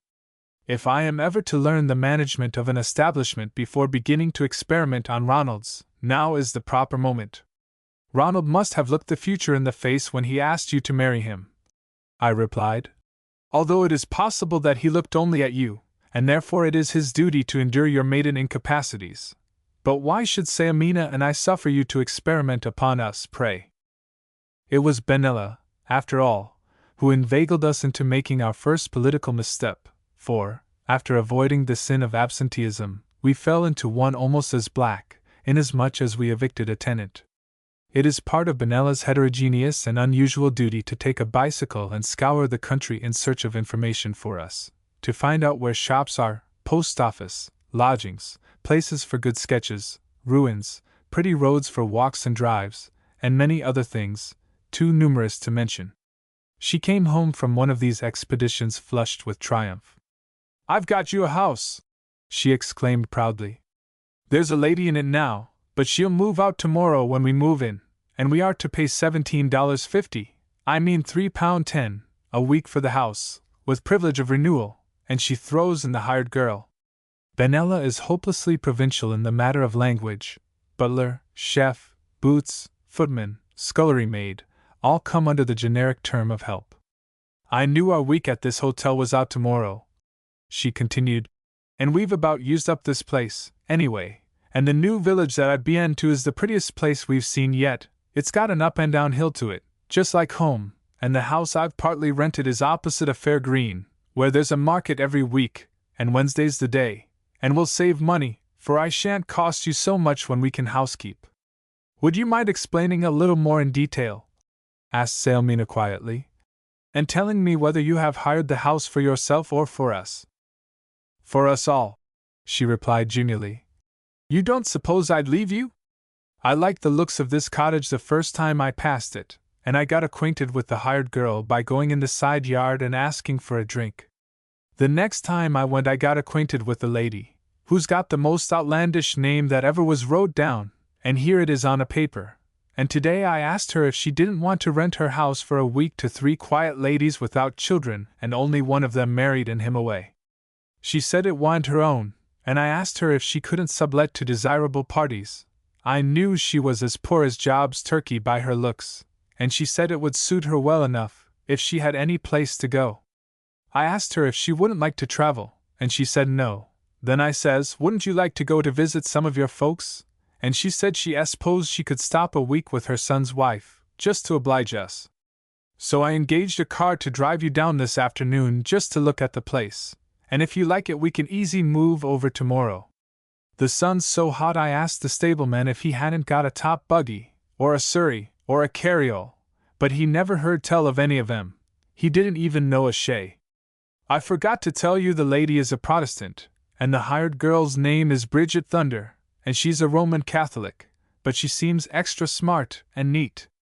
I was kind of in hopes she wouldn't be, for I thought I should enjoy trainin' her, and doin' that much for the country. And so we drove over to this village of Knockcool, by the way, means Hill of Sleep, as much to make amends for Benella's eccentricities as with any idea of falling in with her proposal. The house proved everything she said, and in Mrs. Wogan Odavain Benella had found a person every whit as remarkable as herself.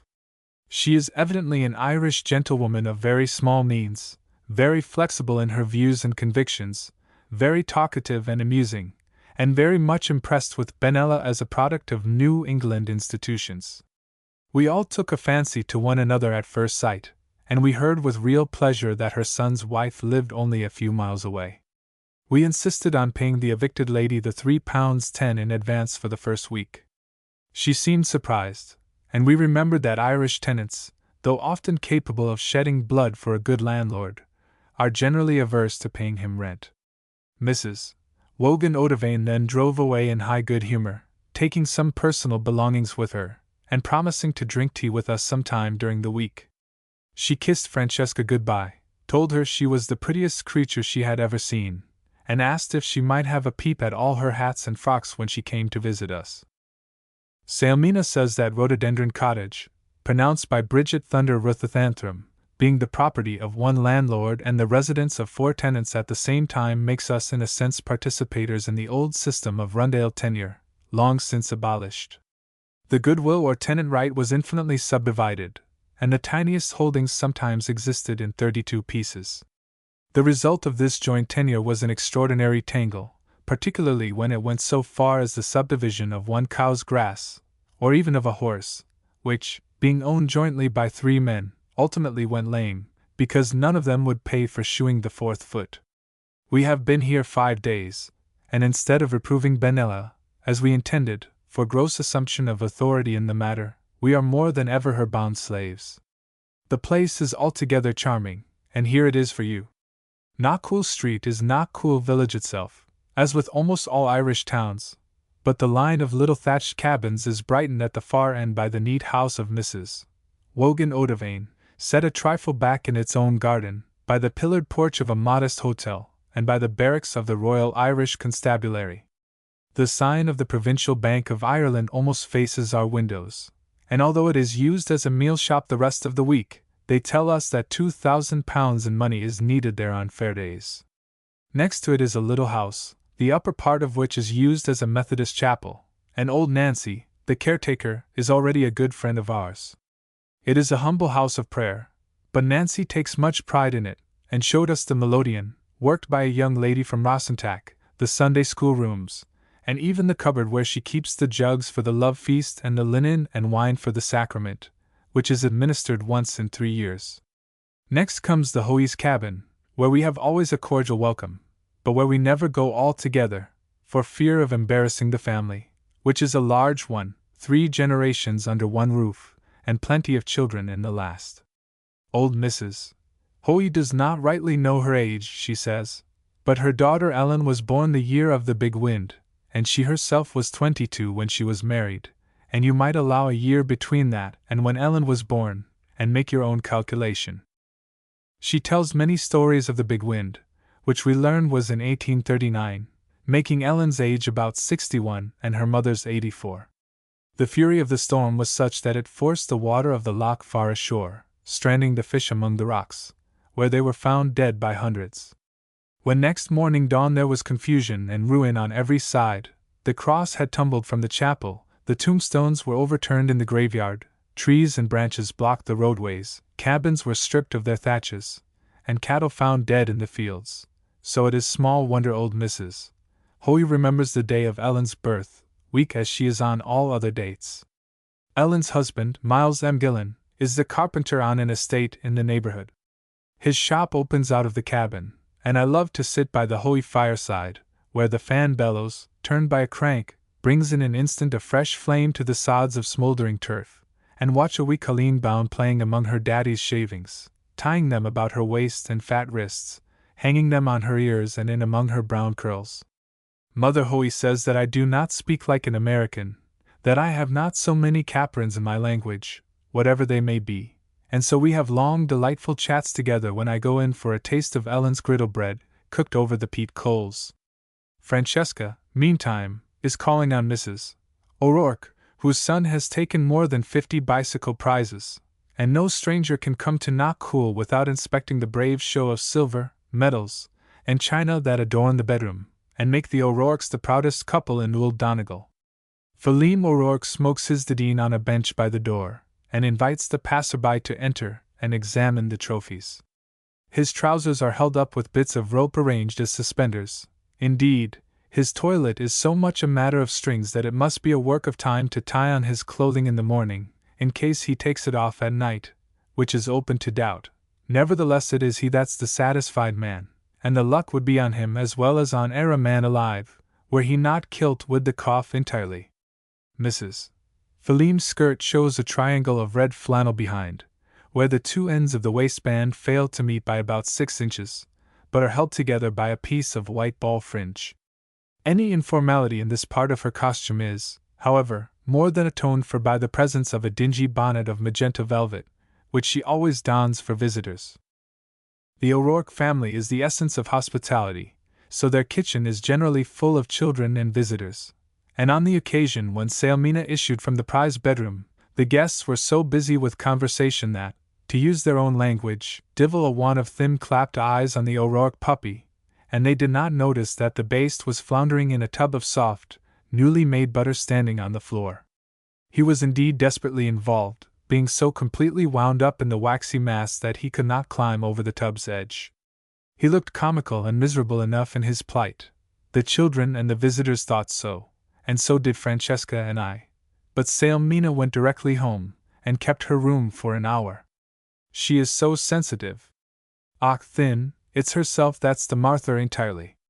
We cannot see that the incident affects us so long as we avoid the O'Rourke's butter, but she says, covering her eyes with her handkerchief and shuddering, "Suppose there are other tubs and other pup. Oh, I cannot bear the thought of it, dears.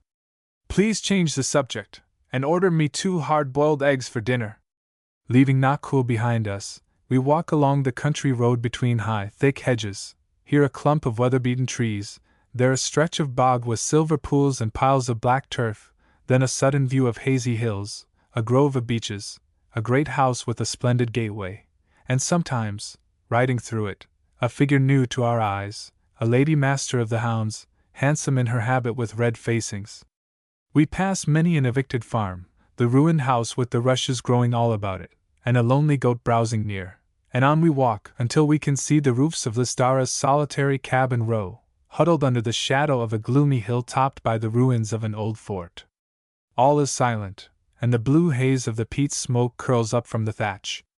Listara's young people have mostly gone to the big country, and how many tears have dropped on the path we are treading, as Peggy and Mary, Cormac and Miles, with a wooden box in the donkey cart behind them, or perhaps with only a bundle hanging from a blackthorn stick, have come down the hill to seek their fortune. Perhaps Peggy is barefooted. Perhaps Mary has little luggage beyond a pot of shamrock or a mountain thrush in a wicker cage. But what matter for that? They are used to poverty and hardship and hunger, and although they are going quite penniless to a new country, sure it can be no worse than the old. This is the happy-go-lucky Irish philosophy, and there is mixed with it a deal of simple trust in God. How many exiles and wanderers, both those who have no fortune and those who have failed to win it, dream of these cabin rows, these sweet-scented barreens with their banks of firs and profitably gay, these leaking thatches with the purple loosestrife growing in their ragged seams, and, looking backward across the distance of time and space, give the humble spot a tender thought, because after all it was in their dear native isle.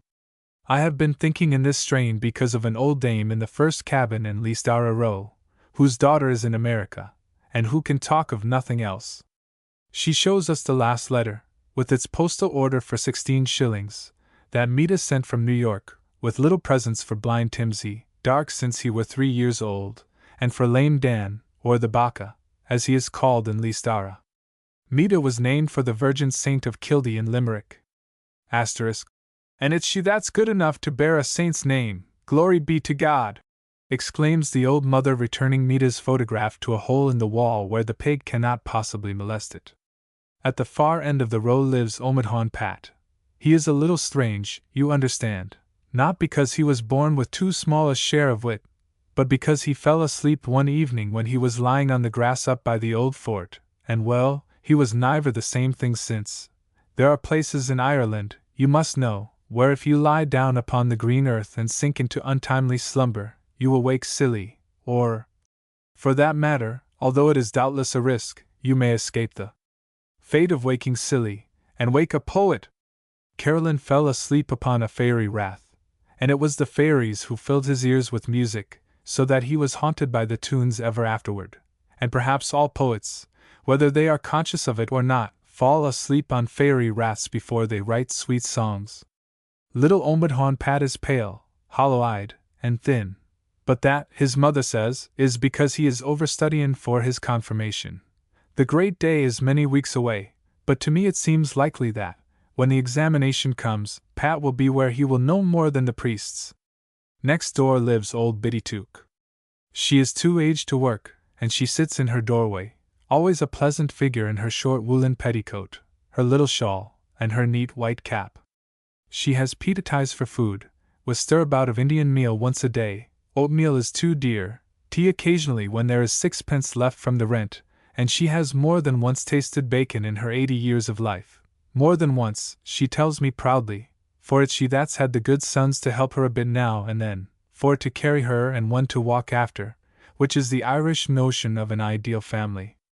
It's no chuckins I do be havin' now, ma'am, she says, but it's a darlin' flock I had 10 year ago, when Dinnies was harvestin' in Scotland. Sure it was 22 chuckins I had on the floor wid meself that year, ma'am. Oh, it's a contrary world, that's a mortal fact.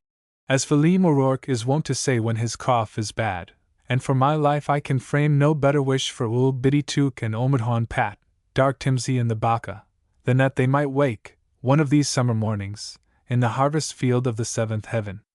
That place is reserved for the saints, and surely these unfortunates, acquainted with grief like another, might without difficulty find entrance there.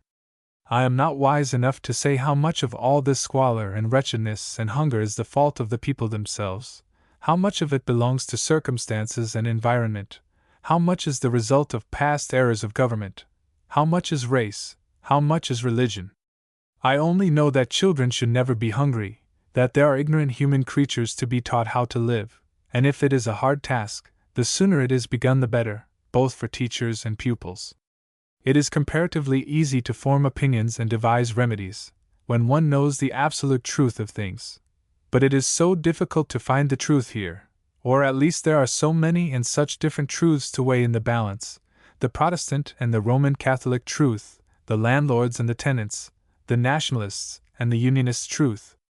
I am sadly befogged, and so, pushing the vexing questions all aside, I take Dark Timsy, Baka Lynch, and Omidhawn Pat up on the green hillside near the ruined fort, to tell them stories, and teach them some of the thousand things that happier, luckier children know. This is an island of anomalies. The Irish peasants will puzzle you, perplex you, disappoint you with their inconsistencies, but keep from liking them if you can. There are a few cleaner and more comfortable homes in Listara and Knockcool than when we came, and Benella has been invaluable, although her reforms, as might be expected, are of an unusual character, and with her the wheels of progress never move silently, as they should, but always squeak. With the 2 golden sovereigns given her to spend, she has bought scissors, knives, hammers, boards, sewing materials, knitting needles, and yarn, everything to work with, and nothing to eat, drink, or wear, though heaven knows there is little enough of such things in Listara. The quicker you wear 'em out, the better you'll suit me, she says to the awe-stricken Listarians. I'm a workin' woman myself, and it's my lady's money I've spent this time, but I'll make out to keep you in brooms and scrub and brushes, if only you'll use 'em. You mustn't take offense at anything I say to you, for I'm part Irish. My grandmother was Mary Boyce of Trim, and if she hadn't come away and settled in Salem, Massachusetts, meb I wouldn't have known a scrub and brush by sight myself. Chapter 21. Lacrimae Hibernicae. At tea time, and again after our simple dinner, for Bridget Thunder's repertory is not large, and Benella's is quite unsuited to the Knockcool markets, we went our way to a certain house that stands by itself on the road to Listara. It is only a whitewashed cabin with green window trimmings, but it is a larger and more comfortable one than we commonly see, and it is the perfection of neatness within and without. The stone wall that encloses it is whitewashed too, and the iron picket railing at the top is painted bright green. The stones on the posts are green also, and there is the prettiest possible garden, with nicely cut borders of box. In fine, if ever there was a cheery place to look at, Sarsfield Cottage is that one, and if ever there was a cheerless gentleman, it is Mr. Jordan, who dwells there. Mrs. Wogan Odavain commended him to us as the man of all others with whom to discuss Irish questions, if we wanted, for once in a way, to hear a thoroughly disaffected, outraged, wrong-headed, and rancorous view of things. He is an encyclopedia, and he is perfectly delightful on any topic in the universe but the wrongs of Ireland, said she. Not entirely sane and yet a good father, and a good neighbor, and a good talker. Faith, he can abuse the English government with any man alive. He has a smaller grudge against you Americans, perhaps, than against most of the other nations, so possibly he may elect to discuss something more cheerful than our national grievances. If he does, and you want a livelier topic, just mention, let me see, you might speak of Wentworth, who destroyed Ireland's woolen industry, though it is true he laid the foundation of the linen trade, so he wouldn't do. Though Mr. Jordan is likely to remember the former point and forget the latter. Well, just breathe the words Catholic disqualification or Ulster confiscation, and you will have as pretty a burst of oratory as you'd care to hear. You remember that exasperated Englishman who asked in the House why Irishmen were always laying bare their grievances. And Major O'Gorman bawled across the floor, because they want them redressed. Sailmina and I went to call on Mr. Jordan the very next day after our arrival at Knockcool. Over the sitting room or library door at Sarsfield Cottage is a coat of arms with the motto of the Jordans, Percussus Surgam, and as our friend is descended from Richard Jordan of Knock, who died on the scaffold at Claremorris in the memorable year 1798, I find that he is related to me, for one of the de Exeter Jordans married Penelope O'Connor, daughter of the King of Connaught. He took her to wife, too, when the espousal of anything Irish, names, language, apparel, customs, or daughters, was high treason, and meant instant confiscation of estates. I never thought of mentioning the relationship, for obviously a family cannot hold grievances for hundreds of years and bequeath a sense of humor at the same time. The name Jordan is derived, it appears, from a noble ancestor who was banner-bearer in the Crusades and who distinguished himself in many battles, but particularly in one fought against the infidels on the banks of the River Jordan in the Holy Land. In this conflict he was felled to the ground 3 times during the day, but owing to his gigantic strength, his great valor, and the number of the Saracens prostrated by his sword, he succeeded in escaping death and keeping the banner of the cross hoisted. Hence by way of eminence he was called Jordan, and the motto of this illustrious family ever since has been, "Though I fall I rise." Mr. Jordan's wife has been long dead, but he has 4 sons, only one of them, Napper Tandy, living at home. Theobald Wolftone is practicing law in Dublin, Hamilton Rowan is a physician in Cork, and Daniel O'Connell, commonly called Lib, a delicate reference to the Liberator, is still a lad at Trinity.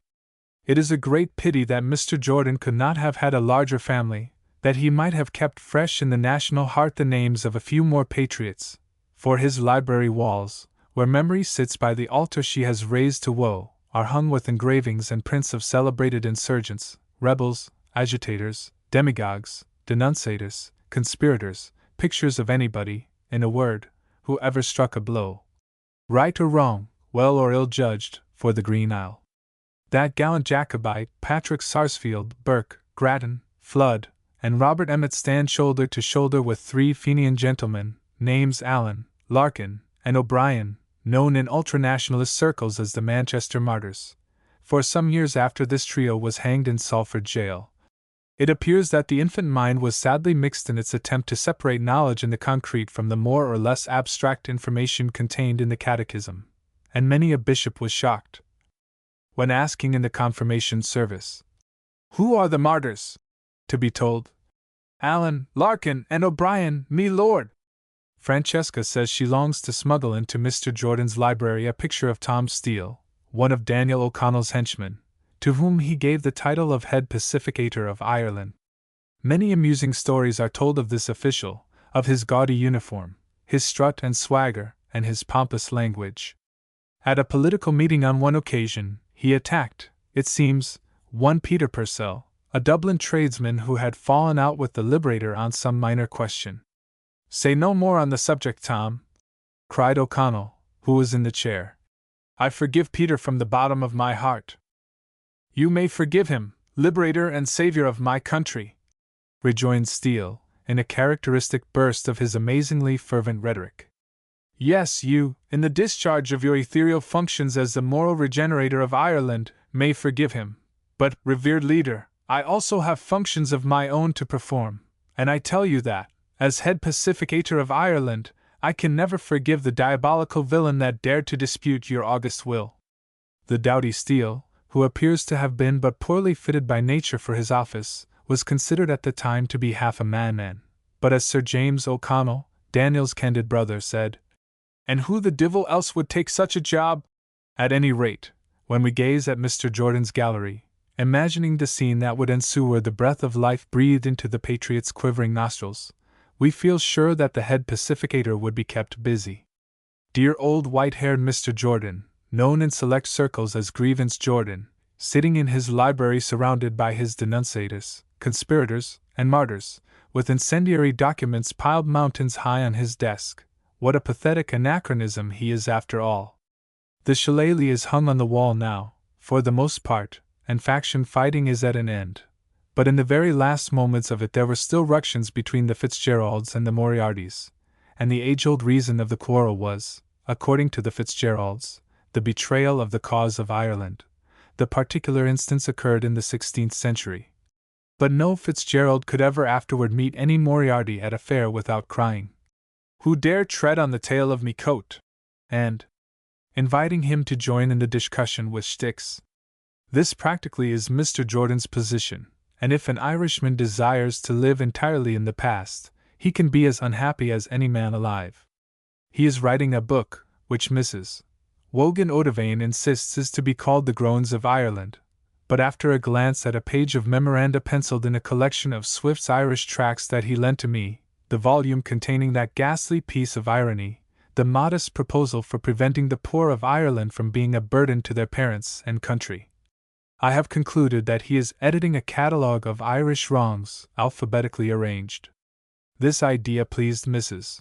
Wogan Odevane extremely, and when she drove over to tea, bringing several cheerful young people to call upon us, she proposed, in the most light-hearted way in the world, to play what she termed the grievance game, an intellectual diversion which she had invented on the instant.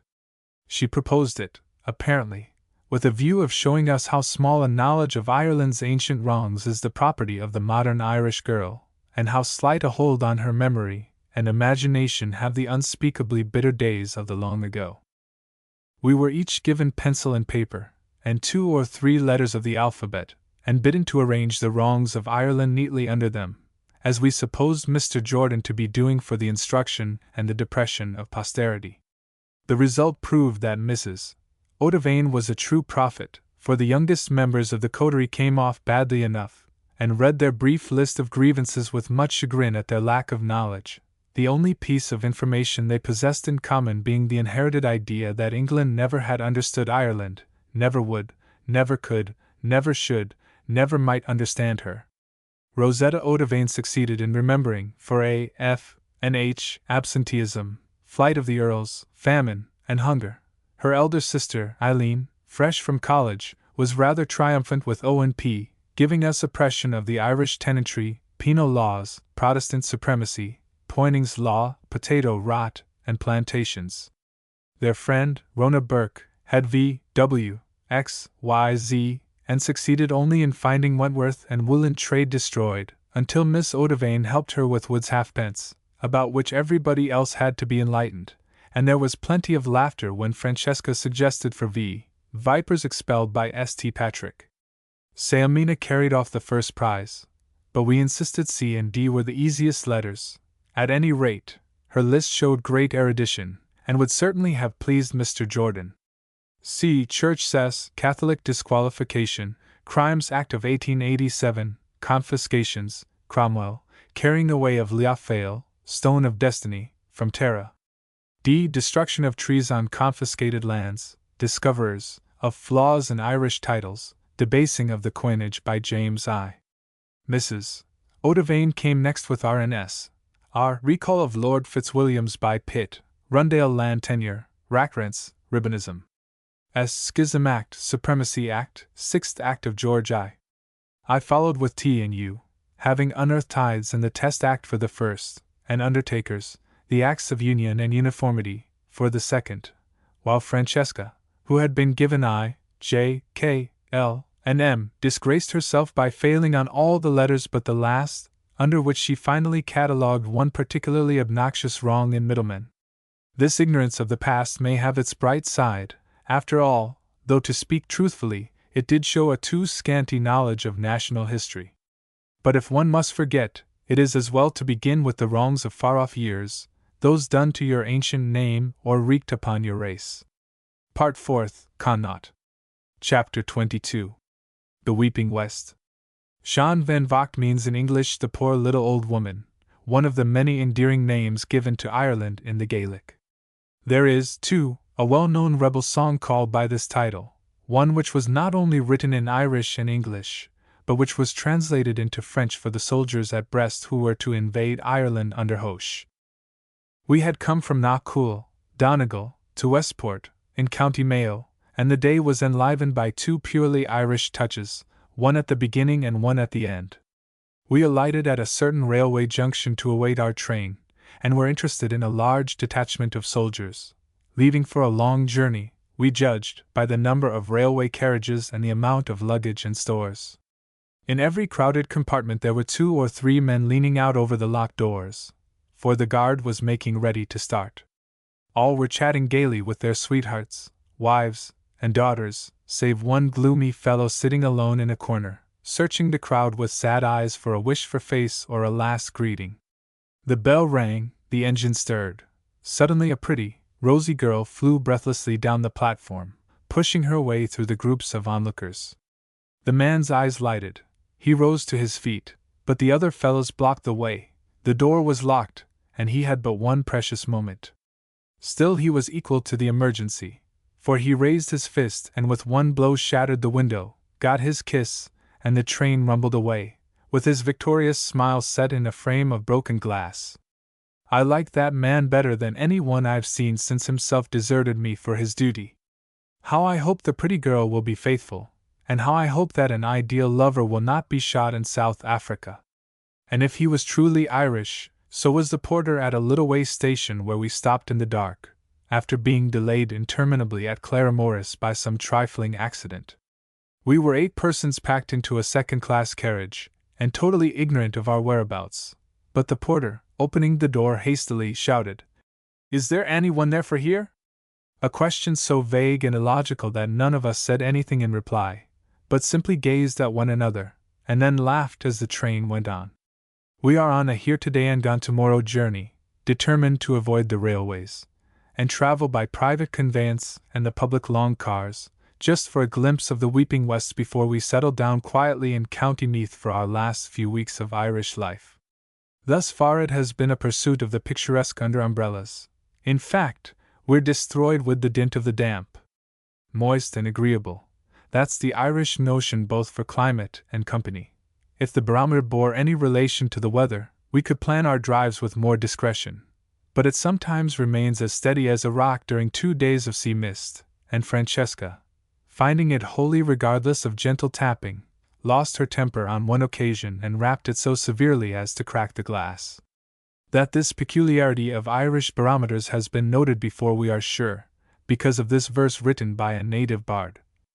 I might add, the national rainbow is as deceitful as the barometer, and it is no uncommon thing for us to have half a dozen of them in a day, between heavy showers, like the smiles and tears of Irish character, though, to be sure, one does not need to be an Irish patriot to declare that a fine day in this country is worth 3 fine days anywhere else. The present weather is accounted for partially by the fact that, as Horace Walpole said, summer has set in with its usual severity, and the tourist is abroad in the land. I am not sure but that we belong to the hated class for the moment, though at least we try to emulate tourist virtues, if there are any, and avoid tourist vices, which is next to impossible, as they are the fruit of the tour itself. It is the circular tour which, in its effect upon the great middle class, is the most virulent and contagious, and which breeds the most offensive habits of thought and speech. The circular tour is a magnificent idea, a praiseworthy business scheme. It has educated the minds of millions, and why it should have ruined their manners is a mystery, unless indeed they had none when they were at home. Some of our fellow travelers with whom we originally started disappear every day or 2 to join us again.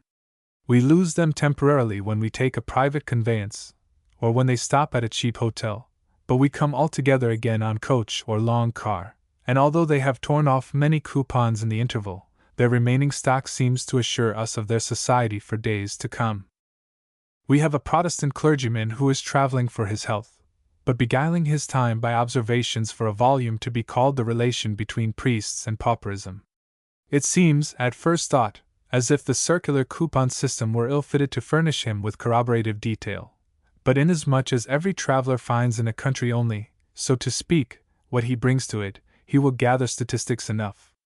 Those persons who start with a certain bias of mind in one direction seldom notice any facts that would throw out of joint those previously amassed. They instinctively collect the ones that match, all others having a tendency to disturb the harmony of the original scheme.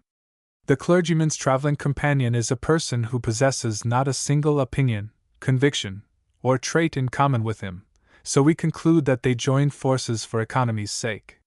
This comrade we call the man with the evergreen heart, for we can hardly tell by his appearance whether he is an old young man or a young old one. With his hat on he is juvenile. When he removes it, he is so distinctly elderly that we do not know whether to regard him as damaged youth or well-preserved old age. But he transfers his solicitous attentions to lady after lady, rebuffs not having the slightest effect upon his warm, susceptible, ardent nature. We suppose that he is single, but we know that he can be married at a moment's notice by anybody who is willing to accept the risks of the situation. Then we have a nice schoolmaster, so agreeable that Sailmina, Francesca, and I draw lots every evening as to who shall sit beside him next day. He has just had 70 boys down with measles at the same time, giving prizes to those who could show the best rash. Sailmina is no friend to the competitive system in education, but this appealed to her as being as wise as it was whimsical. We have also in our company an indiscreet and inflammable Irishman from Wexford and a cutler from Birmingham, who lose no opportunity to have a conversational scrimmage when the car stops to change or water the horses, and as for this last operation, our steeds might always manage it without loss of time by keeping their mouths open. We generally hear something like this, for although the two gentlemen have never met before, they fight as if they had known each other all their lives. Mr. Shamrock: Faith, then, if you don't like the hotels and the railroads, go to Paris or London. We've done without you up to now, and we can keep on doing without you. We'd have more money to spend in entertaining you if the government hadn't taken £3 million out of us to build fortifications in China. Mr. Rose: That's all bosh and nonsense. You wouldn't know how to manage an hotel if you had the money. Mr. Shamrock: If we can't make hotel cappers, it's soldiers we can make, and by the same token you can't manage India or Canada without our help. Faith, England owes Ireland more than she can pay, and it's not her business to be thravelin' round criticizin' the troubles she's helped to produce. Mr. Rose: William Ewart Gladstone did enough for your island to make up for all the harm that the other statesmen may or may not have done. Mr. Shamrock, touched in his most vulnerable point, shrieks above the rattle of the wheels: The worst statesman that ever put his name to paper was William Ewart Gladstone. Mr. Rose: The best, I say. Mr. Shamrock: I say the worst. Mr. Rose: The best. Mr. Shamrock: The worst. Mr. Rose, after a pause: It's your absentee landlords that have done the mischief. I'd hang every one of them, if I had my way. Mr. Shamrock: Faith, they'd be absent then, sure enough. And at this everybody laughs, and the trouble is over for a brief space, much to the relief of Mrs. Shamrock, until her husband finds himself, after a little, sufficiently calm to repeat a Cockney anecdote, which is received by Mr. Rose in resentful silence, it being merely a description of the common bat, an unfortunate animal that, according to Mr. Shamrock, has no old tide in, no ends to old by, no horns to hurt with, though nature has given him OK spind to itch himself up by. The last two noteworthy personages in our party are a dapper Frenchman, who is in business at Manchester, and a portly Londoner, both of whom are seeing Ireland for the first time. The Frenchman does not grumble at the weather, for he says that in Manchester it rains twice a day all the year round, save during the winter, when it commonly rains all day. Sir James Paget, in an address on recreation, defined its chief element to be surprise. If that is true, the portly Londoner must be exhilarated beyond words. But with him the sensation does not stop with surprise, it speedily becomes amazement, and then horror, for he is of the comparative type, and therefore sees things done and hears things said, on every hand, that are not said and done at all in the same way in London. He sees people, aye, and policemen, bicycling on footpaths and riding without lamps, and is horrified to learn that they are seldom, if ever, prosecuted. He is shocked at the cabins, and the rocks, and the beggar children, and the lack of trees, at the lack of logic, also, and the lack of shoes, at the prevalence of the brogue, above all, at the presence of the pig in the parlor. He is outraged at the weather, and he minds getting wet the more because he hates Irish whiskey. He keeps a little notebook, and he can hardly wait for dinner to be over, he is so anxious to send a communication, probably signed Veritas, to the London Times. The multiplicity of rocks and the absence of trees are indeed the two most striking features of the landscape, and yet Boat says, in ancient times, as long as the land was in full possession of the Irish themselves, all Ireland was very full of woods on every side, as evidently appeareth by the writings of Giraldus Cambrensis. But this was long ago. In the long wars with the English these forests were the favourite refuge of the natives, and it was a common saying that the Irish could never be tamed while the leaves were upon the trees. Then passages were cut through the woods, and the policy of felling them, as a military measure, was begun and carried forward on a gigantic scale in Elizabeth's reign. At one of the cabins along the road they were making great preparations, which we understood from having seen the same thing in Listara.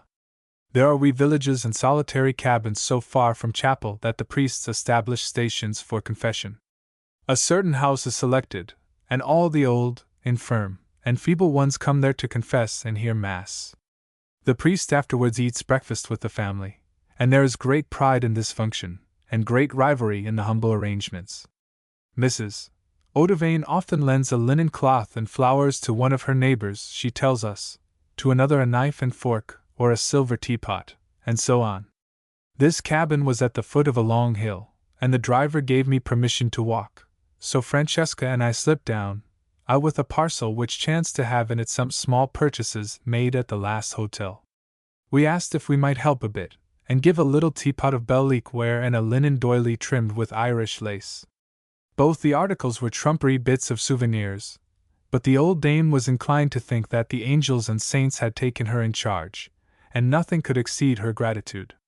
She offered us a potato from the pot, a cup of tea or goat's milk, and a bunch of wild flowers from a cracked cup, and this last we accepted as we departed in a shower of blessings, the most interesting of them being, "May the blessed Virgin twine your brow with roses when ye sit in the sates of glory," and "The Lord be good to ye, and send ye a duke for a husband."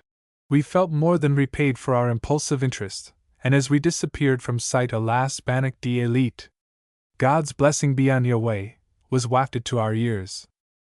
I seem to have known all these people before, and indeed I have met them between the covers of a book, for Connemara has one prophet, and her name is Jane Barlow. In how many of these wild bog lands of Connaught have we seen a huddle of desolate cabins on a rocky hillside, turf stacks looking darkly at the doors, and empty black pots sitting on the thresholds, and fancied we have found Liscannel. I should recognize Odie Rafferty, the widow Emgirk, Mad Bell, old Mrs. Kilfoyle, or Stacy Doyne, if I met them face to face, just as I should know other real human creatures of a higher type, Beatrix Esmond, Becky Sharp, Meg Merrilees, or D. Vernon. Chapter 23. Beams and Moats.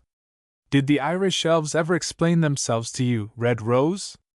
I can't say that they did, said the English elf. You can't call it an explanation to say that a thing has always been that way, just, or that a thing would be a heap more bother any other way. The west of Ireland is depressing, but it is very beautiful, at least if your taste includes an appreciation of what is wild, magnificent, and somber. Oppressed you must be, even if you are an artist, by its bleakness and its dreariness, its lonely lakes reflecting a dull, grey sky, its desolate bog lands, its solitary chapels, its wretched cabins perched on hillsides that are very wildernesses of rocks. But for cloud effects, for wonderful shadows, for fantastic and unbelievable sunsets, when the mountains are violet, the lake silver with red flashes, the islets gold and crimson and purple, and the whole cloudy west in a flame, it is unsurpassed. Only your standard of beauty must not be a velvet lawn studded with copper beeches, or a primary-hued landscape bathed in American sunshine. Connemara is austere and gloomy under a dull sky, but it has the poetic charm that belongs to all mystery, and its bare cliffs and ridges are delicately penciled on a violet background, in a way peculiar to itself and enchantingly lovely. The waste of all God's gifts, the incredible poverty, the miserable huts, often without window or chimney, the sad-eyed women, sometimes nothing but skins, bones, and grief, the wild, beautiful children, springing up like startled deer from behind piles of rocks or growths of underbrush, the stony little bits of earth which the peasants cling to with such passion, while good grasslands lie unused, yet seem forever out of reach. All this makes one dream, and wonder, and speculate, and hope. Against hope that the worst is over and a better day dawning. We passed within sight of a hill village without a single road to connect it with the outer world. The only supply of turf was on the mountain top, and from thence it had to be brought, basket by basket, even in the snow. The only manure for such land is seaweed, and that must be carried from the shore to the tiny plats of sterile earth on the hillside. I remember it all, for I refused to buy a pair of stockings of a woman along the road. We had taken so many that my courage failed, but I saw her climbing the slopes patiently, wearily, a shawl over her white hair, knitting, as she walked in the rain to her cabin somewhere behind the high hills. We never give to beggars in any case, but we buy whatever we can as we are able. And why did I draw the line at that particular pair of stockings, only to be haunted by that pathetic figure for the rest of my life? Beggars there are by the score, chiefly in the tourist districts, but it is only fair to add that there are hundreds of huts where it would be a dire insult to offer a penny for a glass of water, a sup of milk, or the shelter of a turf fire. As we drive along the road, we see, if the umbrellas can be closed for a half hour, flocks of sheep grazing on the tops of the hills, where it is sunnier, where food is better and flies less numerous. Crystal streams and waterfalls are pouring down the hillsides to lose themselves in one of Connemara's many bays, and we have a glimpse of Osmunda fern, golden green and beautiful. It was under a branch of this Osmunda regalis that the Irish princess lay hidden, they say, till she had evaded her pursuers. The blue turf smoke rises here and there, now from a cabin with house leek growing on the crumbling thatch, now from one whose roof is held on by ropes and stones, and there is always a turf bog, stacks and stacks of the cut blocks, a woman in a gown of dark red flannel resting for a moment, with the empty creel beside her, and a man cutting in the distance. After climbing the long hill beyond the station, we are rewarded by a glimpse of more fertile fields.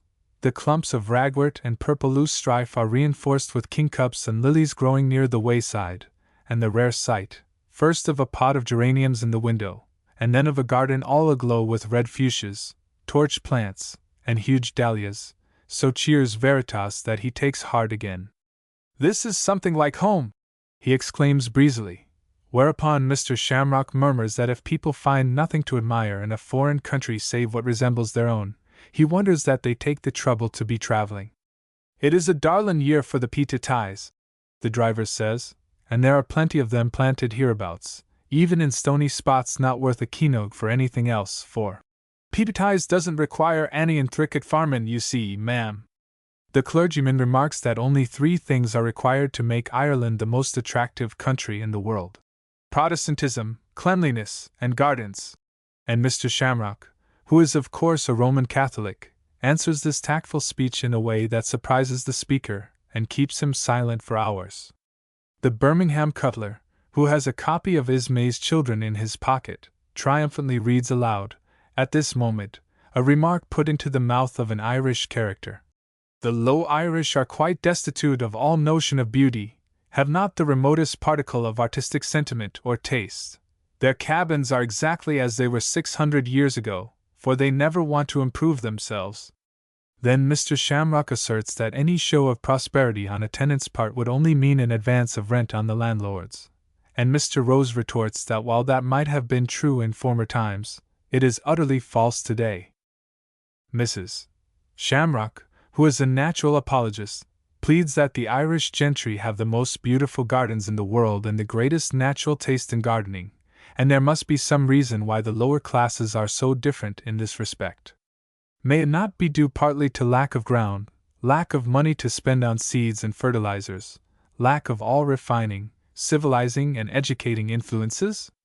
Mr. Shamrock adds that the dwellers in cabins cannot successfully train creepers against the walls or flowers in the dooryard, because of the goat, pig, donkey, ducks, hens, and chickens, and Veritas asks triumphantly, "Why don't you keep the pig in a sty, then?" The man with the evergreen heart, who has already been told this morning that I am happily married, Francesca engaged, Sailmina a determined celibate, but Benella quite at liberty, peeps under Selemina's umbrella at this juncture, and says tenderly, "And what do you think about these vexed questions, dear madam?" which gives her a chance to reply with some distinctness. I shall not know what I think for several months to come, and at any rate there are various things more needed on this coach than opinions. At this the Frenchman murmurs, "Ah, she has right." And the Birmingham cutler says, "Ear, ear." On another day the parson began to tell the man with the evergreen heart some interesting things about America. He had never been there himself, but he had a cousin who had traveled extensively in that country, and had brought back much unusual information. "The Americans are an extraordinary people on the practical side," he remarked. "But having said that, you have said all, for they are sordid, and absolutely devoid of ideality. Take an American at his roller-top desk, a telephone at one side and a typewriter at the other, talk to him of pork and dollars, and you have him at his very best. He always keeps on his Panama hat at business, and sits in a rocking chair smoking a long cigar. The American woman wears a blue dress with a red lining, or a black dress with orange trimmings, showing a survival of African taste, while another exhibits the American Indian type, sallow, with high cheekbones. The manners of the servant classes are extraordinary. I believe they are called the help, and they commonly sit in the drawing-room after the work is finished." "You surprise me," said Mrs. Shamrock. "It is indeed amazing," he continued. "And there are other extraordinary customs, among them the habit of mixing ices with all beverages. They plunge ices into mugs of ale, beer, porter, lemonade, or Apollinaris, and sip the mixture with a long ladle at the chemist's counter, where it is usually served." "You surprise me!" exclaimed the cutler. "You surprise me too," I echoed in my inmost heart. Francesca would not have confined herself to that blameless mode of expression, you may be sure, and I was glad that she was on the back seat of the car. I did not know it at the time, but Veritas, who is a man of intelligence, had identified her as an American, and wishing to inform himself on all possible points, had asked her frankly why it was that the people of her nation gave him the impression of never being restful or quiet, but always so excessively and abnormally quick in motion and speech and thought. "Casual impressions are not worth anything," she replied nonchalantly. "As a nation, you might sometimes give us the impression of being phlegmatic and slow-witted. Both ideas may have some basis of fact, yet not be absolutely true. We are not all abnormally quick in America. Look at our messenger boys, for example." "We! Phlegmatic and slow-witted!" exclaimed Veritas. "You surprise me! And why do you not reward these government messengers for speed, and stimulate them in that way?" "We do," Francesca answered. "That is the only way in which we ever get them to arrive anywhere, by rewarding and stimulating them at both ends of the journey, and sometimes, in extreme cases, at a halfway station." "This is most interesting," said Veritas, as he took out his damp notebook. "And perhaps you can tell me why your newspapers are so poorly edited, so cheap, so sensational?" "I confess I can't explain it," she sighed, as if sorely puzzled. "Can it be that we have expended our strength on magazines, where you are so lamentably weak?" At this moment the rain began as if there had been a long drought, and the sky had just determined to make up the deficiency. It fell in sheets, and the wind blew I know not how many Irish miles an hour. The Frenchman put on a silk mackintosh with a cape, and was berated by everybody in the same seat because he stood up a moment and let the water in under the lap covers. His umbrella was a dainty and talc cast with a mother-of-pearl handle, that had answered well enough in heavy mist or soft drizzle. His hat of fine straw was tied with a neat cord to his buttonhole, but although that precaution ensured its ultimate safety, it did not prevent it soaring from his head and descending on Mrs. Shamrock's bonnet. He conscientiously tried holding it on with one hand, but was then reproved by both neighbors because his mackintosh tripped over them. "How are your spirits, Frenchy?" asked the cutler jocosely. "I am not too greatly sad," said the poor gentleman, "but I will be glad it should be finished. Far more joyfully would I be at Manchester, triste as it may be." Just then a gust of wind blew his cape over his head and snapped his parasol. It has been made in Ireland," he sighed, with a desperate attempt at gaiety. "It should have had a grosser stem, and heelas. It must not be easy to have it mended in these barbarous villages." We stopped at 4 o'clock at a wayside hostelry, and I had quietly made up my mind to descend from the car and take rooms for the night, whatever the place might be. Unfortunately, the same idea occurred to 3 or 4 of the soaked travelers, and as men could leap down, while ladies must wait for the steps, the chivalrous sex, their manners obscured by the circular tour system, secured the rooms, and I was obliged to ascend again, wetter than ever, to my perch beside the driver. "Can I get the box seat, do you think, if I pay extra for it?" I had asked one of the stable men before breakfast. "You don't need to be payin', miss. Just confront the driver, and you'll get it AC." If, by the way, I had confronted him at the end instead of at the beginning of the journey, my charms certainly would not have been all-powerful, for my coat had been leaked upon by red and green umbrellas, my hat was a shapeless jelly, and my face imprinted with the spots from a drenched blue veil. After 2 hours more of this we reached the Jean Van Vogt Hotel, where we had engaged apartments. But we found to our consternation that it was full, and that we had been put in lodgings a half-mile away. Sayamina, whose patience was quite exhausted by the discomforts of the day, groaned aloud when we were deposited at the door of a village shop, and ushered upstairs to our tiny quarters, but she ceased abruptly when she really took note of our surroundings. Everything was humble, but clean and shining: glass, crockery, bedding, floor on the which we were dripping pools of water, while our landlady's daughter tried to make us more comfortable. "It's a soft night we're havin'," she said in a dove's voice, "but we'll do right enough if the wind doesn't rise up on us." Left to ourselves, we walked about the wee rooms on ever new and more joyful voyages of discovery. The curtains rolled up and down easily. The windows were propped upon nice clean sticks instead of tennis rackets and hearth brushes.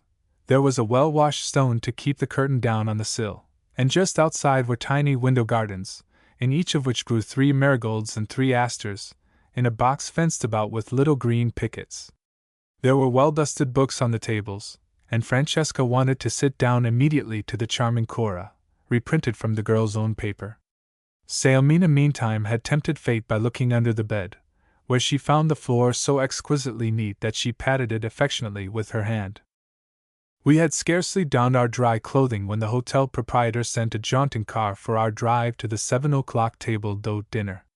We carefully avoided our traveling companions that night, but learned the next morning that the Frenchman had slept on 4 chairs, and rejected the hotel coffee with the remark that it was not veritable, a criticism in which he was quite justified. Our comparative Englishman had occupied a cot in a room where the tin bathtubs were kept.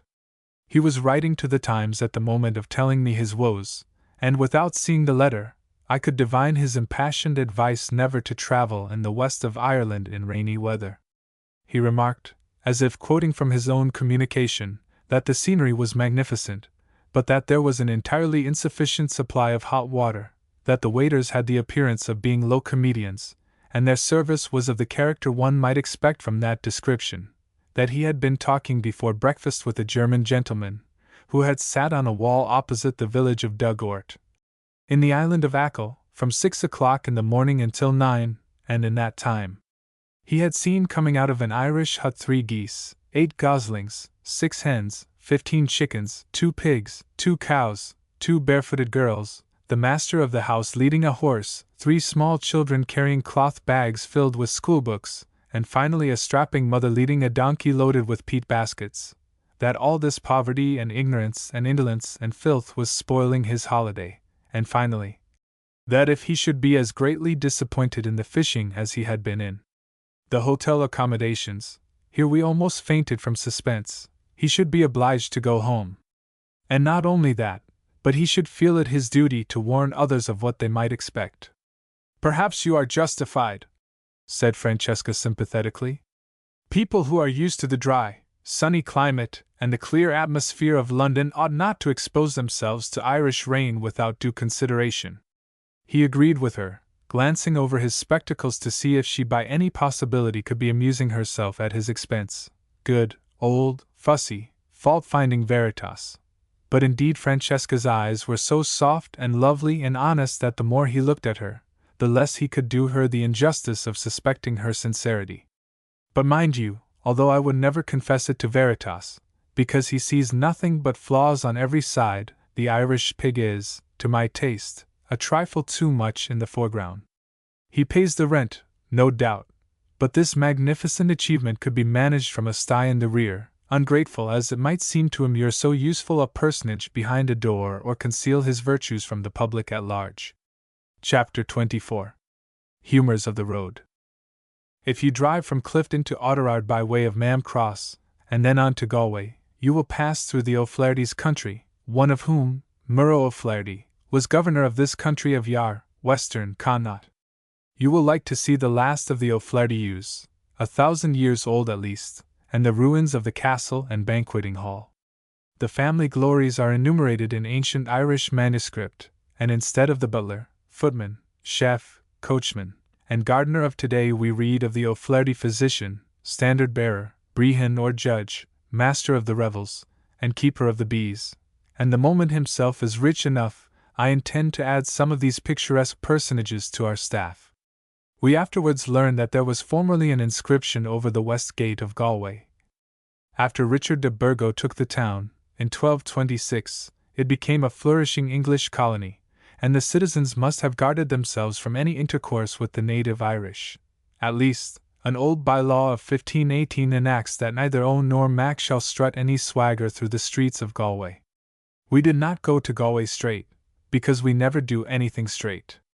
We seldom get any reliable information, and never any inspiring suggestions, from the natives themselves. They are all patriotically sure that Ireland is the finest country in the world, God bless her. But in the matter of seeing that finest country in the easiest or best fashion they are all very vague. Indirectly, our own lack of geography, coupled with the ignorance of the people themselves, has been of the greatest service in enlivening our journeys. Francesca says that, in looking back, she finds that our errors of judgment have always resulted in our most charming and unforgettable experiences. But let no one who is traveling with a well-balanced and logical-minded man attempt to follow in our footsteps. Being as free as air on this occasion, if I accept the dread of Benella's scorn, which descends upon us now and then, and moves us to repentance, sometimes even to better behavior, we passed Porridge Town and Clymore, and ferried across to the opposite side of Loch Corrib. Saomina, of course, had fixed upon Tsone as our objective point, because of its caverns and archaeological remains, which Dr. Latouche tells her not on any account to miss.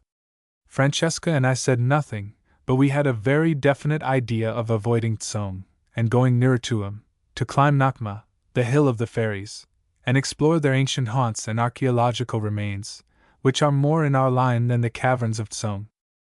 Speaking of Dr. Latouche reminds me that we have not the smallest notion as to how our middle-aged romance is progressing. Absence may, at this juncture, be just as helpful a force in its development as daily intercourse would be, for when one is past 30, I fancy there is a deal of thinking it over to do. Precious little there is when we are younger, heart does it all then, and never asks head's advice. But in too much delay there lies no plenty, and there's the danger. Actually, Francesca and I could be no more anxious to settle Saomina in life if she were lame, halt, blind, and homeless, instead of being attractive, charming, absurdly young for her age, and not without means.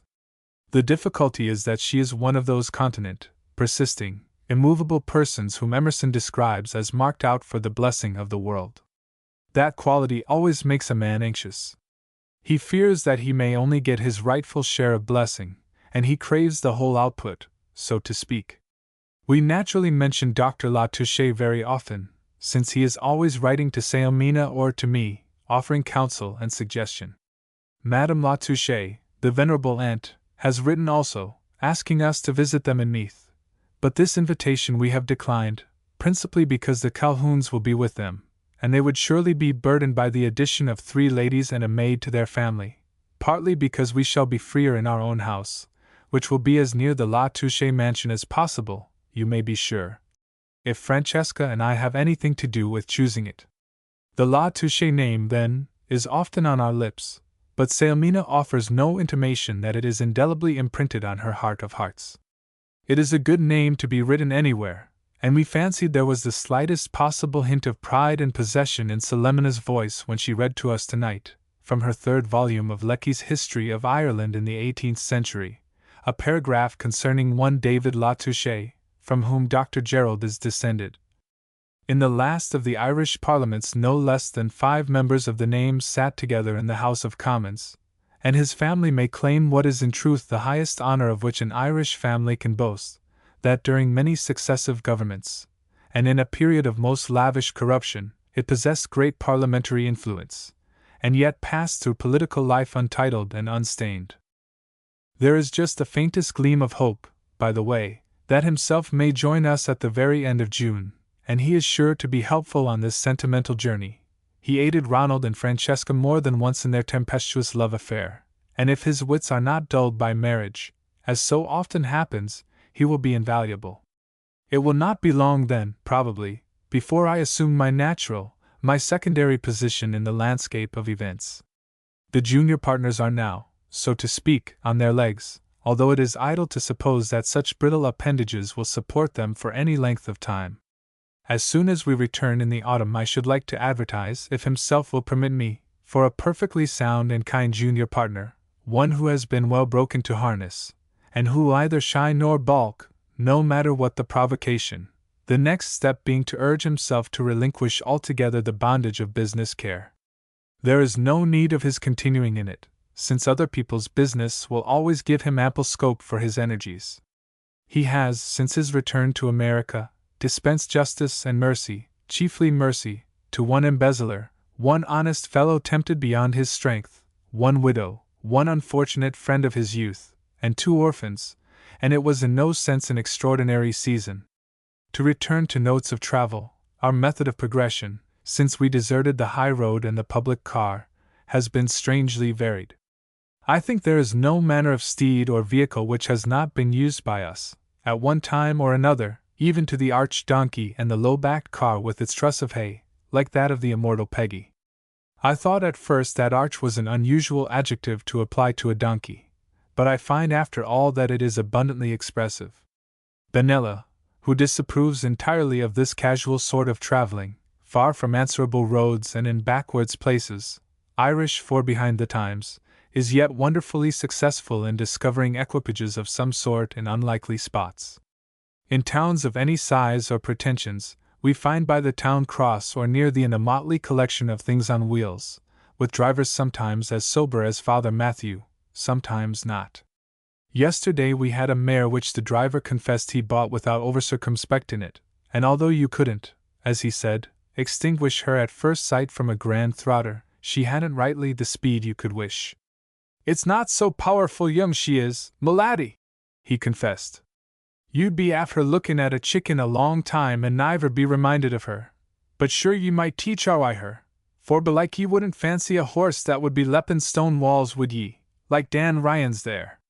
My little baste'll get ye to Rossin before night, and she won't hurt man nor mortial in doin' it." "Begorra, you're right, nor herself neither," said Dan Ryan. "And if it's leppin' ye mane, sure she couldn't lep a sod o' turf, that mare couldn't. God pardon ye, my laddie, for thrustin' yourself to that paceable, brindley-coloured ould hin, when ye might be gettin' a dacent, high-steppin' horse for a shillin' or 2 more, and belike I might content myself to take less, for I wouldn't be extorting ye like Barney O'Mara there." Our chosen driver replied to this by saying that he wouldn't be caught dead at a pig fair with Dan Ryan's horse, but in the midst of all the distracting discussions and arguments that followed we held to our original bargain, for we did not like the look of Dan Ryan's high-stepper, who was a thrifle mountainy, as they say in these parts, and had a wild eye to boot.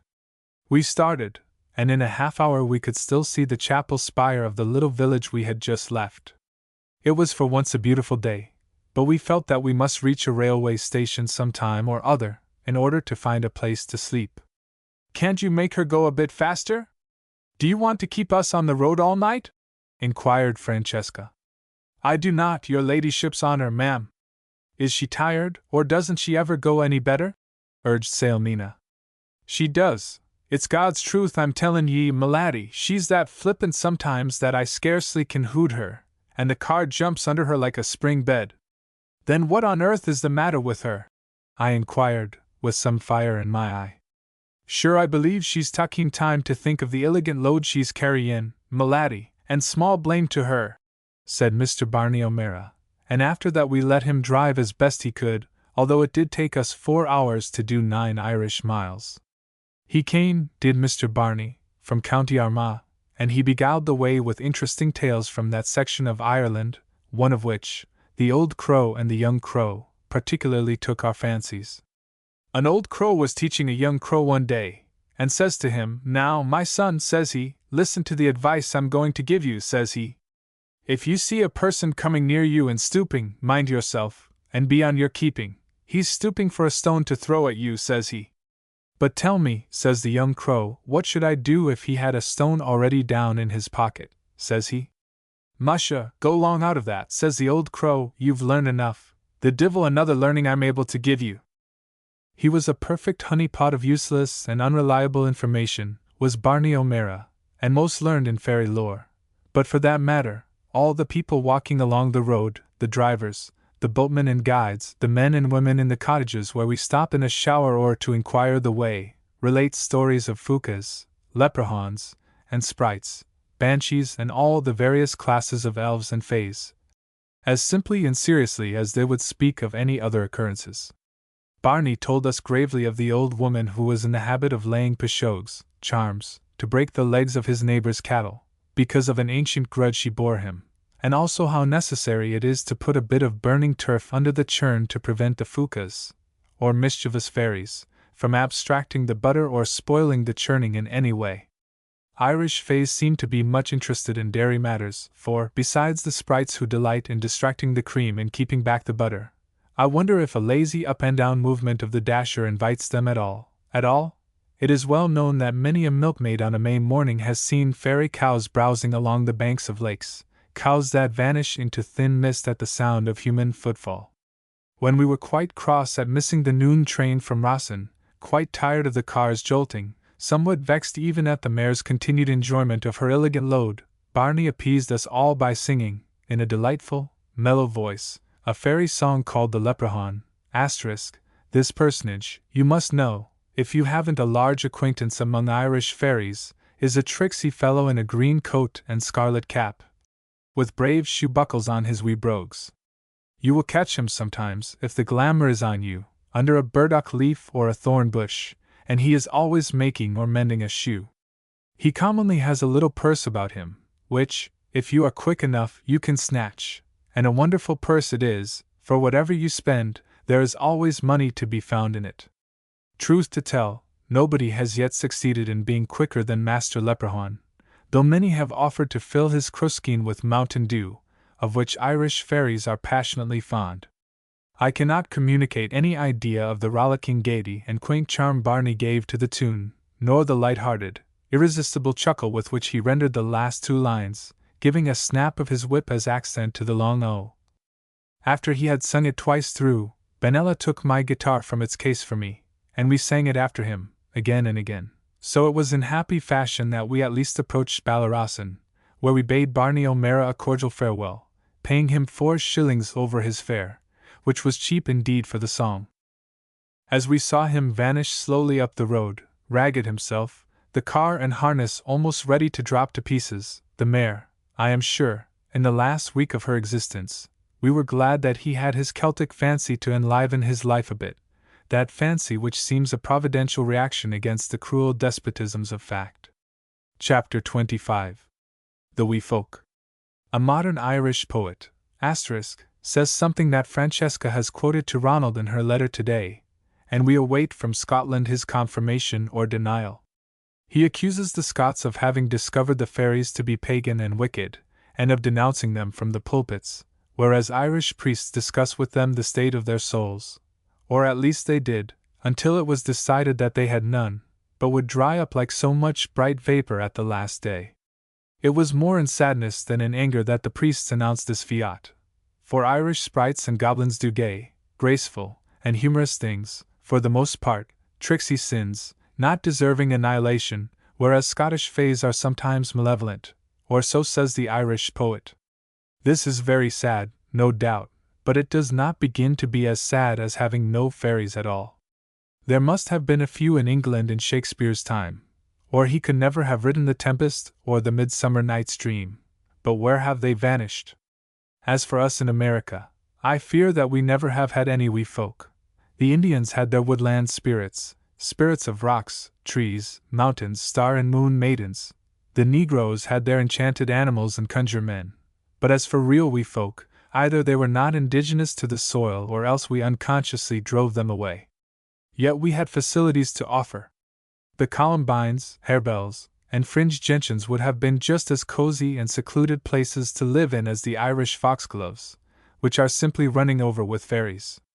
Perhaps they wouldn't have liked our cold winters, still it must have been something more than climate, and I am afraid I know the reason well. We are too sensible, and if there is anything a fairy detests, it is common sense. We are too rich, also, and a second thing that a fairy abhors is the chink of dollars. Perhaps, when I am again enjoying the advantages brought about by sound money, commercial prosperity, and a magnificent system of public education, I shall feel differently about it. But for the moment I am just a bit embarrassed and crestfallen to belong to a nation absolutely shunned by the fairies. If they had only settled among us like other colonists, shaped us to their ends as far as they could, and when they couldn't, conformed themselves to ours, there might have been, by this time, fairy trusts stretching out benign arms all over the continent. Of course it is an age of incredulity, but Sailmina, Francesca, and I have not come to Ireland to scoff, and whatever we do we shall not go to the length of doubting the fairies, for, as Barney O'Mara says, they stand to raison. Glen Ailna is a gentle place near Carrigafuca Inn, that is, one beloved by the Sheehogues, and though you may be never so much interested, I may not tell you its exact whereabouts, since no one can ever find it unless he is himself under the glamour.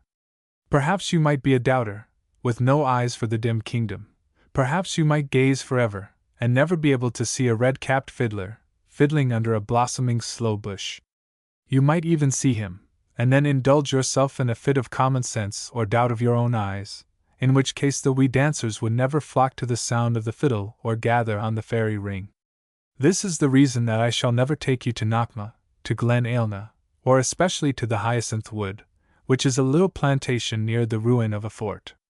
Just why the fairies are so fond of an old rath or lease I cannot imagine, for you would never suppose that antiquaries, archaeologists, and we folk would care for the same places. I have no intention of interviewing the grander personages among the Irish fairies, for they are known to be haughty, unapproachable, and severe, as befits the descendants of the great nature gods and the underdeities of flood and fell and angry sea. It is the lesser folk, the gay, gracious, little men that I wish to meet, those who pipe and dance on the fairy ring. The ring is made, you know, by the tiny feet that have tripped for ages and ages, flying, dancing, circling, over the tender young grass. Rain cannot wash it away, you may walk over it, you may even plow up the soil, and replant it ever so many times. The next season the fairy ring shines in the grass just the same.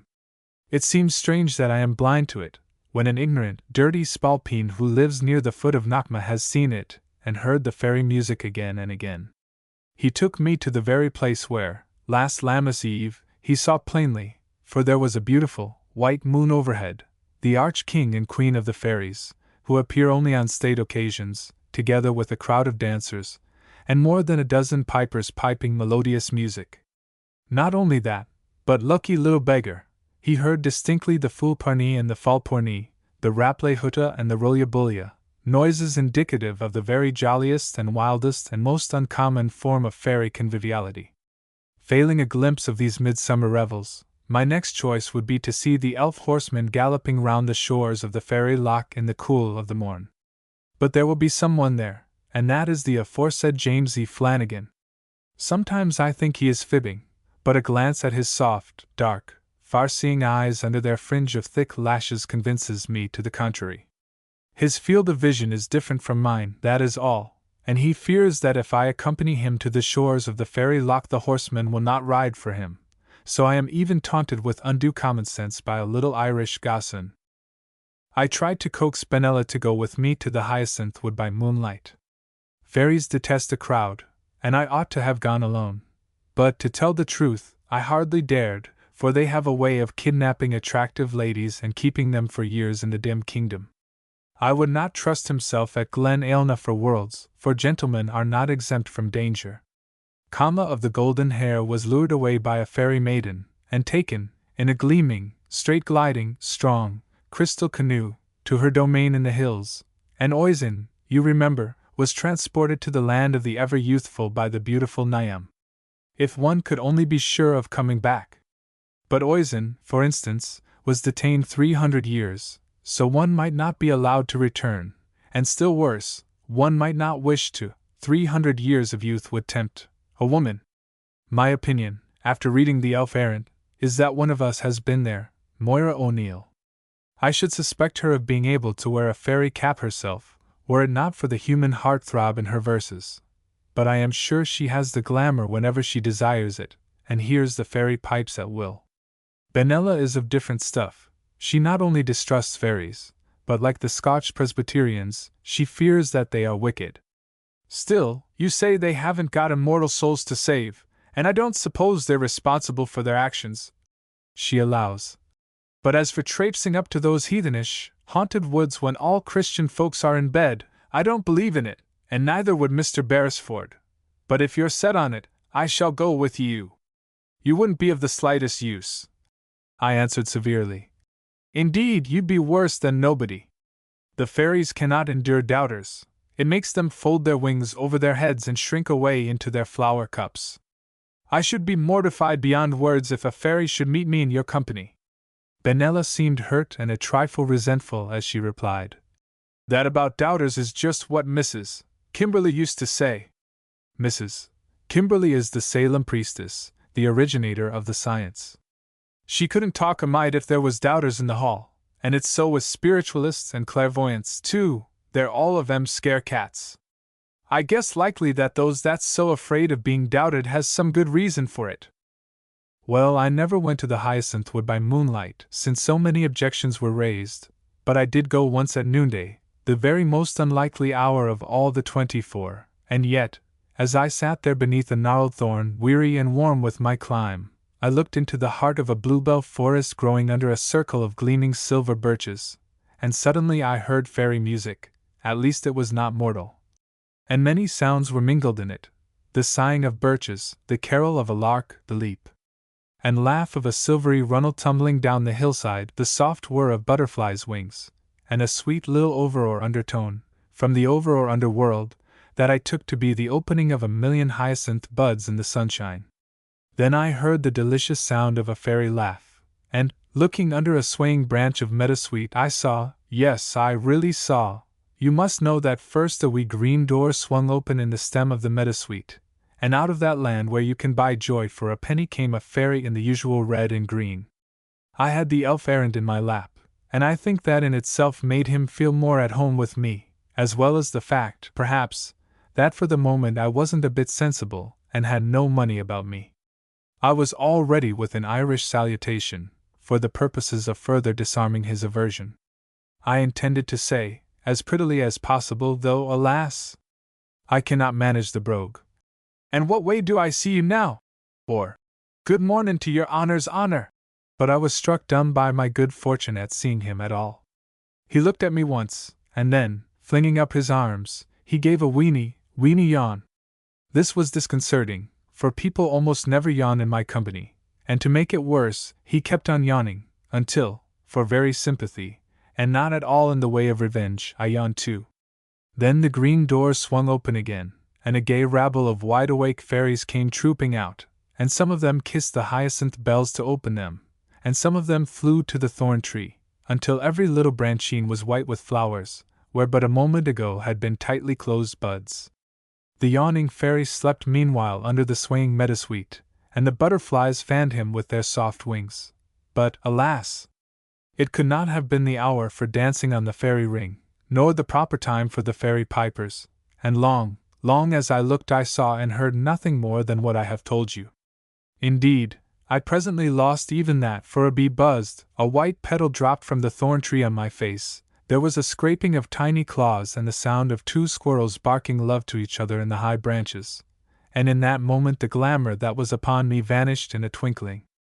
But I really did see the fairies! I exclaimed triumphantly to Benella the Doubter, when I returned Carrigafuka Inn, much too late for luncheon. I want to know! she exclaimed, in her New England vernacular. "I guess by the looks o' your eyes they didn't turn out to be very lively comp New York." Part 5th, Royal Meath. Chapter 26. Ireland's Gold. We have now lived in each of Ireland's 4 provinces, Leinster, Munster, Ulster, and Connaught, but the confines of these provinces, and their number, have changed several times since the beginning of history. In AD 130 the Milesian monarchy was restored in the person of Tuathal, Tuathal, the legitimate. Over each of the Irish provinces was a Ree or king, and there was also over all Ireland an Ard Ree or supreme monarch who lived at Tara up to the time of its abandonment in the 6th century. Before Tuathal's day, the Ard Ree had for his land allowance only a small tract around Tara, but Tuathal cut off a portion from each of the 4 older provinces, at the great stone of divisions in the centre of Ireland, making the 5th province of Royal Meath, which has since disappeared, but which was much larger than the present 2 counties of Meath and Westmeath. In this once famous, and now most lovely and fertile spot, with the good republican's love of royalty and royal institutions, we have settled ourselves, in the midst of verdant plains watered by the Boyne and the Blackwater, here rippling over shallows, there meandering in slow deep reaches between reedy banks. The old hall, from which I write, is somewhere in the vale of the Boyne, somewhere near Yellow Steeple, not so far from Treada, only a few miles from Ballybilly. I hope to be forgiven this irreverence to the glorious memory of His Majesty, William, Prince of Orange, and within driving distance of Kilkeanan, Croagh-Patrick, Downty, and Tara Hill itself. If you know your Royal Meath, these geographical suggestions will give you some idea of our location. If not, take your map of Ireland, please, a thing nobody has near him, and find the town of Tuam, where you left us a little time ago. You will see a railway line from Tuam to Athenry, Athlone, and Malinga. Anybody can visit Malinga. It is for the million, but only the elect may go to Divorgilla. It is the captive of our bow and spear, or, to change the figure, it is a violet by a mossy stone, which we refuse to have plucked from its poetic solitude and worn in the bosom or in the buttonhole of the tourist. At Malinga, then, we slip on enchanted garments which conceal us from the casual eye, and disappear into what is, in midsummer, a bower of beauty. There you will find, when you find us, Divorgilla, lovely enough to be Tirnanogi, that land of the ever-youthful well-known to the Celts of long ago. Here we have rested our weary bodies and purified our travel-stained minds.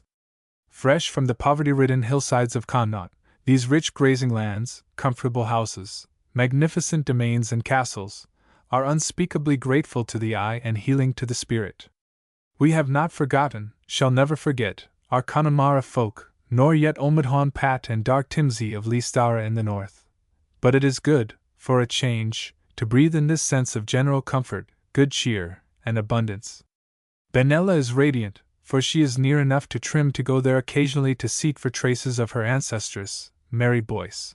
And as for Sailmena, this bit of country is a mecca for antiquaries and scholars, and we are fairly surrounded by towers, tumuli, and cairns.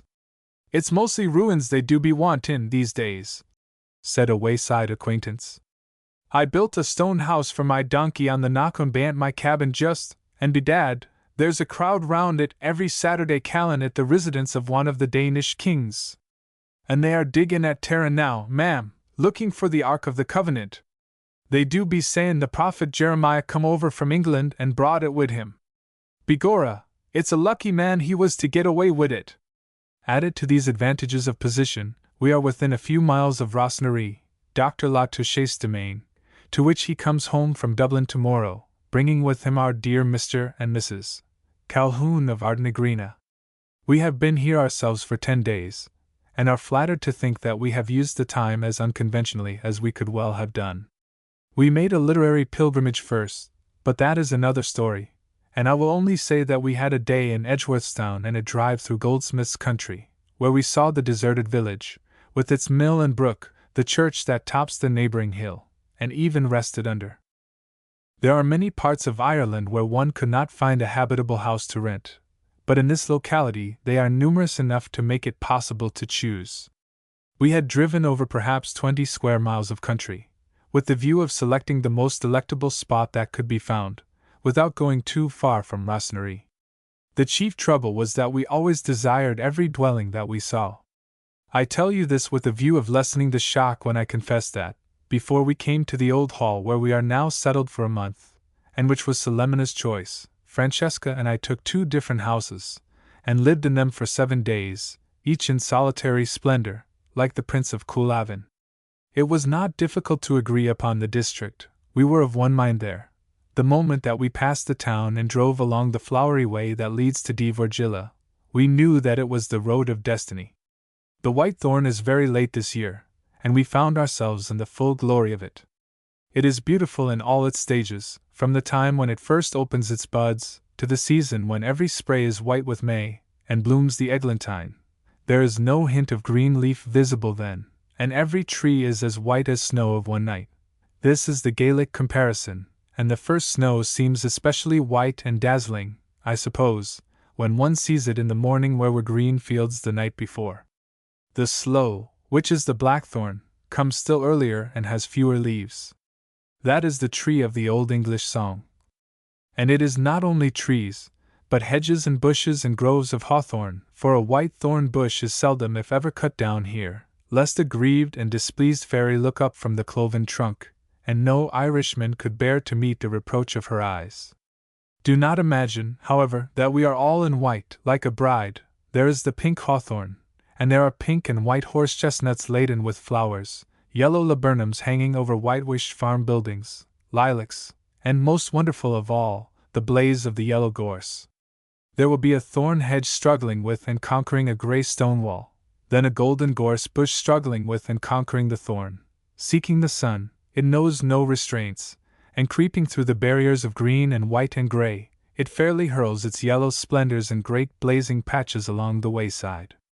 In dazzling glory, in richness of color, there is nothing in nature that we can compare with this loveliest and commonest of all wayside weeds. The gleaming wealth of the Klondike would make a poor showing beside a single Irish hedgerow. One would think that Mother Earth had stored in her bosom all the sunniest gleams of bygone summers, and was now giving them back to the Sun King from whom she borrowed them. It was at twilight when we first swam this fragrant, golden sea, twilight, and the birds were singing in every bush. The thrushes and blackbirds in the blossoming cherry and chestnut trees were so many and so tuneful that the chorus was sweet and strong beyond anything I ever heard. There had been a shower or 2, of course, showers that looked like shimmering curtains of silver gauze, and whether they lifted or fell the birds went on singing. I did not believe such a thing possible, but it is lovelier than Pettiball, said Francesca, and just here we came in sight of a pink cottage cuddling on the breast of a hill. Pink the cottage was, as if it had been hewed out of a coral branch, or the heart of a salmon. Pink washed were the stone walls and posts, pink even were the chimneys. A green lattice over the front was the only leaf in the bouquet. Wallflowers grew against the pink stone walls, and there is no beautiful word in any beautiful language that can describe the effect of that modest, rose-hued dwelling blushing against a background of heather-brown hills covered solidly with golden gorse bushes in full bloom. Himself and I have always agreed to spend our anniversaries with Mrs. Bobby at Comfort Cottage, in England, or at Bidawee, the wee, Vicit Hussey in the Loaning at Pettiball, for our little love story was begun in the one and carried on in the other. But this, I thought instantly, must somehow be crowded into the scheme of red-letter days.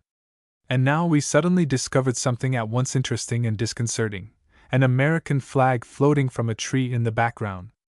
The place is rented, then, said Francesca, to some enterprising American or some star-spangled Irishman who has succeeded in discovering Dvorgilla before us. I well understand how the shade of Columbus must feel whenever Amerigo Vespucci's name is mentioned. We sent the driver off to await our pleasure, and held a consultation by the wayside. I shall call at any rate, I announced. Any excuse will serve which brings me nearer to that adorable dwelling. I intend to be standing in that pink doorway, with that green lattice over my head, when himself arrives in Dvorgilla. I intend to end my days within those rosy walls, and to begin the process at the earliest possible moment. Selmina disapproved, of course. Her method is always to stand well in the rear, trembling beforehand lest I should do something unconventional. Then, later on, When things romantic begin to transpire, she says delightedly. Wasn't that clever of us? An American flag, I urge, is a proclamation. Indeed, it is, in a sense, an invitation. Besides, it is my duty to salute it in a foreign land. Patriotism, how many sins are practiced in thy name? Said Sailmina satirically. Can't you salute your flag from the high road? Not properly, Sally dear, nor satisfactorily. So you and Francesca sit down, timidly and respectably, under the safe shadow of the hedge, while I call upon the blooming family in the darling, blooming house. I am an American artist, lured to their door alike by devotion to my country's flag and love of the picturesque. And so saying, I ascended the path with some dignity and a false show of assurance. The circumstances did not chance to be precisely what I had expected. There was a nice girl tidying the kitchen, and I found no difficulty in making friends with her. Her mother owned the cottage, and rented it every season to a Belfast lady, who was coming in a week to take possession, as usual. The American flag had been floating in honor of her mother's brother, who had come over from Milwaukee to make them a little visit, and had just left that afternoon to sail from Liverpool. The rest of the family lived, during the 3 summer months, in a smaller house down the road, but she herself always stayed at the cottage, to mind the Belfast lady's children. When I looked at the pink floor of the kitchen and the view from the windows, I would have given anything in the world to outbid, yes, even to obliterate the Belfast lady. But this, unfortunately, was not only illegal and immoral, but it was impossible. So, calling the mother in from the stables, I succeeded, after 15 minutes' persuasion, in getting permission to occupy the house for 1 week, beginning with the next morning, and returned in triumph to my weary constituents, who thought it an insane idea. Of course it is, I responded cheerfully. That is why it is going to be so altogether charming. Don't be envious. I will find something mad for you to do, too. One of us is always submitting to the will of the majority.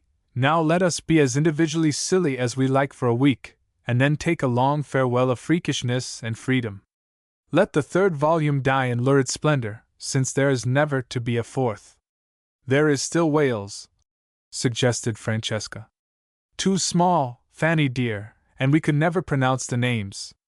Besides, what sort of adventures would be possible to 3, I mean, of course, 2, persons tied down by marital responsibilities and family cares? Is it the sunset or the reflection of the pink house that is shining on your pink face, Sailmina? I am extremely warm, she replied haughtily. I don't wonder. Sitting on the damp grass under a hedge is so stimulating to the circulation, observed young Miss Fan. Chapter 27. The 3 Chatelaines of Divorgilla. The next morning the old hall dropped like a ripe rowan berry into our very laps. The landlord of the Shamrock directed us thither, and within the hour it belonged to us for the rest of the summer. Miss Peabody, inclined to be severe with me for my desertion, took up her residence at once. It had never been rented before, but Miss Llewellyn Joyce, the owner, had suddenly determined to visit her sister in London, and was glad to find appreciative and careful tenants. She was taking her own maid with her, and thus only 1 servant remained, to be rented with the premises, as is frequently the Irish fashion. The old hall has not always been managed thus economically, it is easy to see, and Miss Llewellyn Joyce speaks with the utmost candor of her poverty, as indeed the ruined Irish gentry always do. I well remember taking tea with a family in West Clare where in default of a spoon the old squire stirred his cup with the poker, a proceeding apparently so usual that he never thought of apologizing for it as an oddity. The hall has a lodge, which is a sort of miniature round tower, at the entrance gate, and we see nothing for it but to import a brass-buttoned boy from the nearest metropolis, where we must also send for a second maid. That'll do when you get him, objected Benella. Though boys need a lot of overseeing, but as nobody can get in or come out o' that gate without help, I shall have to go to the lodge every day now, and set down there with my sewin' from 4 to 6 in the afternoon, or whenever the calendar hours is. When I engaged with you, it wasn't for any particular kind of work, it was to make myself useful.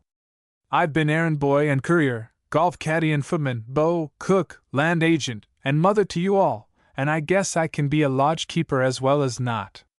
Francesca had her choice of residing either with Saomina or with me, during our week of separation, and drove in my company to Rosaline Cottage, to make up her mind.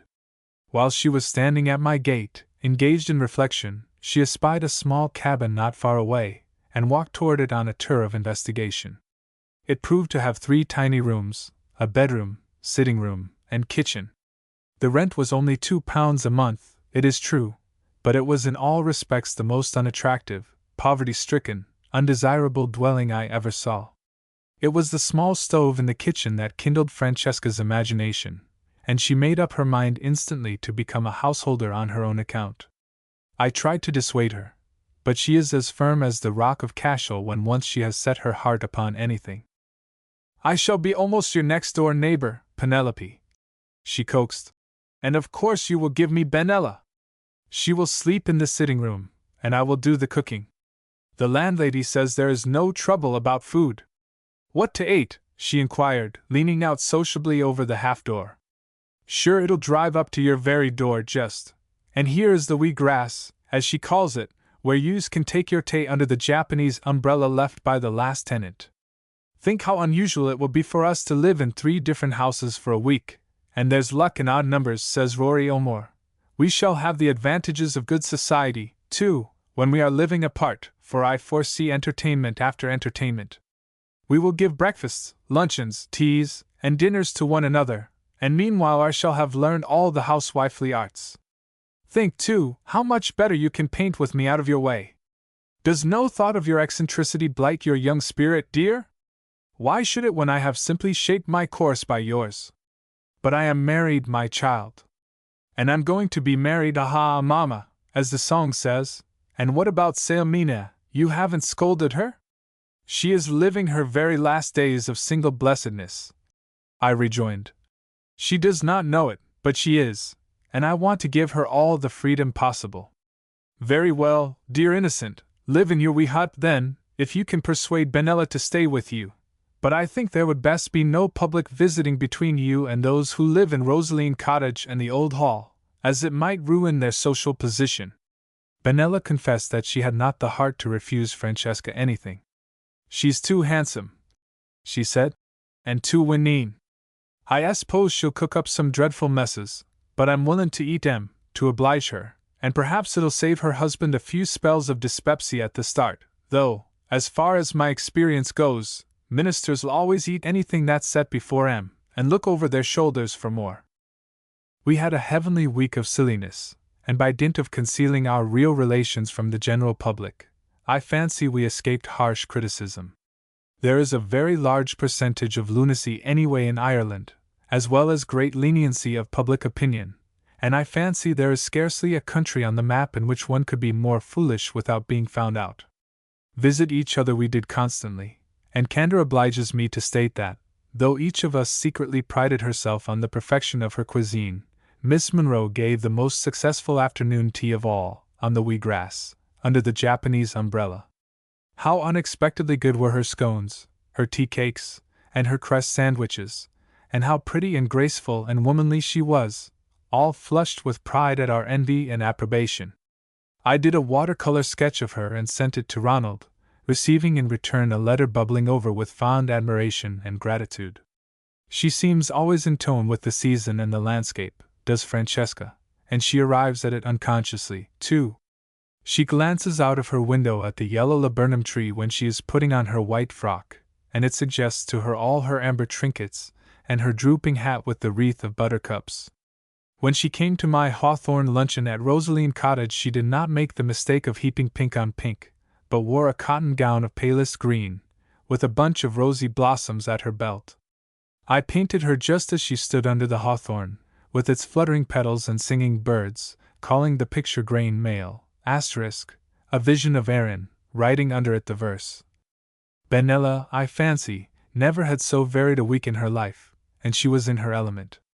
We were obliged to hire a sidecar by the day, as 2 of our residences were over a mile apart, and the driver of that vehicle was the only person, I think, who had any suspicion of our sanity. In the intervals of teaching Francesca cooking, and eating the results while the cook herself prudently lunched or dined with her friends, Benella spring-cleaned the lodge at the Old Hall, scrubbed the gateposts, mended stone walls, weeded garden beds, made bags for the brooms and dusters and mattresses, burned coffee and camphor and other ill-smelling things in all the rooms, and devoted considerable time to superintending my little maid, that I might not feel neglected. We were naturally obliged, meanwhile, to wait upon ourselves and keep our frocks in order, but as long as the derelict was so busy and happy, and so devoted to the universal good, it would have been churlish and ungrateful to complain. On leaving the wee hut, as Francesca had, with ostentatious modesty, named her residence, she paid her landlady £2, and was discomfited when the exuberant and impetuous woman embraced her in a paroxysm of weeping gratitude. I cannot understand, Penelope, why she was so disproportionately grateful, for I only gave her 5 shillings over the £2 rent. Yes, dear, I responded drily. But you remember that the rent was for the month, and you paid her £2 5 shillings for the week. All the rest of that day Francesca was angelic. She brought footstools for Sailmina, wound wool for her, insisted upon washing my paint-brushes, read aloud to us while we were working, and offered to be the one to discharge Benella if the awful moment for that surgical operation should ever come. Finally, just as we were about to separate for the night, she said, with insinuating sweetness, "You won't tell Ronald about my mistake with the rent money, will you, dearest and darlingest girls?" We are now quite ready to join in all the gaieties that may ensue when Rosemary welcomes its master and his guests. Our page in buttons at the lodge gives Benella full scope for her administrative ability, which seems to have sprung into being since she entered our service, at least, if I accept that evidence of it which she displayed in managing us when first we met. She calls our page the button boy, and makes his life a burden to him by taking him away from his easy duties at the gate, covering his livery with baggy overalls, and setting him to weed the garden. It can never, in the nature of things, be made free from weeds during our brief term of tenancy, but Benella cleverly keeps her slave at work on the beds and the walks that are the most conspicuous to visitors. The old hall used simply to be called Aunt David's house by the Welsh Joyces, and it was Aunt David herself who made the garden, she who traced the lines of the flower beds with the ivory tip of her parasol, she who planned the quaint stone gateways and arbors and hedge seats, she who devised the interminable stretches of paths, the labyrinthine walks, the mazes, and the hidden flower plots. You walk on and on between high hedges, until, if you have not missed your way, you presently find a little pansy or rose or lily garden. It is quite the most unexpected and piquant method of laying out a place I have ever seen, and the only difficulty about it is that any gardener, unless he were possessed of unusual sense of direction, would be continually astray in it. The button boy, obeying the laws of human nature, is lost in 2 minutes, but requires 2 hours in which to find himself. Benella suspects that he prefers this wandering to and fro to the more monotonous task of weeding, and it is no uncommon thing for her to pursue the recalcitrant page through the mazes and labyrinths for an hour at a time, and perhaps lose herself in the end. Sailmina and I were sitting this morning in the Peacock Walk, where 2 trees clipped into the shape of long-tailed birds mount guard over the box hedge, and put their beaks together to form an arch. In the dim distance we could see Benella bagging the button boy, and, after putting the trowel and rake in his reluctant hands, tying the free end of a ball of string to his leg, and sending him to find and weed the pansy garden. We laughed until the echoes rang, to see him depart, dragging his lengthening chain, or his Ariadne thread, behind him, while Benella grimly held the ball, determined that no excuses or apologies should interfere with his work on this occasion. Chapter 28. Round Towers and Reflections. A Dublin car driver told me one day that he had just taken a picnic party to the borders of a lake, where they had had tea in a tramcar which had been placed there for such purposes. Francesca and I were amused at the idea, but did not think of it again until we drove through the La Touche estate, on one of the first days after our arrival at Di Vorgilla. We left Sailmina at Rosemary House with Aunt La Touche and the children, and proceeded to explore the grounds, with the view of deciding on certain improvements to be made when the property passes, so to speak, into our hands. Truth to say, nature has done more for it than we could have done, and if it is a trifle overgrown and rough and rank, it could hardly be more beautiful.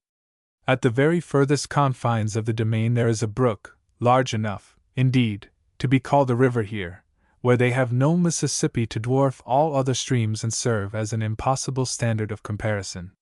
Tall trees droop over the calm water, and on its margins grows spearwort, opening its big yellow cups to the sunshine, meadow rue, purple and yellow loosestrife, bog bean, and sweet flag.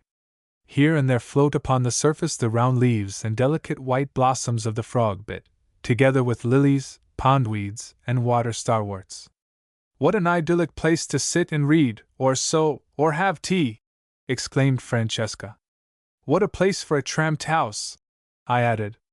"Do you suppose we could manage it as a surprise to Dr. Latouche, in return for all his kindness?" "It would cost a pretty penny, I fear," said Francesca prudently. "Though it isn't as if it were going out of the family. Now that there is no longer any need for you to sell pictures, I suppose you could dash off one in an hour or two that would buy a tram, and Papa cabled me yesterday, you know, to draw on him freely. I used to think, whenever he said that he would marry again within the week, but I did him injustice. A trammed house by the river, wouldn't it be unique? Do let us see what we can do about it through some of our Dublin acquaintances." The plan proved unexpectedly easy to carry out, and not ruinously extravagant, either, for our friend the American consul knew the principal director in a tram company, and a dilapidated and discarded car was sent to us in a few days. There were certain moments, once when we saw that it had not been painted for 20 years, once when the freight bill was handed us, and again when we contracted for the removal of our gift from the station to the river bank, when we regretted the fertility of imagination that had led us to these lengths. But when we finally saw the car by the waterside, there was no room left for regret.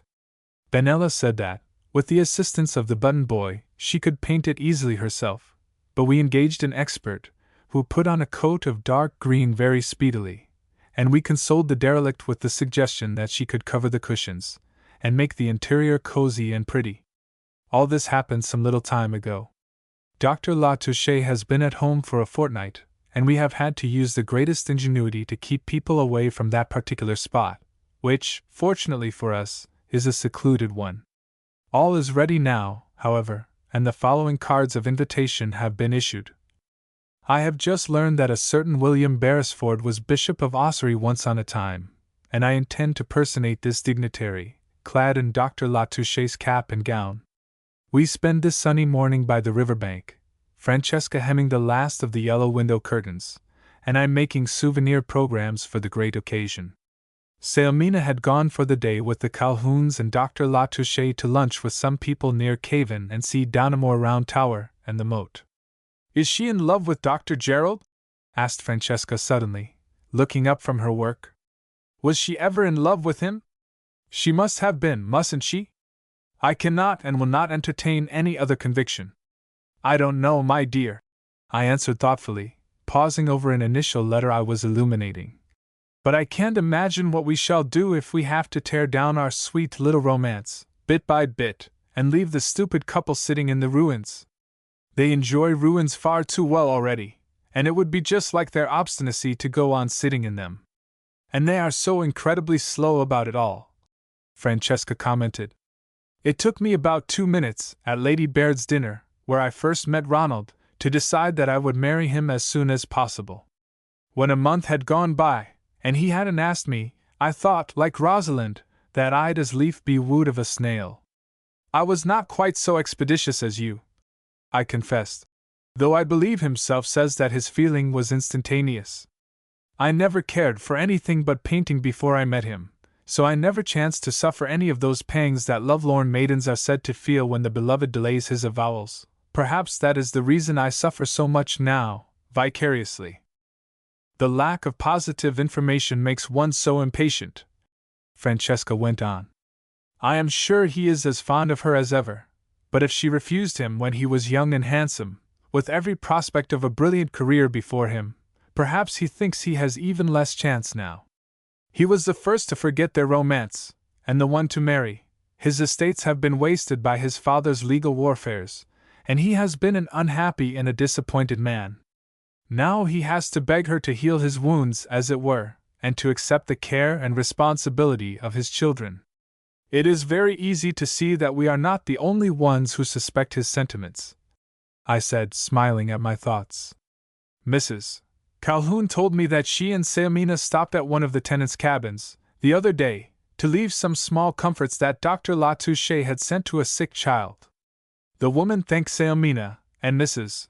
Calhoun heard her say, "When a man will stop, coming in the door, and stoop down to give a stroke and a scratch to the pig's back, depend on it, ma'am, him that's so friendly with a poor fellow crather will make ye a good husband. I have given him every opportunity to confide in me," I continued after a pause, "but he accepts none of them, and yet I like him 1,000 times better now that I have seen him as the master of his own house. He is so courtly, and in these latter days, so genial and sunny. Sailmina's life would not at first be any too easy, I fear. The aunt is very feeble, and the establishment is so neglected. I went into Dr. Gerald's study the other day to see an old print, and there was a buzz zzz when the butler pulled up the blinds. "Do you mind bees, ma'am?" he asked blandly. "There's been a swarm of them in one corner of the ceiling for many years, and we don't like to disturb them. Benella said yesterday, of course, when you three separate, I shall stay with the one that needs me most. But if Miss Peabody should settle over here anywhere, I'd like to take a scrubbing brush and go through the castle, or whatever she's going to live in, with soap and sand and ammonia, and make it water sweet before she sets foot in it. As for the children, however, no one could regard them as a drawback, for they are altogether charming, not well disciplined, of course, but lovable to the last degree. Broona was planning her future life when we were walking together yesterday. Jacqueline is to be an engineer by the sea, so it seems, and Broona is to be a farmer's wife with a tiny red bill book like Mrs. Calhoun's.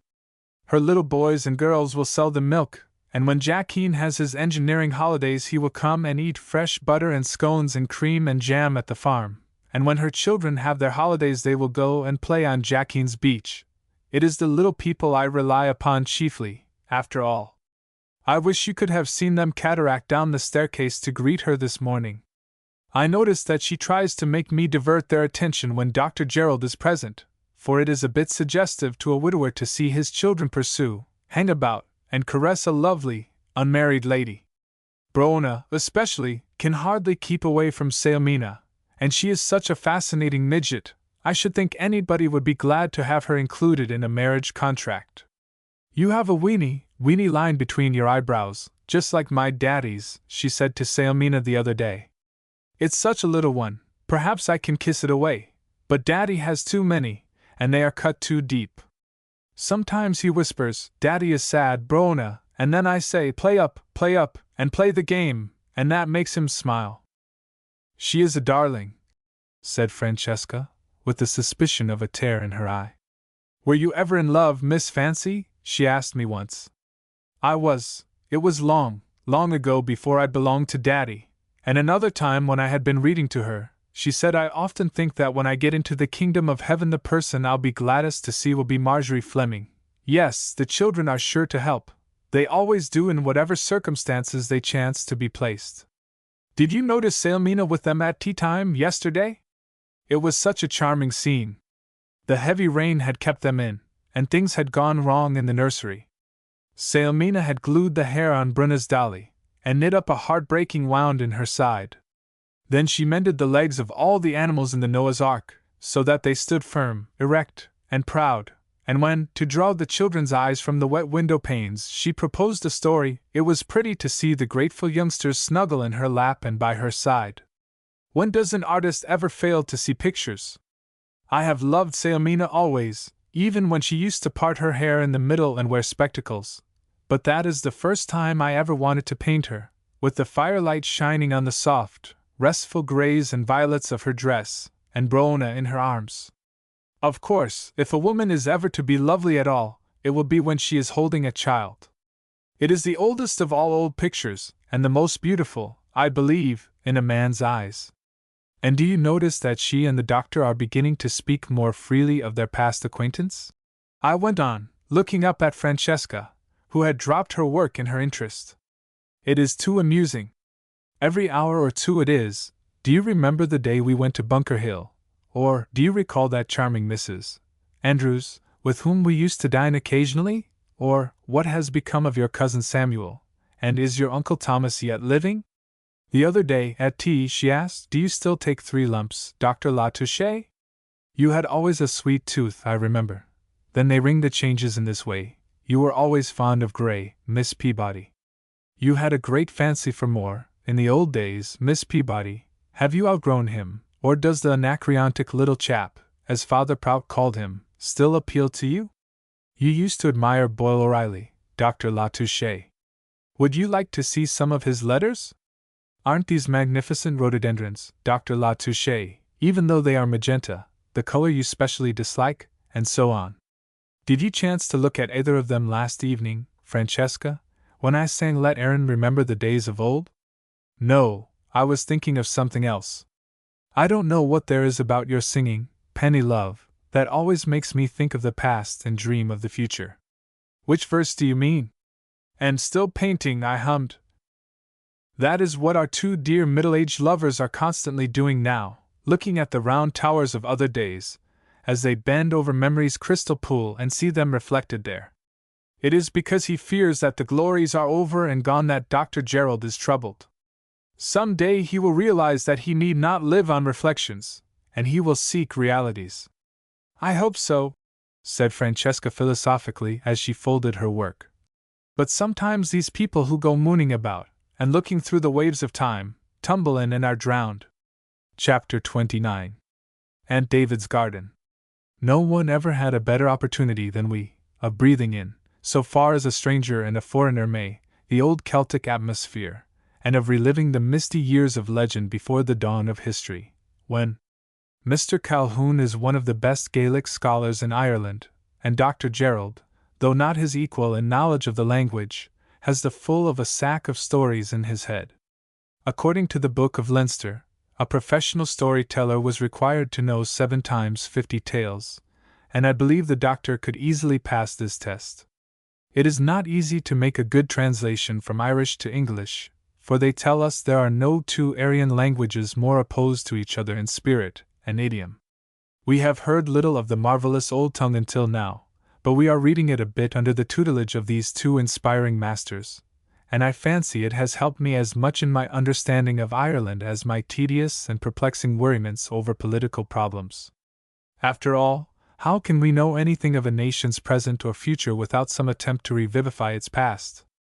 Just as, without some slender knowledge of its former culture, we must be forever ignorant of its inherited powers and aptitudes. The harp that once through Tara's halls the soul of music shed, now indeed hangs mute on Tara's walls, but for all that its echoes still reverberate in the listening ear. When we sit together by the river brink on sunny days, or on the green sward under the yews in our old garden, we are always telling ancient Celtic romances, and planning, even acting, new ones. Francesca's mind and mine are poorly furnished with facts of any sort, but when the kind scholars in our immediate neighborhood furnish necessary information and inspiration, we promptly turn it into dramatic form, and serve it up before their wondering and admiring gaze. It is ever our habit to make believe with the children, and just as we played ballads in Scotland and plotted revels in the glen at Rowardennan, so we instinctively fall into the habit of thought and speech that surrounds us here. This delights our grave and reverend seniors, and they give themselves up to our whimsicalities with the most wholehearted zeal. It is days since we have spoken of one another by those names which were given to us in baptism. Francesca is Finola the festive. Eveline Calhoun is Ethnia. I am the harper, Perla the melodious. Miss Peabody is Sheila the skilful scribe, who keeps for posterity a record of all our antics, in the speckled book of Saomina. Dr. Gerald is Borba the proud, the Ardree or over-king. Mr. Calhoun is really called Dermod, but he would have been far too modest to choose Dermot O'Dina for his Celtic name, had we not insisted, for this historic personage was not only noble-minded, generous, of untarnished honor, and the bravest of the brave, but he was as handsome as he was gallant, and so much the idol of the ladies that he was sometimes called Dermot Naman, or Dermot of the women. Of course we have a corps of Shanachis, or storytellers, gleemen, gossipheads, leeches, druids, gallaglasses, bards, olaves, urits, and brehons, but the children can always be shifted from one role to another, and Benella and the button boy, although they are quite unaware of the honors conferred upon them, are often alluded to in our romances and theatrical productions. Aunt David's garden is not a half-bad substitute for the old Moimel, the plain of pleasure of the ancient Irish, when once you have the key to its treasures. We have made a new and authoritative survey of its geographical features and compiled a list of its legendary landmarks, which, strangely enough, seem to have been absolutely unknown to Miss Llewellyn Joyce. In the very center is the Forad, or place of meeting, and on it is our own Liaffail, Stone of Destiny. The one in Westminster Abbey, carried away from Scotland by Edward I, is thought by many scholars to be unauthentic, and we hope that ours may prove to have some historical value. The only test of a Stone of Destiny, as I understand it, is that it shall roar when an Irish monarch is inaugurated, and that our Liaffail was silent when we celebrated this impressive ceremony reflects less upon its own powers, perhaps, than upon the pedigree of our chosen Ardri. The arbor under the mountain ash is the fairy palace of the quickened tree, and on its walls is suspended the horn of foreknowledge, which if any one looks on it in the morning, fasting, he will know in a moment all things that are to happen during that day. The clump of willows is the wood of the many sallows. A willow tree is familiarly known as a sally in Ireland. Do you know Yeats's song, put to a quaint old Irish air? The summer house is the Greenan, that is, Grianan, a bright, sunny place. On the arm of a tree in the Greenan hangs something you might, if you are dull, mistake for a plaited garland of rushes hung with pierced pennies, but it really is our chain of silence, a useful article of bygone ages, which the lord of a mansion shook when he wished an attentive hearing, and which deserved a better fate and a longer survival than it has met. Jacqueline's Irish terrier is Bran, though he does not closely resemble the great Finn's sweet-voiced, gracefully shaped, long-snout hound. The coracle lying on the shore of the little loch, the coracle made of skin, like the old Irish boats, is the wave sweeper, and the faithful mare that we hire by the day is, by your leave, in bar of the flowing mane. No warrior was ever killed on the back of this famous steed, for she was as swift as the clear, cold wind of spring, traveling with equal ease and speed on land and sea, and made the divil fly away with me if that same's not true. We no longer find any difficulty in remembering all this nomenclature, for we are under Gisa to use no other. When you are put under Gisa to reveal or to conceal, to defend or to avenge, it is a sort of charm or spell, also an obligation of honor. Finola is under Gisa not to write to Alba more than 6 times a week and twice on Sundays. Sheila is bound by the same charm to give us muffins for afternoon tea. I am vowed to forget my husband when I am relating romances, and allude to myself, for dramatic purposes, as a maiden princess, or a maiden of enchanting and all-conquering beauty. And if we fail to abide by all these laws of the modern Dedanans of Divorgilla, which are written in the speckled book of Seomina, we are to pay Eric fine. These fines are collected with all possible solemnity, and the children delight in them to such an extent that occasionally they break the law for the joy of the penalty. If you have ever read The Fate of the Children of Turin, you remember that they were to pay to Luga the following Eric fine for the slaying of their father, Cian: 2 steeds and a chariot, 7 pigs, a hound whelp, a cooking spit, and 3 shouts on a hill. This does not at first seem excessive, if Cian were a good father, and sincerely mourned.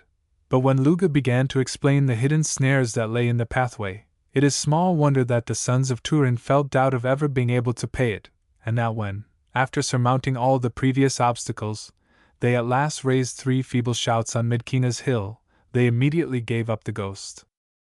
The story told yesterday by Sheila the scribe was the magic thread clue, or the pursuit of the Gila Dacre, Benella and the button boy being the chief characters.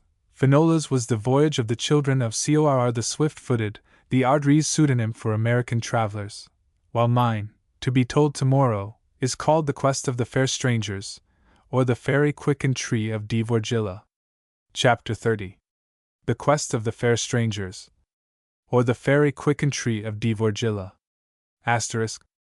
3 maidens once dwelt in a castle in that part of the Isle of Weeping known as the Cantard of Divorgilla, Divorgilla of the Green Hill Slopes, and they were baptized according to druidical rites as Sheila the scribe, Finola the festive, and Perla the melodious, though by the dwellers in that land they were called the fair strangers, or the children of Cor the swift-footed.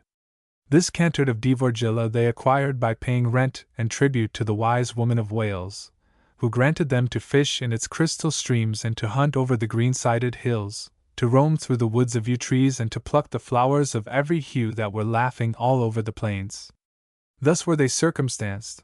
Their palace of abode was never without three shouts in it: the shout of the maidens brewing tea, the shout of the guests drinking it, and the shout of the assembled multitude playing at their games. The same house was never without three measures: a measure of magic malt for raising the spirits, a measure of Attic salt for the seasoning of tales, and a measure of poppy leaves to induce sleep when the tales were dull. And the manner of their lives was this: in the cool of the morning they gathered nuts and arbutus apples and scarlet quicken berries to take back with them to Tirthartoin, the country beyond the wave, for this was the land of their birth. When the sun was high in the east they went forth to the chase. Sometimes it was to hunt the ardrey, and at others it was in pursuit of Dermot of the bright face. Then, after resting a while on their couches of soft rushes, they would perform champion feats, or play on their harps, or fish in their clear flowing streams that were swimming with salmon. The manner of their fishing was this: to cut a long, straight sallow tree rod, and having fastened a hook and one of Finola's hairs upon it, to put a quicken tree berry upon the hook, and stand on the brink of the swift-flowing river, whence they drew out the shining-skinned, silver-sided salmon. These they would straightway broil over a little fire of birch boughs, and they needed with them no other food but the magical loaf made by Toma, one of their house servants. The witch hag that dwelt on that hillside of Rosnaree called Fan Nakarpat, or the slope of the chariots, had cast a druidical spell over Toma, by which she was able to knead a loaf that would last 20 days and 20 nights, and one mouthful of which would satisfy hunger for that length of time. ***. Not far from the Maiden Castle was a certain royal palace, with a glittering roof, and the name of the palace was Rosnaree. And upon the level green in front of the regal abode, or in the banqueting halls, might always be seen noble companies of knights and ladies bright, some feasting, some playing at the chess, some giving ear to the music of their own harps, some continually shaking the chain of silence, and some listening to the poems and tales of heroes of the olden time that were told by the king's bards and shanachis. Now all went happily with the fair strangers until the crimson berries were ripening on the quicken tree near the fairy palace. For the berries possess secret virtues known only to a man of the Dadanans, and learned from him by Sheila the scribe, who put him under Gisa not to reveal the charm to any one else. Whosoever ate of the honey-sweet, scarlet glowing fruit felt a cheerful flow of spirits, as if he had tasted wine or mead, and whosoever ate a sufficient number of them was almost certain to grow younger. These things were written in the speckled book of Saomina, but in druidical ink, undecipherable to all eyes but those of the scribe herself. So, wishing that none should possess the secret but themselves, the fair strangers set the Gilla Dacker Plus to watch the fruit, putting him first under Gisa to eat none of the berries himself, since he was already too cheerful and too young to be of much service, and thus, in their absence, the magical tree was never left alone. Nevertheless, when Finola the Festive went forth to the chase one day, she found a quicken berry glowing like a ruby in the highroad, and Sheila plucked a second from under a gnarled thorn on the slope of the chariots, and Perla discovered a third in the curiously compounded, swiftly satisfying loaf of Toma. Then the fair strangers became very angry, and sent out their trusty fleet-footed couriers to scour the land for the invaders, for they knew that none of the Dadanans would take the berries, being under Gisa not to do so. But the couriers returned, and though they were men able to trace the trail of a fox through 9 glens and 9 rivers, they could discover no proof of the presence of a foreign foe in the maiden cantard of Divorgilla. Then the hearts of the fair strangers were filled with grief and gall, for they distrusted the couriers, and having consulted the ardrey, they set forth themselves to find and conquer the invader, for the king told them that there was one other quicken tree, more beautiful and more magical than that growing by the fairy palace, and that it was set in another part of the bright-blooming, sweet-scented old garden, namely, in the heart of the labyrinthine maze of the wise woman of Wales. But as no one of them, neither the Gilla Dacker nor those who pursued him, had ever, even with the aid of the magic thread clue, reached the heart of the maze, there was no knowledge among them of the second quicken tree. The king also told Sheila the scribe, secretly, that one of his knights had found a money piece and a breviary in the forest of Rossnery, and the silver was unlike any ever used in the country of the Dadanans, and the breviary could belong only to a pious Gael known as Loskin of the Bare Knees. Now Sheila the scribe, having fasted from midnight until dawn, gazed upon the horn of foreknowledge, and read there that it was wiser for her to remain on guard at the fairy palace, while her sisters explored the secret fastnesses of the labyrinth. When Finola was apparelled to set forth upon her quest, Perla thought her the loveliest maiden upon the ridge of the world, and wondered whether she meant to conquer the invader by force of arms or by the power of beauty. The rose and the lily were fighting together in her face, and one could not tell which of them got the victory. Her arms and hands were like the lime, her mouth was as red as a ripe strawberry, her foot as small and as light as another one's hand, her form smooth and slender, and her hair falling down from her head under combs of gold. Plus one could not look at her without being all over in love with her, as Oisin said at his first meeting with Niam of the golden hair.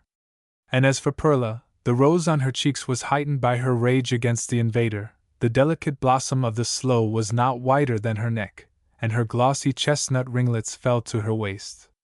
Then the Gilla Dacker unleashed Bran, the keen-scented terrier hound, and put a pearl-embroidered pillion on Inbar of the flowing mane, and the two dauntless maidens leaped upon her back, each bearing a broad shield and a long polished, death-dealing spear.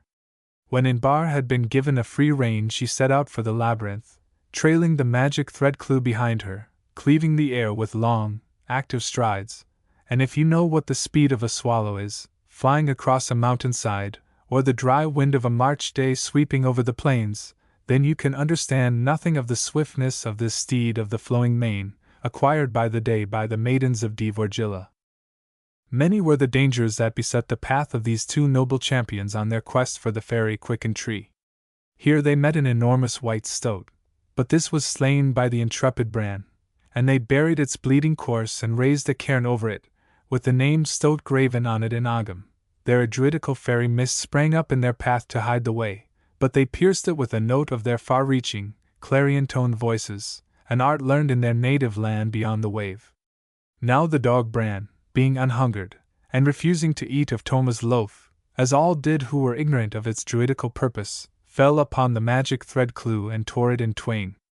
This so greatly affrighted the champions that they sounded the door defiance slowly and plaintively, hoping that the war cry might bring Sheila to their rescue.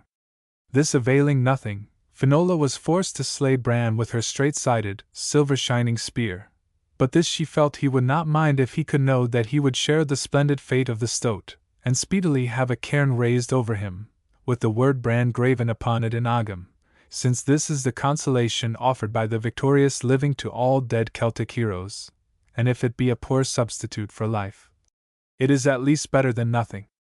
It was now many hours after noon, and though to the fair strangers it seemed they had travelled more than 40 or 100 miles, they were apparently no nearer than ever to the heart of the labyrinth, and this from the first had been the pestiferous peculiarity of that malignantly meandering maze.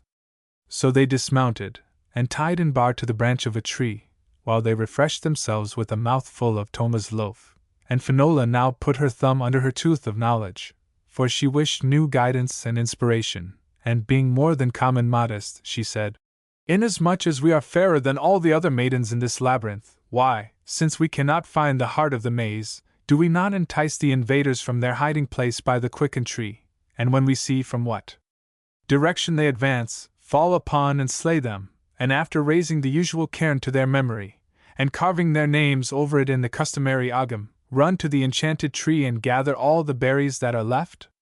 For this is the hour when Sheila brews the tea, and the knights and the ladies quaff it from our golden cups, and truly I am weary of this quest, and far rather would I be there than here." So Perla the melodious took her timpan, and chanted a Gaelic song that she had learned in the country of the Dadanans, and presently a round polished, red-gleaming quicken berry dropped into her lap, and another into Finola's, and looking up, they saw naught save only a cloud of quickened berries falling through the air one after the other. And this caused them to wonder, for it seemed like unto a snare set for them, but Perla said, "There is naught remaining for us but to meet the danger." "It is well," replied Finola, shaking down the mantle of her ebon locks, and setting the golden combs more firmly in them. Only if I perish, I prithee let there be no cairns or agams.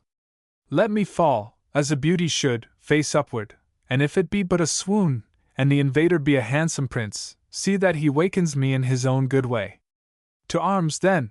Cried Perla, and taking up their spears and shields, the fair strangers dashed blindly in the direction whence the berries fell. To arms indeed, but to yours or ours? Called two voices from the heart of the labyrinth, and there, in an instant, the two brave champions, Finola and Perla, found the fairy tree hanging thick with scarlet berries, and under its branches, fit fruit indeed to raise the spirits or bring eternal youth, were, in the language of the Dedanans, Loskin of the Bare Knees and the Bishop of Ossory, known to the children of Cor the swift-footed as Ronald MacDonald and himself. And the hours ran on, and Sheila the scribe brewed and brewed and brewed and brewed the tea at her table in the Peacock Walk, and the knights and ladies quaffed it from the golden cups belonging to the wise woman of Wales. But Finola the festive and Perla the melodious lingered in the labyrinth with Loskin of the Bare Knees and the Bishop of Ossory. And they said to one another, "Surely, if it were so great a task to find the heart of this maze, we should be mad to stir from the spot, lest we lose it again." And Perla murmured, "That plan were wise indeed, save that the place seemeth all too small for so many." Then Finola drew herself up proudly, and replied, "It is no smaller for one than for another. But come, Loskin, let us see if haply we can lose ourselves in some path of our own finding." And this they did, and the content of them that departed was no greater than the content of them that were left behind, and the sun hid himself for very shame because the brightness of their joy was so much more dazzling than the glory of his own face. And nothing more is told of what befell them till they reached the threshold of the old hall, and it was not the sun, but the moon, that shone upon their meeting with Sheila the scribe. Chapter 31. Goodbye, dark Rosaline. It is almost over, our Irish holiday, so full of delicious, fruitful experiences, of pleasures we have made and shared, and of other people's miseries and hardships we could not relieve. Almost over! Soon we shall be in Dublin, and then on to London to meet Francesca's father, soon be deciding whether she will be married at the house of their friend the American ambassador, or in her own country, where she has really had no home since the death of her mother. The ceremony over, Mr. Monroe will start again for Cairo or Constantinople, Stockholm or St. Petersburg, for he is of late years a determined wanderer, whose fatherly affection is chiefly shown in liberal allowances, in pride of his daughter's beauty and many conquests, in conscientious letter-writing, and in frequent calls upon her between his long journeys. It is because of these paternal predilections that we are so glad Francesca's heart has resisted all the shot and shell directed against it from the batteries of a dozen gay worldlings and yielded so quietly and so completely to Ronald MacDonald's loyal and tender affection. At tea-time day before yesterday, Sailmina suggested that Francesca and I find the heart of Aunt David's labyrinth, the which she had discovered in a less than 10 minutes' search that morning, leaving her Gaelic primer behind her that we might bring it back as a proof of our success.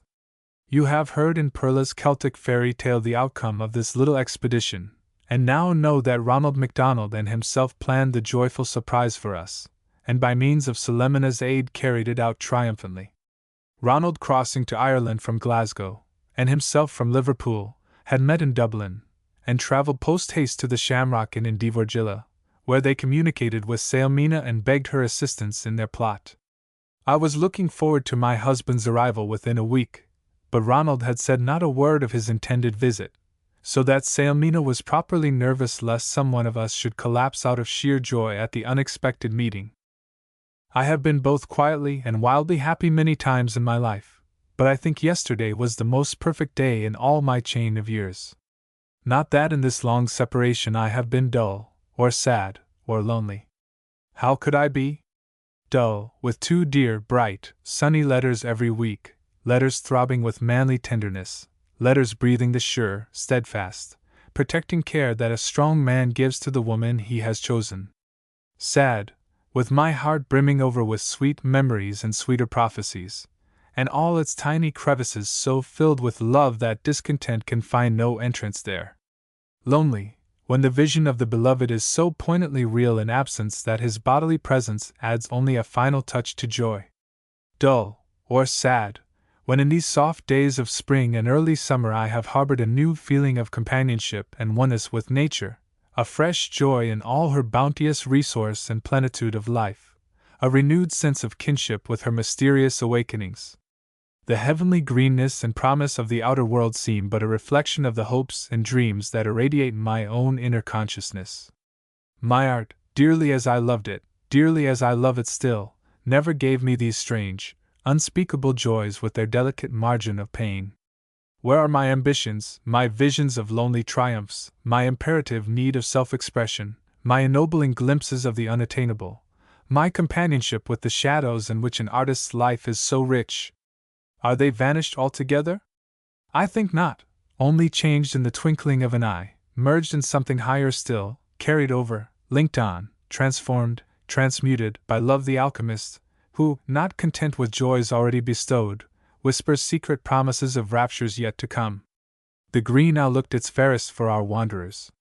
Just as a woman adorns herself with all her jewels when she wishes to startle or enthrall, wishes to make a lover of a friend, so Dvorgilla arrayed herself to conquer these two pairs of fresh eyes, and command their instant allegiance.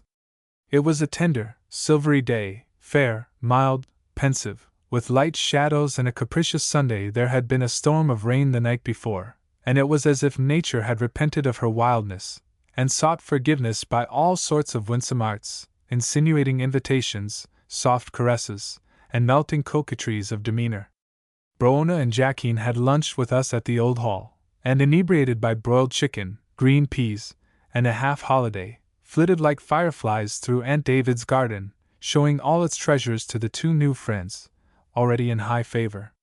Benella, it is unnecessary to say, had confided her entire past life to himself after a few hours' acquaintance, while both he and Ronald, concealing in the most craven manner their original objections to the part she proposed to play in our triangular alliance, thanked her, with tears in their eyes, for her devotion to their sovereign ladies. We had tea in the Italian garden at Rosnaree, and Dr. Gerald, arm in arm with himself, walked between its formal flower borders, along its paths of golden gravel, and among its spire-like cypresses and fountains, where balustrades and statues, yellowed and stained with age, stains which Benella longs to scrub away, make the brilliant turf even greener by contrast. Tea was to have been followed in due course by dinner, but we all agreed that nothing should induce us to go indoors on such a beautiful evening, so baskets were packed, and we went in rowboats to a picnic supper on Elanro, a wee island in Loch Beg. I can close my eyes today and see the picture, the lonely little lake, as blue in the sunshine as the sky above it, but in the twilight first brown and cool, then flushed with the sunset.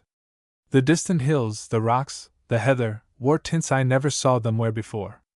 The singing wavelets spilled their crowns of white upon the beach across the lake, and the wild flowers in the clear shallows near us grew so close to the brink that they threw their delicate reflections in the water, looking up at us again framed in red-brown grasses. By and by the moon rose out of the prograys and ambers in the east, bevies of black rooks flew homeward, and stillness settled over the face of the brown lake. Darkness shut us out from Dvorgilla, and though we could still see the glimmer of the village lights, it seemed as if we were in a little world of our own. It was useless for Sailmina to deny herself to the children, for was she not going to leave them on the morrow? She sat under the shadow of a thorn bush, and the two mites, tired with play, cuddled themselves by her side, unreproved. She looked tenderly, delectably feminine. The moon shone full upon her face. But there are no ugly lines to hide, for there are no parched and arid places in her nature. Dews of sympathy, sweet spring floods of love and compassion, have kept all fresh, serene, and young. We had been gay, but silence fell upon us as it had fallen upon the lake. There would be only a day or two in Dublin, whither Dr. Gerald was going with us, that he might have the last word and hand-clasp before we sailed away from Irish shores, and so near was the parting that we were all, in our hearts, bidding farewell to the Emerald Isle. Goodbye, Silk of the Kine, I was saying to myself, calling the friendly spot by one of the endearing names given her by her lovers in the sad old days. Goodbye, little black rose, growing on the stern Atlantic shore. Goodbye, rose of the world, with your jewels of emerald and amethyst, the green of your fields and the misty purple of your hills. Goodbye, Jean van Vocht, poor little old woman. We are going back, himself and I, to the Oilean Yar, as you used to call our new island, going back to the hurly-burly of affairs, to prosperity and opportunity. But we shall not forget the lovely Lady of Sorrows looking out to the west with the pain of 1,000 years in her ever-youthful eyes. Goodbye, my dark Rosaline, goodbye. Chapter 32. As the Sunflower Turns. Here we all are at O'Carolyn's Hotel in Dublin, all but the Calhouns, who bade us adieu at the station, and the dear children, whose tears are probably dried by now, although they flowed freely enough at parting. Brona flung her arms tempestuously around Selemina's neck, exclaiming between her sobs, "Goodbye, my thousand blessings!" An expression so Irish that we laughed and cried in one breath at the sound of it. Here we are in the midst of life once more, though to be sure it is Irish life, which moves less dizzily than our own. We ourselves feel thoroughly at home, nor are we wholly forgotten by the public, for on beckoning to a driver on the cab stand to approach with his sidecar, he responded with alacrity, calling to his neighbor, "Here's me sixpenny darlin' again!" And I recognized him immediately as a man who had once remonstrated with me eloquently on the subject of a fee, making such a fire of Hibernian jokes over my sixpence that I heartily wished it had been a half-sovereign. Cables and telegrams are arriving every hour, and a rich American lady writes to Saomina, asking her if she can purchase the Book of Kells for her, as she wishes to give it to a favorite nephew who is a bibliomaniac. I am begging the shocked Miss Peabody to explain that the volume in question is not for sale, and to ask at the same time if her correspondent wishes to purchase the Lakes of Killarney or the Giant's Causeway in its stead. Francesca, in a whirl of excitement, is buying cobweb linens, harp brooches, creamy poplins with golden shamrocks woven into their lustrous surfaces, and as for laces, we spend hours in the shops, when our respective squires wish us to show them the sights of Dublin. Benella is in her element, nursing Saomina, who sprained her ankle just as we were leaving Divorgilla. At the last moment our sidecars were so crowded with passengers and packages that she accepted a seat in Dr. Gerald's carriage, and drove to the station with him. She had a few last farewells to say in the village, and a few modest remembrances to leave with some of the poor old women, and I afterward learned that the drive was not without its embarrassments. The butcher's wife said fervently, "May you long be spared to each other!" The old weaver exclaimed, "'Twould be an odious pity to spoil two houses, would ye?" While the woman who sells apples at the station capped all by wishing the couple a long life and a happy death together. No wonder poor Saomina slipped and twisted her ankle as she alighted from the carriage. Though walking without help is still an impossibility, 24 hours of rubbing and bathing and bandaging have made it possible for her to limp discreetly, and we all went to St. Patrick's Cathedral together this morning. We had been in the quiet churchyard, where a soft, misty rain was falling on the yellow acacias and the pink hawthorns. We had stood under the willow tree in the deanery garden, the tree that marks the site of the house from which Dean Swift watched the movements of the torches in the cathedral at the midnight burial of Stella. They are lying side by side at the foot of a column in the south side of the nave, and a brass plate in the pavement announces, "Here lies Mrs. Hester Johnson, better known to the world by the name of Stella, under which she is celebrated in the writings of Dr. Jonathan Swift, Dean of this cathedral. Poor Stella, at rest for a century and a half beside the man who caused her such pangs of love and grief. Who does not mourn her?" The nave of the cathedral was dim, and empty of all sightseers save our own group. There was a caretaker who went about in sloppy rubber shoes, scrubbing marbles and polishing brasses, and behind a high screen or temporary partition someone was playing softly on an organ. We stood in a quiet circle by Stella's resting place, and Dr. Gerald, who never forgets anything, apparently, was reminding us of Thackeray's gracious and pathetic tribute. "Fair and tender creature, pure and affectionate heart, boots it to you now that the whole world loves you and deplores you. Scarce any man ever thought of your grave that did not cast a flower of pity on it, and write over it a sweet epitaph. Gentle lady! So lovely, so loving, so unhappy! You have had countless champions, millions of manly hearts mourning for you. From generation to generation we take up the fond tradition of your beauty. We watch and follow your story, your bright morning love and purity, your constancy, your grief, your sweet martyrdom. We know your legend by heart. You are one of the saints of English story. As Dr. Gerald's voice died away, the strains of Love's Young Dream floated out from the distant end of the building. The organist must be practicing for a wedding, said Francesca, very much alive to anything of that sort. She hummed. Isn't it charming? You ought to know, Dr. Gerald answered, looking at her affectionately, though somewhat too sadly for my taste.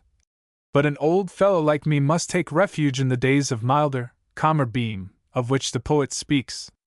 Ronald and himself, guidebooks in hand, walked away to talk about the burial of Sir John Moore, and look for Wolfe's tablet, and I stole behind the great screen which had been thrown up while repairs of some sort were being made or a new organ built.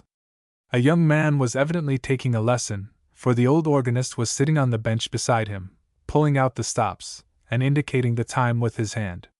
There was to be a wedding, that was certain, for Love's Young Dream was taken off the music rack at that moment, while believe me, if all those endearing young charms was put in its place, and the melody came singing out to us on the Vox Humana stop.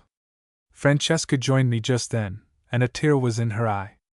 Penny dear, when all is said, believe me is the dearest song of the two. Anybody can sing, feel, live, the first, which is but a youthful dream, after all, but the other has in it the proved fidelity of the years. The first song belongs to me, I know, and it is all I am fit for now, but I want to grow toward and deserve the second. You are right, but while Love's Young Dream is yours and Ronald's, dear, take all the joy that it holds for you. The other song is for Sailmina and Dr. Gerald, and I only hope they are realizing it at this moment, secretive, provoking creatures that they are. The old organist left his pupil just then, and disappeared through a little door in the rear. Have you the wedding march there? I asked the pupil who had been practicing the love songs. Oh yes, madam, though I am afraid I cannot do it justice, he replied modestly. Are you interested in organ music? I am very much interested in yours, and I am still more interested in a romance that has been dragging its weary length along for 20 years, and is trying to bring itself to a crisis just on the other side of that screen. You can help me precipitate it, if you only will. Well, he was young and he was an Irishman, which is equivalent to being a born lover, and he had been brought up on Tommy Moore and music, all of which I had known from the moment I saw him, else I should not have made the proposition. I peeped from behind the screen. Ronald and himself were walking toward us. Sailmina and Dr. Gerald were sitting together in one of the front pews. I beckoned to my husband. Will you and Ronald go quietly out one of the side doors? I asked. Take your own car and go back to the hotel, allowing us to follow you a little later? It takes more than 1 year of marriage for even the cleverest Benedict to uproot those weeds of stupidity, denseness, and non-comprehension that seemed to grow so riotously in the mental garden of the bachelor. So, said himself, we came all together, why shouldn't we go home all together? So like a man. Always reasoning from analogy, always, so to speak, lugging in logic. Desperate situations demand desperate remedies, I replied mysteriously, though I hope patiently. If you go home at once without any questions, you will be virtuous, and it is more than likely that you will also be happy, and if you are not, somebody else will be. Having seen the backs of our two cavaliers disappearing meekly into the rain, I stationed Francesca at a point of vantage, and went out to my victims in the front pew. The others went on ahead, I explained, with elaborate carelessness. They wanted to drive by Dublin Castle, and we are going to follow as we like.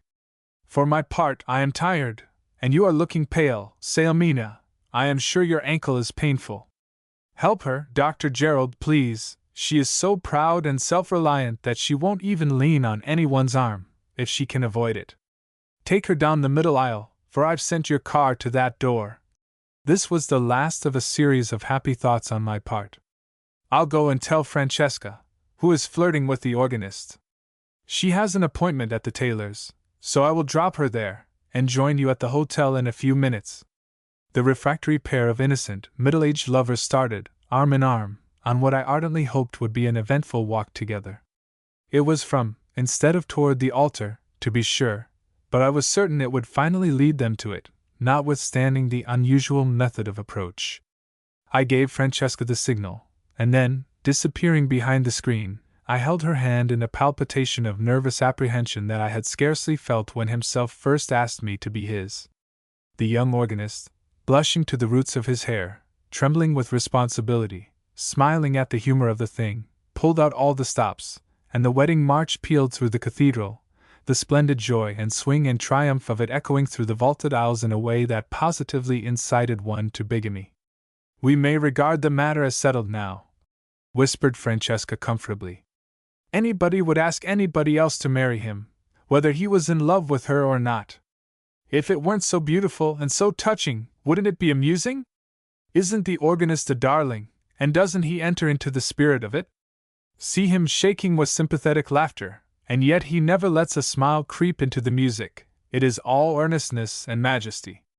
May I peep now and see how they are getting on?" "Certainly not. What are you thinking of, Francesca? Our only justification in this whole matter is that we are absolutely serious about it. We shall say good-bye to the organist, wring his hand gratefully, and steal with him through the little door. Then in a half-hour we shall know the worst or the best, and we must remember to send him cards and a marked copy of the newspaper containing the marriage notice." Sailmina told me all about it that night, but she never suspected the interference of any deus ex machina save that of the traditional god of love, who, it seems to me, has not kept up with the requirements of the age in all respects, and leaves a good deal for us women to do nowadays. "Would that you had come up this aisle to meet me, Sailmina, and that you were walking down again as my wife!" This was what Dr. Gerald had surprised her by saying, when the wedding music had finally entered into his soul, driving away for the moment his doubt and fear and self-distrust, and I can well believe that the hopelessness of his tone stirred her tender heart to its very depths. "What did you answer?" I asked breathlessly, on the impulse of the moment. We were talking by the light of a single candle.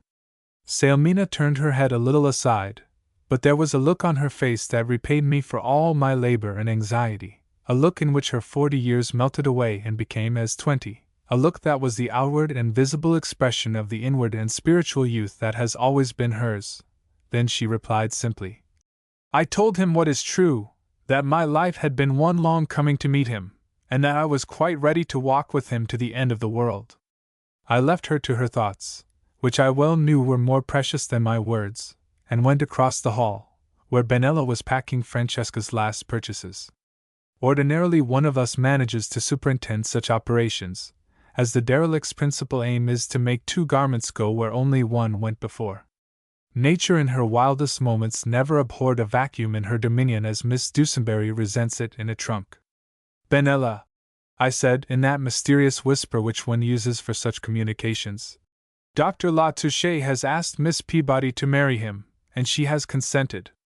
"It was full time," the derelict responded, with a deep sigh of relief.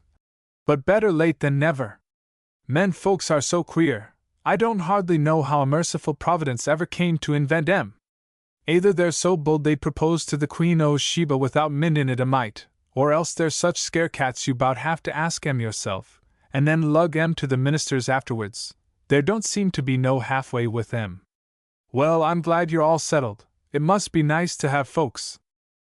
It was a pathetic little phrase, and I fancied I detected a tear in her usually cheerful and decided voice. Acting on the suspicion, I said hurriedly, "You have already had a share of Miss Monroe's folks and mine offered you, and now Miss Peabody will be sure to add hers to the number. Your only difficulty will be to attend to them all impartially, and keep them from quarreling as to which shall have you next." She brightened visibly.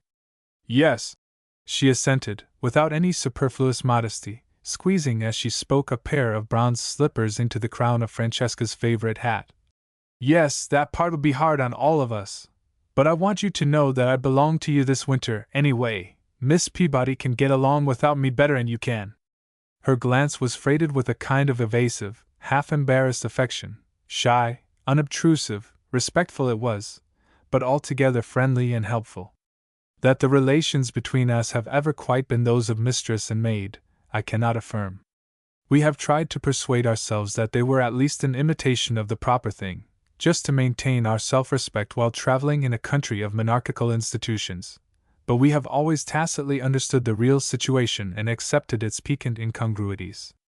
So when I met Benella Dusenberry's wistful, sympathetic eye, my Republican head, reckless of British conventions, found the maternal hollow in her spinster shoulder as I said, "Dear old derelict! It was a good day for us when you drifted into our harbor."